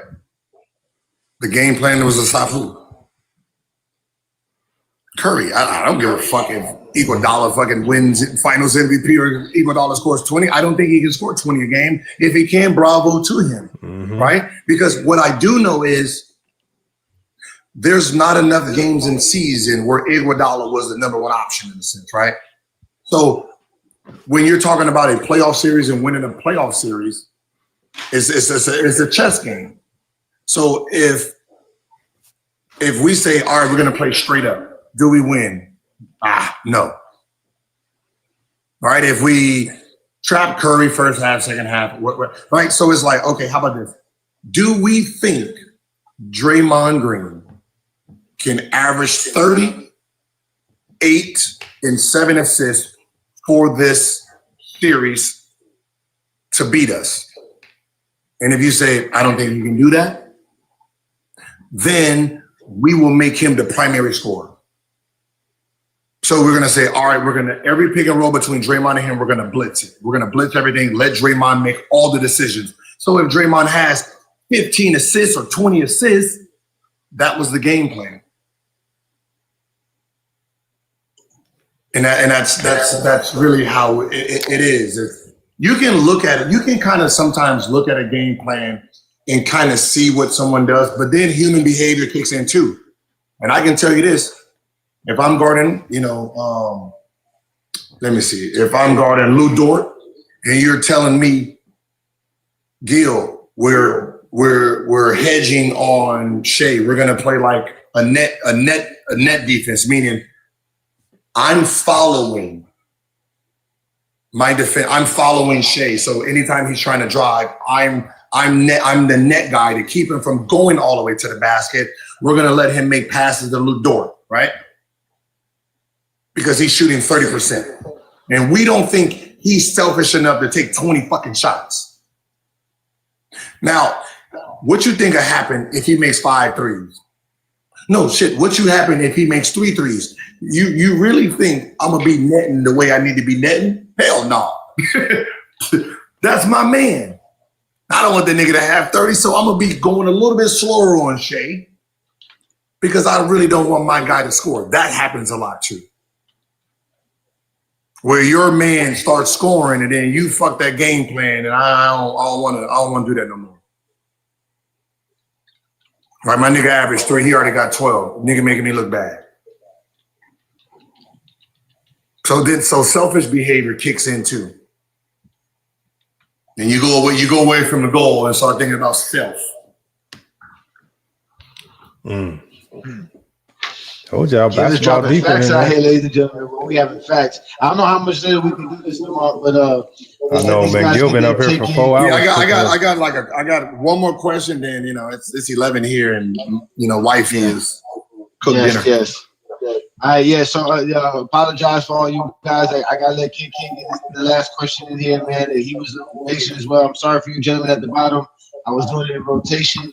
I tried my best to get y'all in, but Gil was cooking, so we gotta let Gil keep this thing. So King, get your last question in, and then we can get the live over with, so that Gil can get back to his lovely wife.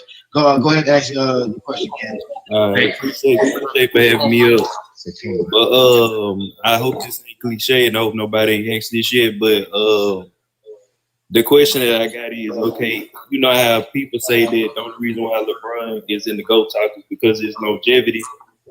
So if you take away his longevity, what makes him still be in the GOAT case? If you take away LeBron's longevity, okay, I'm gonna just be honest with you. 2018, meaning he's 33 years old.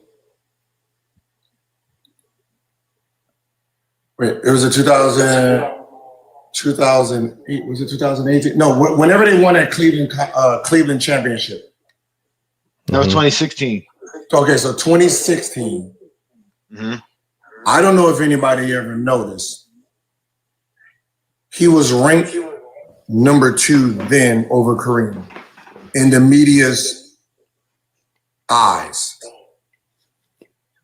A lot of people don't know that. That's why they were confused on, like the Kobe fans are confused, like, when did LeBron jump Kobe?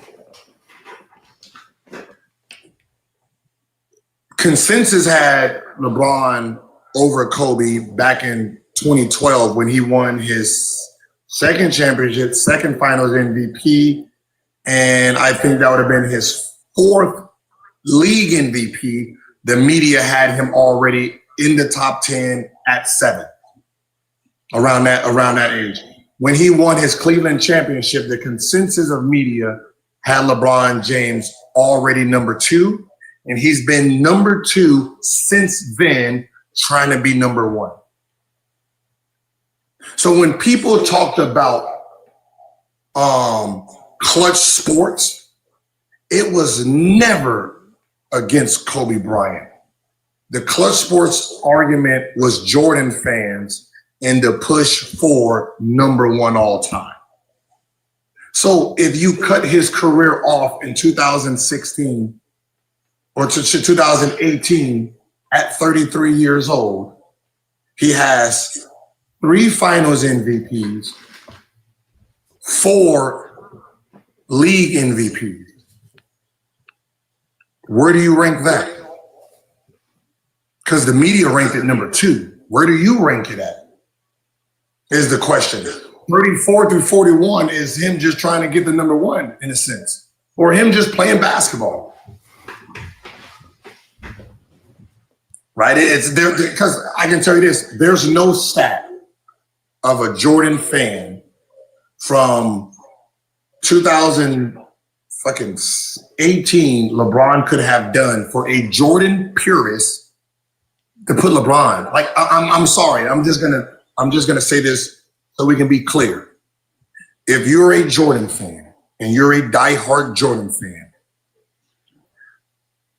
there's no argument no nigga can make that you're gonna say, oh yeah, okay, you know what, you're right. Jordan's number 2. You're not doing that. No LeBron fan can look at no Jordan stuff and say, you're right. We're just going to keep Jordan 1 and we're going to move LeBron. No, you're not going to do that. If you're a fan of something, there's no accolade, there's no metrics, there's no real conversation you can have with someone that is actually going to concede to what you're saying. Mm-hmm. Even if you're 2 plus 2 don't mean fucking 4 if you're trying to remove my player from where I have him. It's 5. Okay, we're carrying some shit. We're going to carry the 1. Make it 5. I don't care. If I have Donkey Kong number 1, nigga, Donkey Kong is number 1, and I don't care about whatever stat you have. Right? So 6 finals and 6 finals MVP does not mean shit to a LeBron fan. Okay? It doesn't. No matter, you can keep using it, they're not going to concede. Right? 4 and 6. Mm-hmm. 4 and 6 finals and moving and transfer and moving houses and doing this and doing that and Balco. LeBron James fans don't want to hear none of that shit. Right? They don't give a fuck what you're talking about. Yeah, right. But Gilbert Arenas, at the end of the day, Jordan's career is what it is because of longevity. How's Jordan go without longevity? 10 scoring titles is longevity. Yeah, what is taken away? Like, what years are you taking away if you take away somebody's longevity? Like, what is that? Like, what does that mean? You're going to shorten somebody's career to 5 years, 4 years, 5 years. No. What happens is if you're arguing for Jordan, mm-hmm. you're stopping his career at 34. Which means you don't. The Wizard years don't count. So at 34 is his career. So all his stats of everything he did stops at 98. So if they get to stop everybody at 90 at 34 years old, that's the argument. And the problem with that is that ain't even you can't even argue that. Yeah. Because I remember I did the math for someone like Jokic. He would have had to play like 15 more years, averaging about 41, playing about 60. Because this is what I said. I said the NBA, if the NBA moved it from 82 games to 65 games, the top 10 is sealed forever. Because with a 65-game season, let alone trying to catch Jordan accolades with 80 fucking 2 or trying to catch LeBron scoring title with what he has. If you cut it to 65, these niggas got to average. They got to play 65 games for 25 years, averaging about 41 a game. So they can't miss not one game. It's ridiculous. So look, when you take away Jordan's, when you just say, all right, let's take away bias and just look at Jordan's career, it's the unreal thoughts of 82 games, 81 games, 80, 78. Like, it's just an unreal thought, averaging 30 on every championship for regular season. Like, so basically what Shea did in the last 3 years, that is all of Jordan's scoring titles and chips for 11 seasons or whatever. You can't argue the dominance of it. This resume don't need 6 rings to be called the greatest of all times. You just get to use 6 rings to keep everybody away. That's what the ring culture is for. The ring culture is not about who's the greatest. It's about making it impossible to catch use Jordan. it to start the conversation. Oh. Because what the NBA, what you realize is Jordan's career ain't enough. Was not enough. No, what I mean not enough, it wasn't. You said it right. It ain't enough. It ain't enough. No, it's not enough for a longevity player. So what happens is this. He has, is it 11 real years? Right? So you take away the Wizard years, that puts him at 13. You take away the comeback year, that puts him at 12. You take away the broken leg, right? So that means out of 11 real years, he led the league in scoring 10 of those. The one he didn't was he was a rookie, came in 3rd. So that means every healthy year outside of his rookie year, he led the league in scoring. Wasn't Dominique number 2 though, behind him every season? Yeah, but nobody cares. Yeah. but Gil, you can leave whenever you want, man. We appreciate No. But what I'm saying man. is, so when you think about just the idea of what he did, you can't think about it because it can never happen again.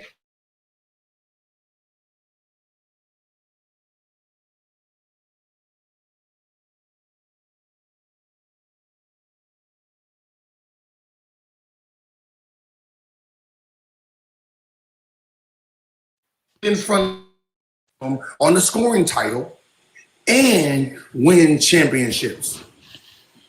That is not likely to happen. So that's what a Jordan fan gets to hold on to. Right? You get to hold on. Even if someone matches them with 6 rings and 6 finals, they get to lean on what? Does the nigga got 10 scoring titles? Nope. Right? It's just if you had to carve up a career to be the idea of it, you're looking at a Jordan resume with 10 out of 11 years he led the league in scoring, right? 6 championships, went undefeated, never played in a game 7, right? It's one of those you look at it and be like, yeah, but the concept of the future didn't apply here. Right? If you told Jordan in 90 and 92, there would be a Kobe Bryant that's going to do this. There's going to be a LeBron James that's going to come in and be dominant at 41, averaging this, he would have never retired. Because he understands there's only so long you can hold on to. Because I can tell you this, LeBron James, Michael Jordan #1 legacy, I don't know if it holds up by 2030. I think LeBron will have removed him because I don't know if you know on the voting, Jordan had one vote above, which means is Skip Bayless will probably be gone. That's a vote gone. Stephen A. Smith, right? You got to think about all the Jordan, Rob Parkers, and the Chris Bouchards. Once those niggas remove, the Jordan legacy is removed. Facts. Because everybody else didn't see him. They only seen what's left is Kobe. So Kobe's legacy will move from 11 down to the 4 or 5s. Because the media that's gonna be next up is everyone who played against Kobe. Did you see that poll, Gil? That poll that came out? They gonna put Kobe ahead of Mike? I can't wait. No, Gil. Gil, they did a poll with remember. players under 30. And with players under 30, just to show people how it's going to change, players under 30 overwhelmingly had, like you said, Bron 1 and Kobe 2. Yeah. So now, think about the age. Like the Skips number is 70. So basically, when I'm 50, it's my voice. It's Richard Jefferson. It's Kedrick Perkins. It's Jeff Teagues. It's all these guys. And they never seen Michael Jordan play in the game. Right? So that legacy don't sit with them like it does a Skip and a Shannon and all those guys who get to vote Jordan. Everybody who's voting now, they're in their 60s and 70s.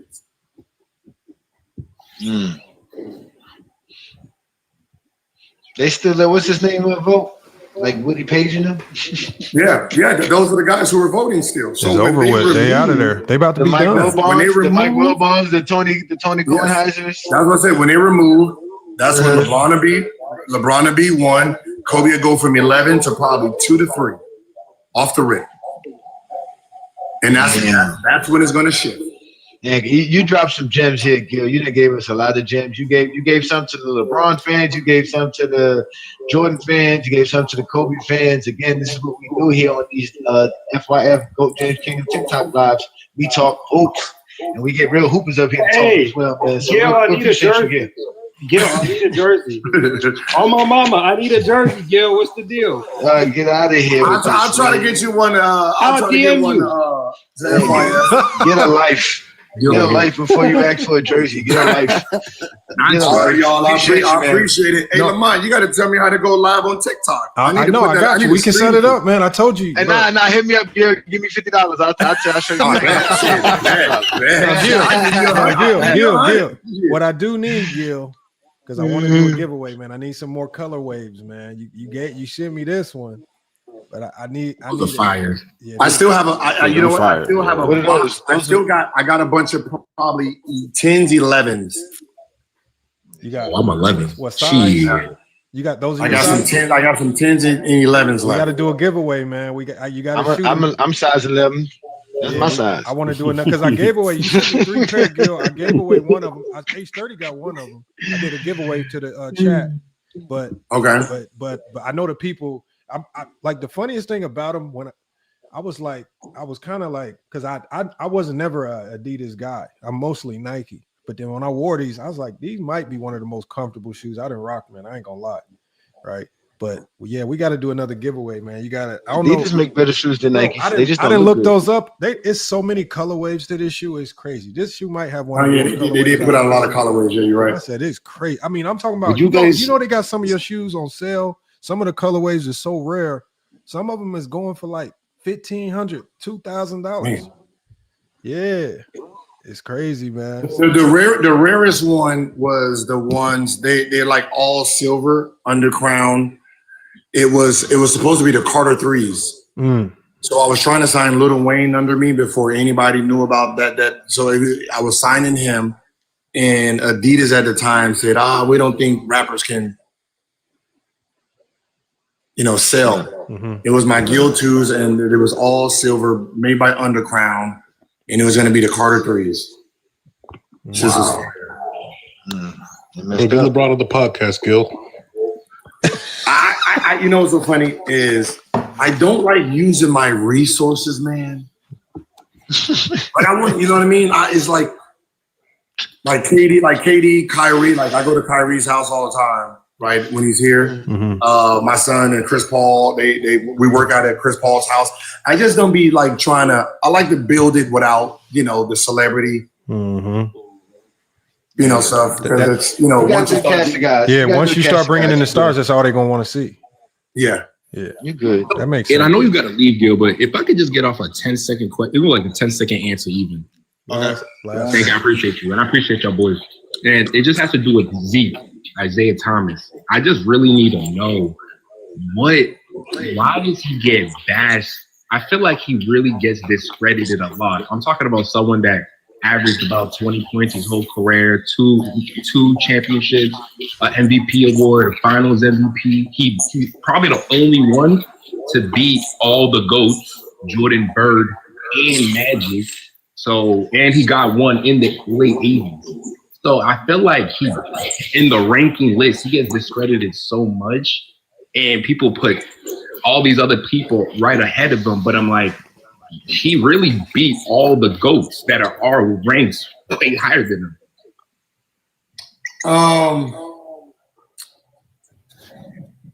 Not that he should be like right there. Like he beat. Like I don't know how good Boston was at the end because they won at the end of the decade.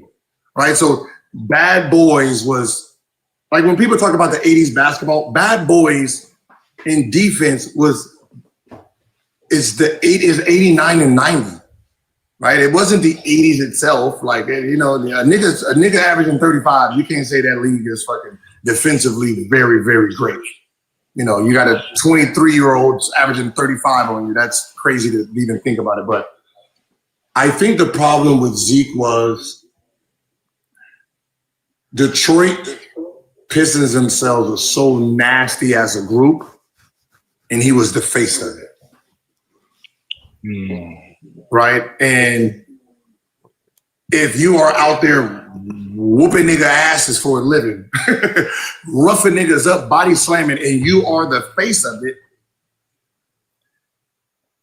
nobody likes you. Right, even though he was a good dude, he wasn't clotheslines and busting. But these are your pit bulls, and you just unleashing these niggas on everybody. So that was more of the thing with Isaiah. It's like Isaiah had the power of brutes and didn't hold it back. He let his killers kill. And people didn't like the ideal of it. And that's where him and Jordan had to falling out because Jordan's like, yo, these niggas is clotheslining me and trying to really hurt me. I thought we friends. I thought me and you were friends. Like, I'm living at your house, when I'm in Chicago. We you know what I mean? Like, you protecting me here, but you got these players out here clipping me, clotheslining me, and doing all this dirty shit. Like, what's up? Are you telling them to do this? Like, it was one of those type of things. Can I ask you something, G? Your top 5 guys that never won a ring, top 5, do they have a chance potentially to beat the top 5 guys that have a ring? You know what I'm saying? The top 5. He said that there's two type of players. He said there's the players that stand on by themselves. They're allowed to be in the ring. In the room, whether they got a ring or not. And there's other players who got rings because they're team players.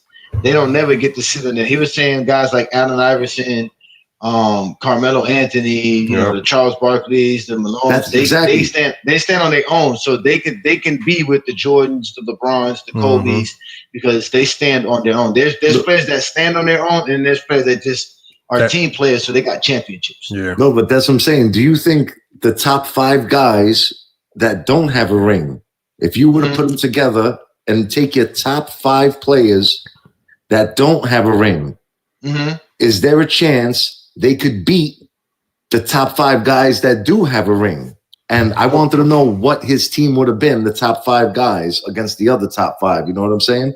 Yeah, well, because I think that would have been a good game. He left. I mean, it depends on who the top 5 you're talking about that don't have championships. Okay, yeah. So top 5, you're saying. Okay, so let's say top 5. So you're talking about the consensus top 5. So that's No. I mean, in your opinion, top 5 guys that don't have a ring throughout NBA history. But who are they playing against? The consensus top 5. So that's Michael Jordan, LeBron, Kareem, Magic, and Shaq. I mean, whichever way you want to spin it. You know, like what game would you want to see that you think the guys without a ring would have a chance to say? So now we're taking at the point where you're pulling in with John Stockton. No, Iverson. It would be Iverson, Carmelo. Iverson.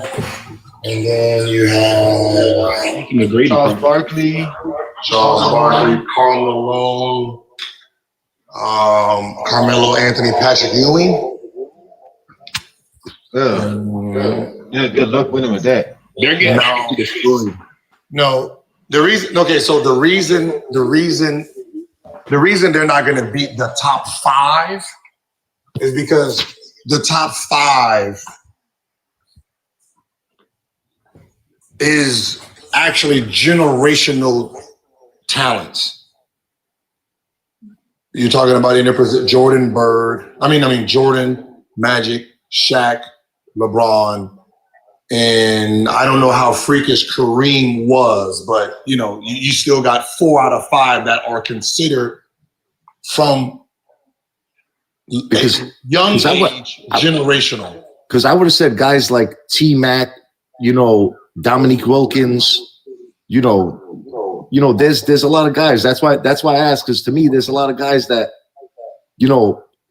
were basically unguardable when, a lot of guys were number 2 behind those number 1 guys. Like, Wilkins. A lot of people don't know, bro. He was giving Jordy 50, 45, 50. Like, he was giving him buckets, bro.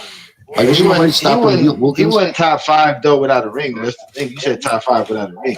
Yeah, but that's what I'm saying. Like, you're when you're talking about the top 5, think about just Michael Jordan's your shooting guard, right? His athleticism. Then you have the 6'9" point guard in Magic, in his vision and how he played. Then you have LeBron James. His behavior. We're not talking about the 40-year-old LeBron James. We're talking about the 20s, who was faster and stronger than everybody.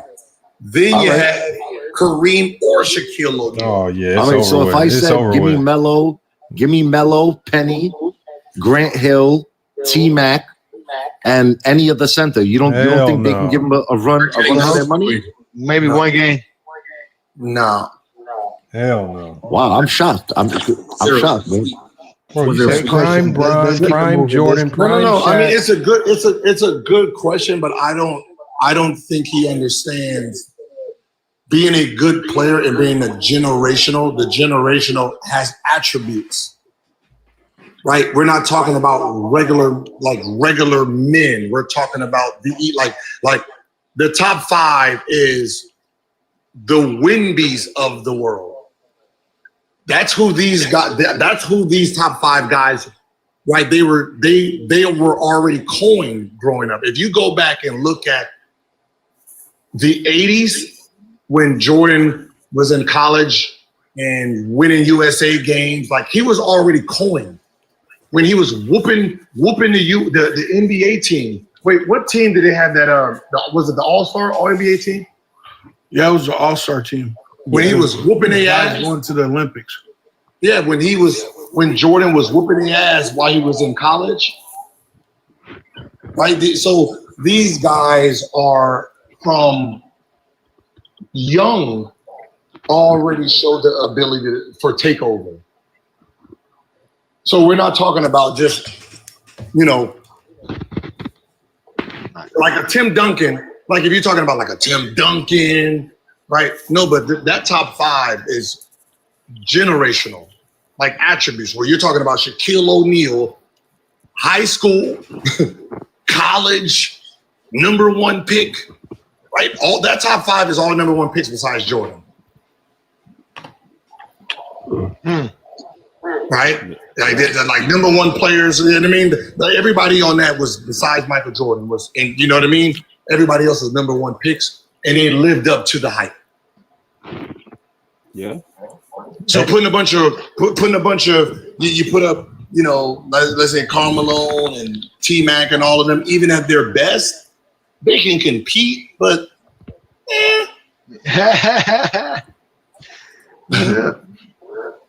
because I don't know, like, yeah, you got Patrick Ewing versus Shaq. That's not working. Mm-hmm. We saw what Patrick Ewing did when Jordan did an in and out on him. It made Jordan look like he could dribble. Like when people talk about Hakeem over Shaq, oh yeah, it's not Hakeem over Shaq. No, exactly. It ain't Phil Jackson Shaq. It ain't Phil Jackson Shaq. I'll tell you that much. It's, you know what I mean? It's a young Shaquille O'Neal, right? Like Shaq was what? Was Shaq 22 then? Yeah, Shaq was what? No, he was like 20, 24, 25. That was his 3rd year in the league. No, he was 22. No, he was like 22, 23. Yeah, yeah, it was 22 years old. old. He was young. Yeah. And then Kareem, and then Hakeem was coming off what? Just winning the MVP. That's just like when Embiid them whooping on Wemby's ass his rookie year. What are you supposed to? Mm-hmm. Right. So it's time frames, man. I think part of that problem is Shaq is a little bit too humble when he talks about the 90s and when he talks about Hakeem. Hey, can we hold on? Let's do this, y'all, because I know they got the best. Go. They got the only reason because they got the best of them. Yeah, we gotta let Gilbert go because Gilbert goes in there and talk to us. And next thing you know, he gonna blame us because he left his food coat on the table. Don't blame us. He told you to go. But we got salute to you, Gil ain't here. Gil ain't left yet. But thank you, sir. I appreciate it. Gil, I appreciate you, man. I'm gonna be in touch, man. We gonna definitely help you get set up on TikTok, man. Because yeah, we're gonna get you set up. Man, yeah, because right, man. But I'll be in touch. I appreciate. No, but it's crazy over here. I'm gonna warn you. These dudes are crazy on TikTok. I'm just letting you know that. No.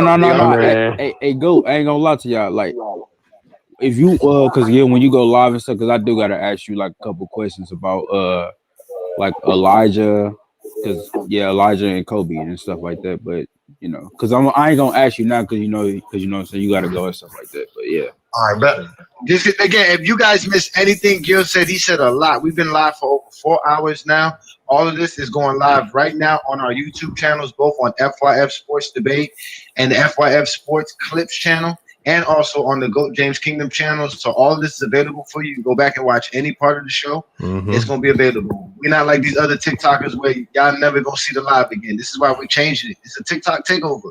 All the stuff that y'all see here is recorded live and available for people to see. So be careful what you say because you might get clipped up. Like Gilbert Arenas said, Jordan's career is not enough. I feel like he shouldn't have told you that. He shouldn't have told you that. He said it right. He said it right in unison with me too. He said it's just not enough. It's not enough. Lamont, how often are you on here, Lamont? Hey, Go James. Let me ask you something though. Like, so I want to ask you in FYF. So I was thinking about this like earlier today. I was thinking to myself, like, I think that LeBron's peak at his best was like 16 through 18 because I feel like LeBron as like a playmaker, rebounder, defender, I think he was like so like such great at it, like all around as like him as a complete player, like a better jump shooter, like all around. I think like through 16 through 18, I feel like LeBron as a playmaker as well and a facilitator. I think that he slowed the game down so much at his own pace. And I think he just understood the game so much through 16 through 18. Do y'all agree? I give LeBron multiple peaks, and that's one of the peaks he has. So it's hard for me to say which one is the best one. Because when I go back and watch 2009 LeBron, I'm still like in awe. Like, man, look, that LeBron, fact. That LeBron had everything that you said, but was just more athletic and raw. Like, just like, you're right though. The one in 2016 to 18 was more calculated, more skilled, more. You know what I'm saying? He had a better pace to his play. But man, that wild, raw 2009 LeBron, man, I don't That know, was but fun that to was watch. yeah, it was fun to watch. Yeah, Yeah, but it was fun to watch. But again, and to me, the peak conversation is hard because to me, a peak is only a year or two. So like you did a good thing by saying 16 to 18. So that's like 2 to 3 years. So that's actually a good way to say it. But he has multiple peaks to me, and that's definitely one of them. He was definitely brilliant between 2016 and 2018 for sure. I don't know if you want to add to that, Lamont. Nah, I'll let you handle the LeBron talk. You really, you got that on. No, that was good. That was good, Lamont. I think we did something unprecedented on TikTok.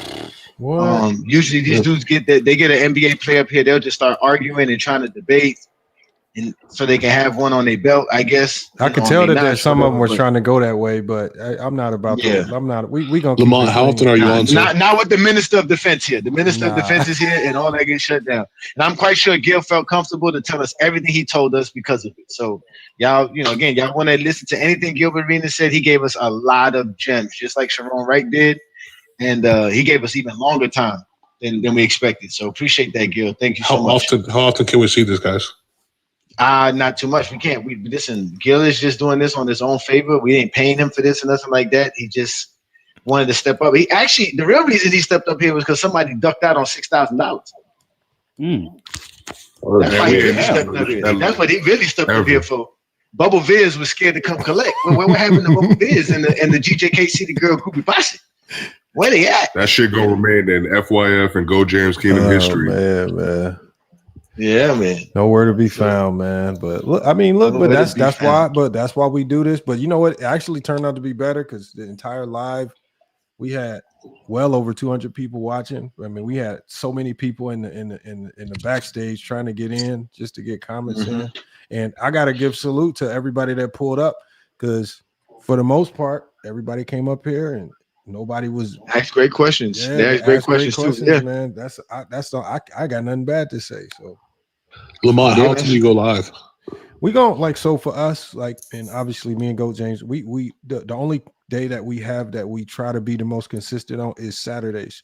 We trying to because of our schedule, he busy and he got his own channel. I'm busy. I got my own channel and I do a whole bunch of other stuff. So we trying to find a balance throughout the week where we can do more shows because as y'all can see that they starting to pop a little bit better. So it's hard to say right now, other than every Saturday, just like you see on the screen, at 8 p.m. Eastern Standard Time. That's where you can catch us. But if you follow both me and Johnny, if we ever do an impromptu live, you'll know. So yeah, we're gonna do it live tomorrow for the in-season cup. Yeah, so we're gonna do a play-by-play for the Knicks and the Raptors and the Heat and the Magic's game. So come check us out at Go James Kingdom. Become a member of the channel. Support what we're doing here. We're gonna keep talking hoops, man. That's all we want to do is talk basketball, man. We don't care if you got LeBron is the GOAT, if you got Jordan is the GOAT, none of that other stuff. Now we don't mind the GOAT debate, but again, we just want to talk hoops. Bro, somebody tried to argue with Gil earlier. He's like, "No, I was there. I played them." Bro, that's what I don't get these dudes, I wasn't man. gonna allow that to happen either. Yeah, we're not gonna allow y'all to sit here and argue with no professional basketball player who has given us his time to just talk to us. Again, we just regular dudes. We ain't nobody special.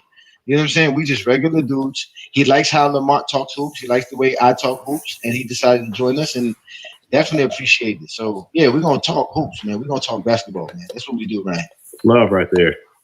Yeah, man. So yeah, make sure, like I said, we are gonna be doing this every Saturday at 8 p.m. Eastern. We're gonna try to do it during the middle of the week. Catch us at night. And if you, like I said, just follow FYF Sports Debate on TikTok, and same thing with Go James Kingdom. And we're gonna try to do more lives during the week. It's just difficult, like you said, because we do have other platforms, and TikTok does not really collaborate with other platforms like that. But we're gonna be doing more of these. Trust me, we're gonna be doing more of these, and we're gonna try to bring more people up and see what we do, man. So just support us and let people know, man. Yes, sir. Yes, sir. Yeah, man. But I listen, Lamont. $6,000, Lamont. $6,000. This is how this started, ladies and gentlemen. Friday night exposure with the exposer. We have a normal Zesty Jeffrey showing up trying to challenge me, and Gilbert Arenas told him, "I'll pay you $500 to debate A. Johnny right now." He kept copping pleas in the middle of the show. He was on the show. Then he said, "All right, I'll boost it up to $1,000." Then the guy had the nerve to say, "Nah, I'm not debating for that. That's too little." Gil said, "Okay, $2,000." He's like, "Nah, make it $5,000." Gil said, nah, fuck it, 6. Oh my lord, Man, send me the motherfucking link. Hold on. Imagine, hold on. Sunday. Think The dude about said, this. "I see Think you about this, Sunday." y'all. Tell him what the next response was. He said, "I see you on Sunday." He was like, "I see you on Sunday." This dude on Sunday. He like, said, "Give me 2 days to Yeah, get he gave ready." me And 2 I'm days. like, Give me 2 "Motherfucker, days it's for to get right ready. now. What you mean? Gil was 2 like, "No, days, right now. Do it right now," and I got it. Then he had the nerve to I tell was like, Gilbert. "Nigga, I'll take that immediately." You heard me. Send me the link. What the fuck? Then he had the nerve to say that he Thank don't do you. the Hey, debate everybody no on more. the panel. That's how any normal human being would have reacted. Right. Unless you don't know. Think about this. No matter if you're for or against LeBron, if that challenge gets thrown up and you know it's legit, you're going to take it up, win, lose, or draw. You're going to take it up right now. Ain't no way. Lamont. Bro, I'm telling you, nigga, I don't give a fuck if I'm getting fried. I don't give a fuck. Bro,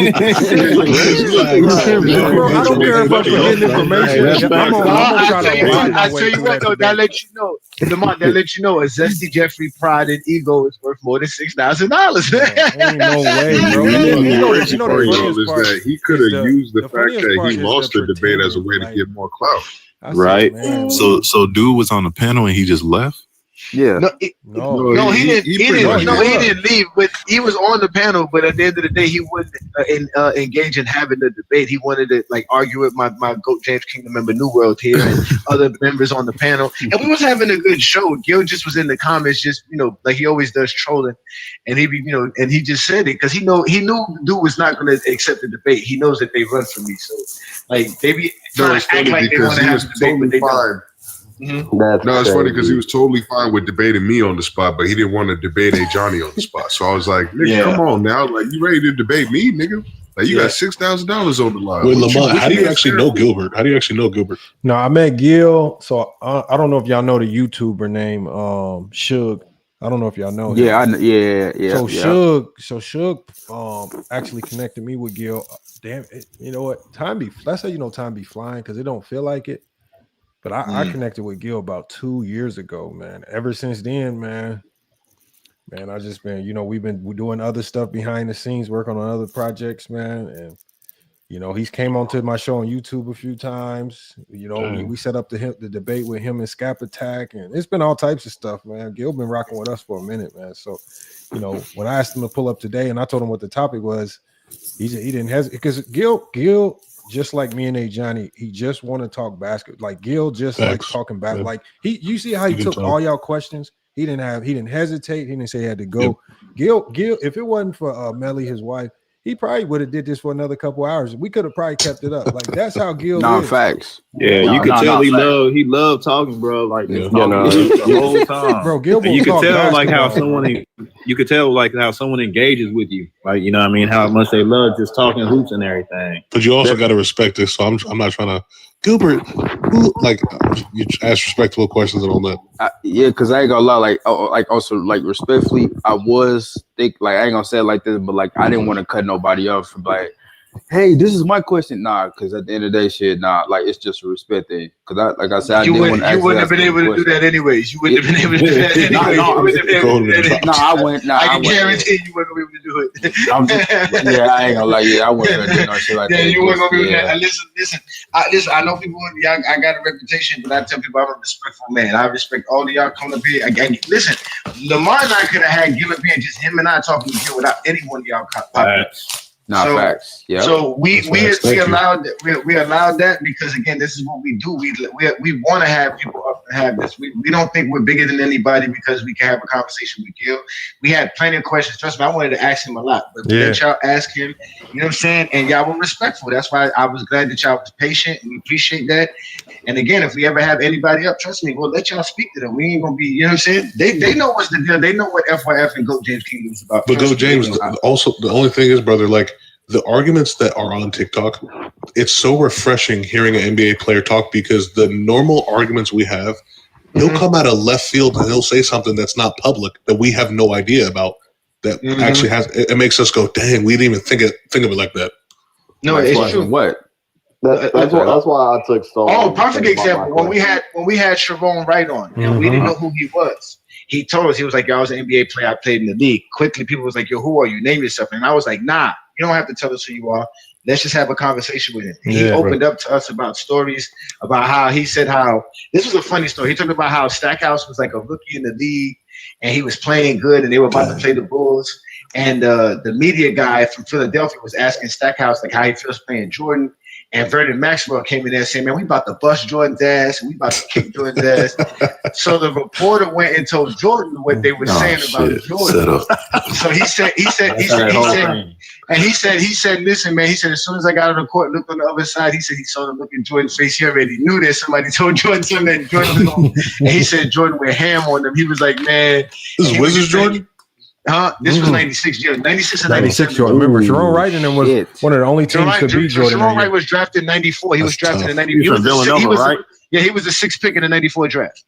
So so he gave us tidbits like that, and that was because we didn't challenge him. We weren't trying to debate him. We wanted to just get his insight, and we even had people upset at us because we did that. They really wanted us to get into arguments with him because Sharon is a Jordan guy. They wanted us to sit up here and argue with him on his perspective on Jordan. Like, we're not here to argue with everybody, man. Like, what? Yeah. And then there's nothing you could say that could trump anything because he was there in person seeing it and going up against it. So and plus that's what we want. We are here for that insight. So why are we fighting against it? Why are we gonna restrict it? Allow him to tell us what he's gonna, you know what I'm saying? And then we can chop it up. Yeah. Y'all need to know we need information. Like talking to these NBA players, it's better just to listen. Because we just need the information. Yes. The information is the most important thing.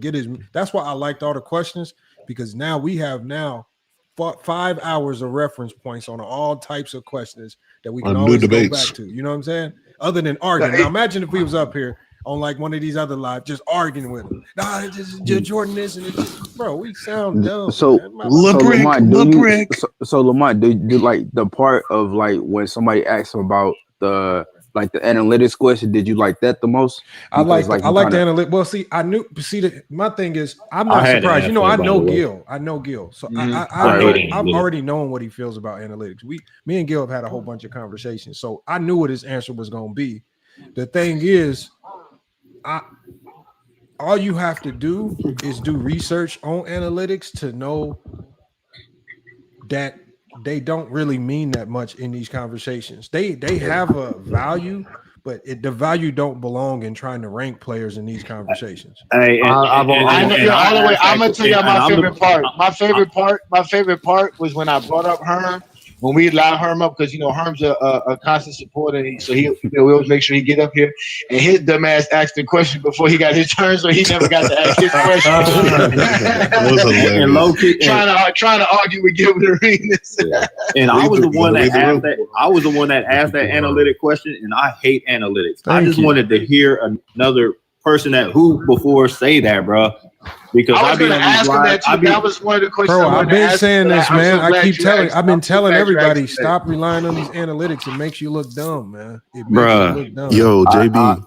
I asked Gil about the what half court set would he go if he needed a bucket, if you drop him in the NBA now against that OKC team.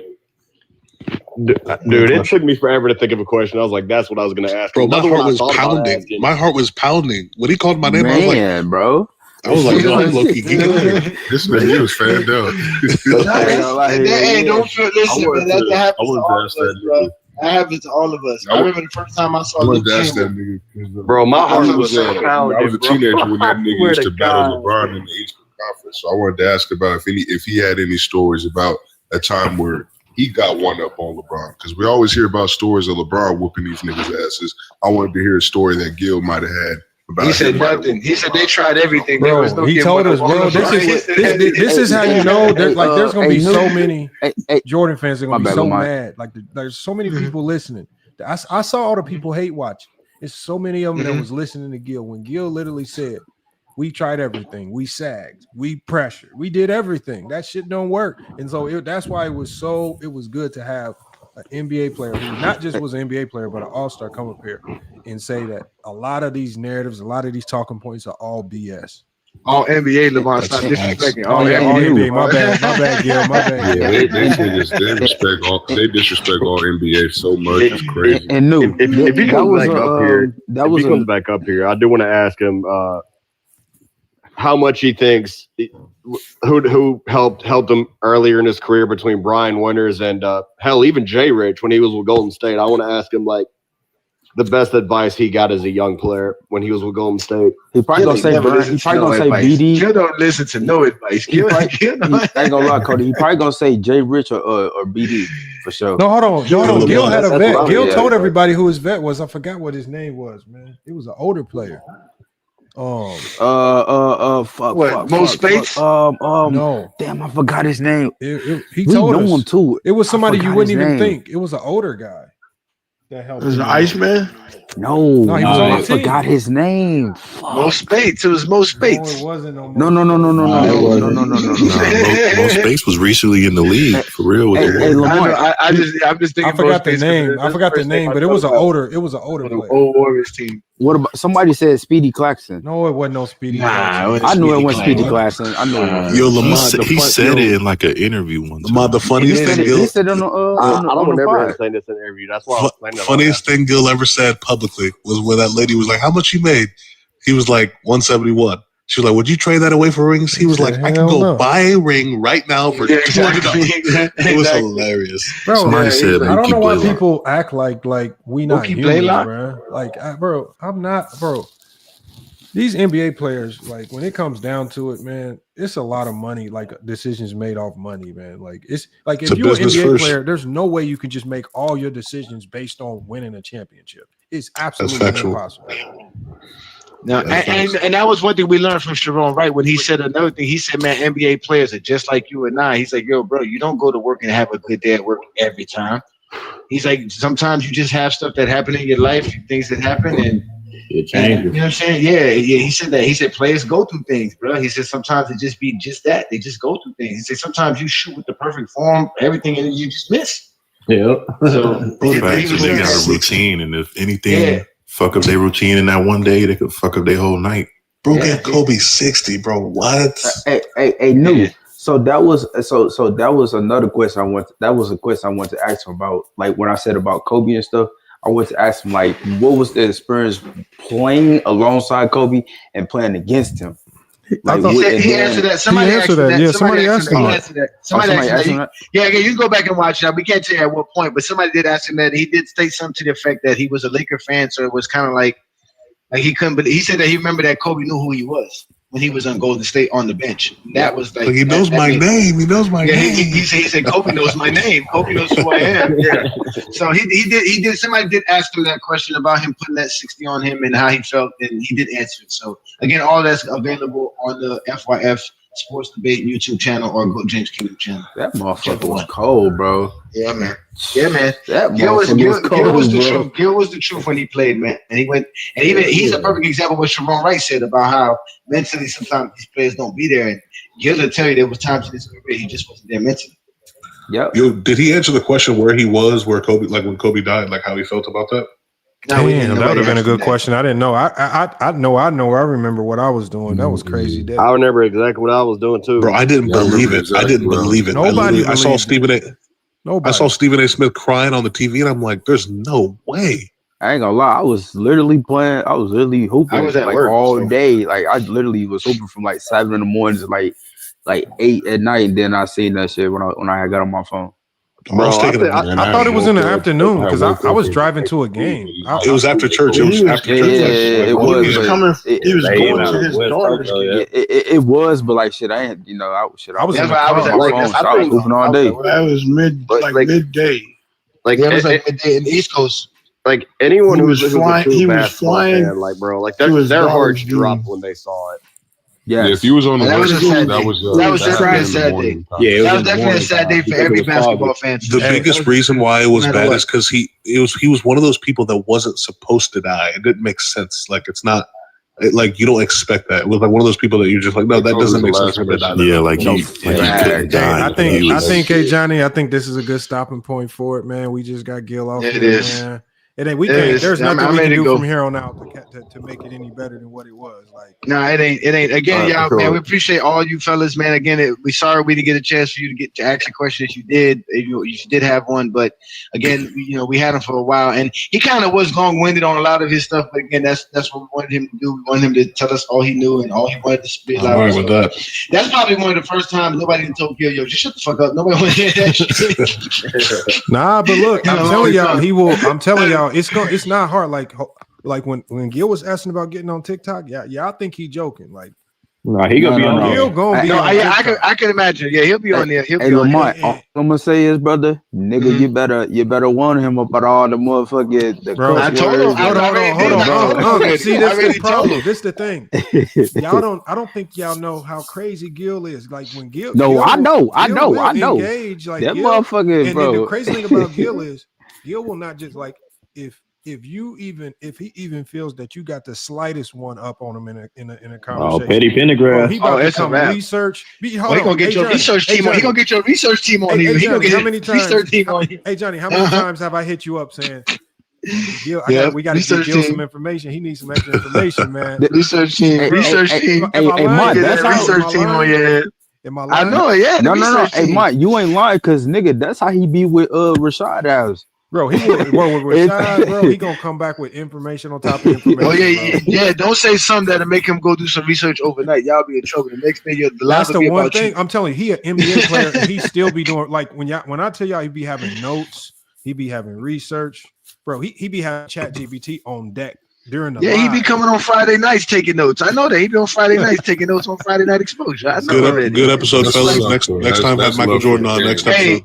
Hey, Lamar, I ain't gonna lie. This is Jalen. Jalen, you sound like somebody very familiar that we used to. I've heard this. Yeah, hold on. This the guy. Hold on. This the guy on the last stream. Everybody in the chat was confusing with T Perfect. Even my wife said it. She was like, "Is that Travis?" I was like, "I thought it was him too." I didn't understand who that was. Like, who T Perfect? I'm like, Lamont literally called me that. I'm like, they were in the comments. They were even in the comments saying that they was like, yo, that's not who he is. They thought you was somebody else. But you sound just like no. And the thing was, one of the comments were like, I was like, no, that's not me. He was like, nope, it's you. I'm like, no, like what? Who's arguing? I'm like, bro, what? Bro, you sound just like him. You sound dead ass like him, bro. It's so bad.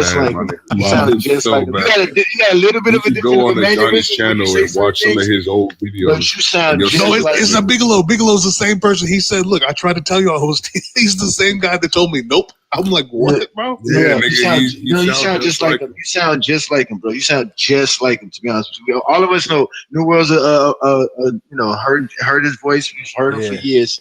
You sound just like him, brother. Well, he has a TikTok. I'm gonna look him up. No, he's on YouTube. He's really on Facebook. That's where you're really gonna find him. But he's on YouTube as well. So just type in T Perfect. No, you can look at T Perfect. So he's what you call a Benedict Arnold from Go James Kingdom, man. I'm not gonna go there. I'm not gonna go back. He's a Kobe guy who likes Michael, but he was on Go James Kingdom show a lot, and we had him as a regular on our panelists, and he was. He was supposed to be the opposite side of the coin because me and my partner, we can go, off the ledge a little bit. So they got to make sure we really back in. Go James Kingdom, not saying too much crazy stuff. So y'all didn't let Low up. Low didn't ask to come up. Low didn't ask to come up. Low usually Low knows he can come up here. Low knows he can come up here. Low is always on our YouTube. When we live on YouTube, Low always pull up. I don't know why. Low is always welcome. Low's over there doing playback. Oh yeah, that's why. Yeah. Well, I appreciate y'all. We gotta get up out of here, man. We gotta get up out of here, man. Thanks for having me, man. This was a great show. Again, remember, every Saturday night, 8 p.m., GJK, FYF, TikTok Takeover. Yes, sir. All Zesties advised. We talk hoops. See y'all on YouTube, Facebook, Instagram, TikTok, Twitter, Discord. We're all over the place. I'm Johnny the Exposer. That's Lamont, and we out of here. Peace and blessings. All right, y'all. Peace.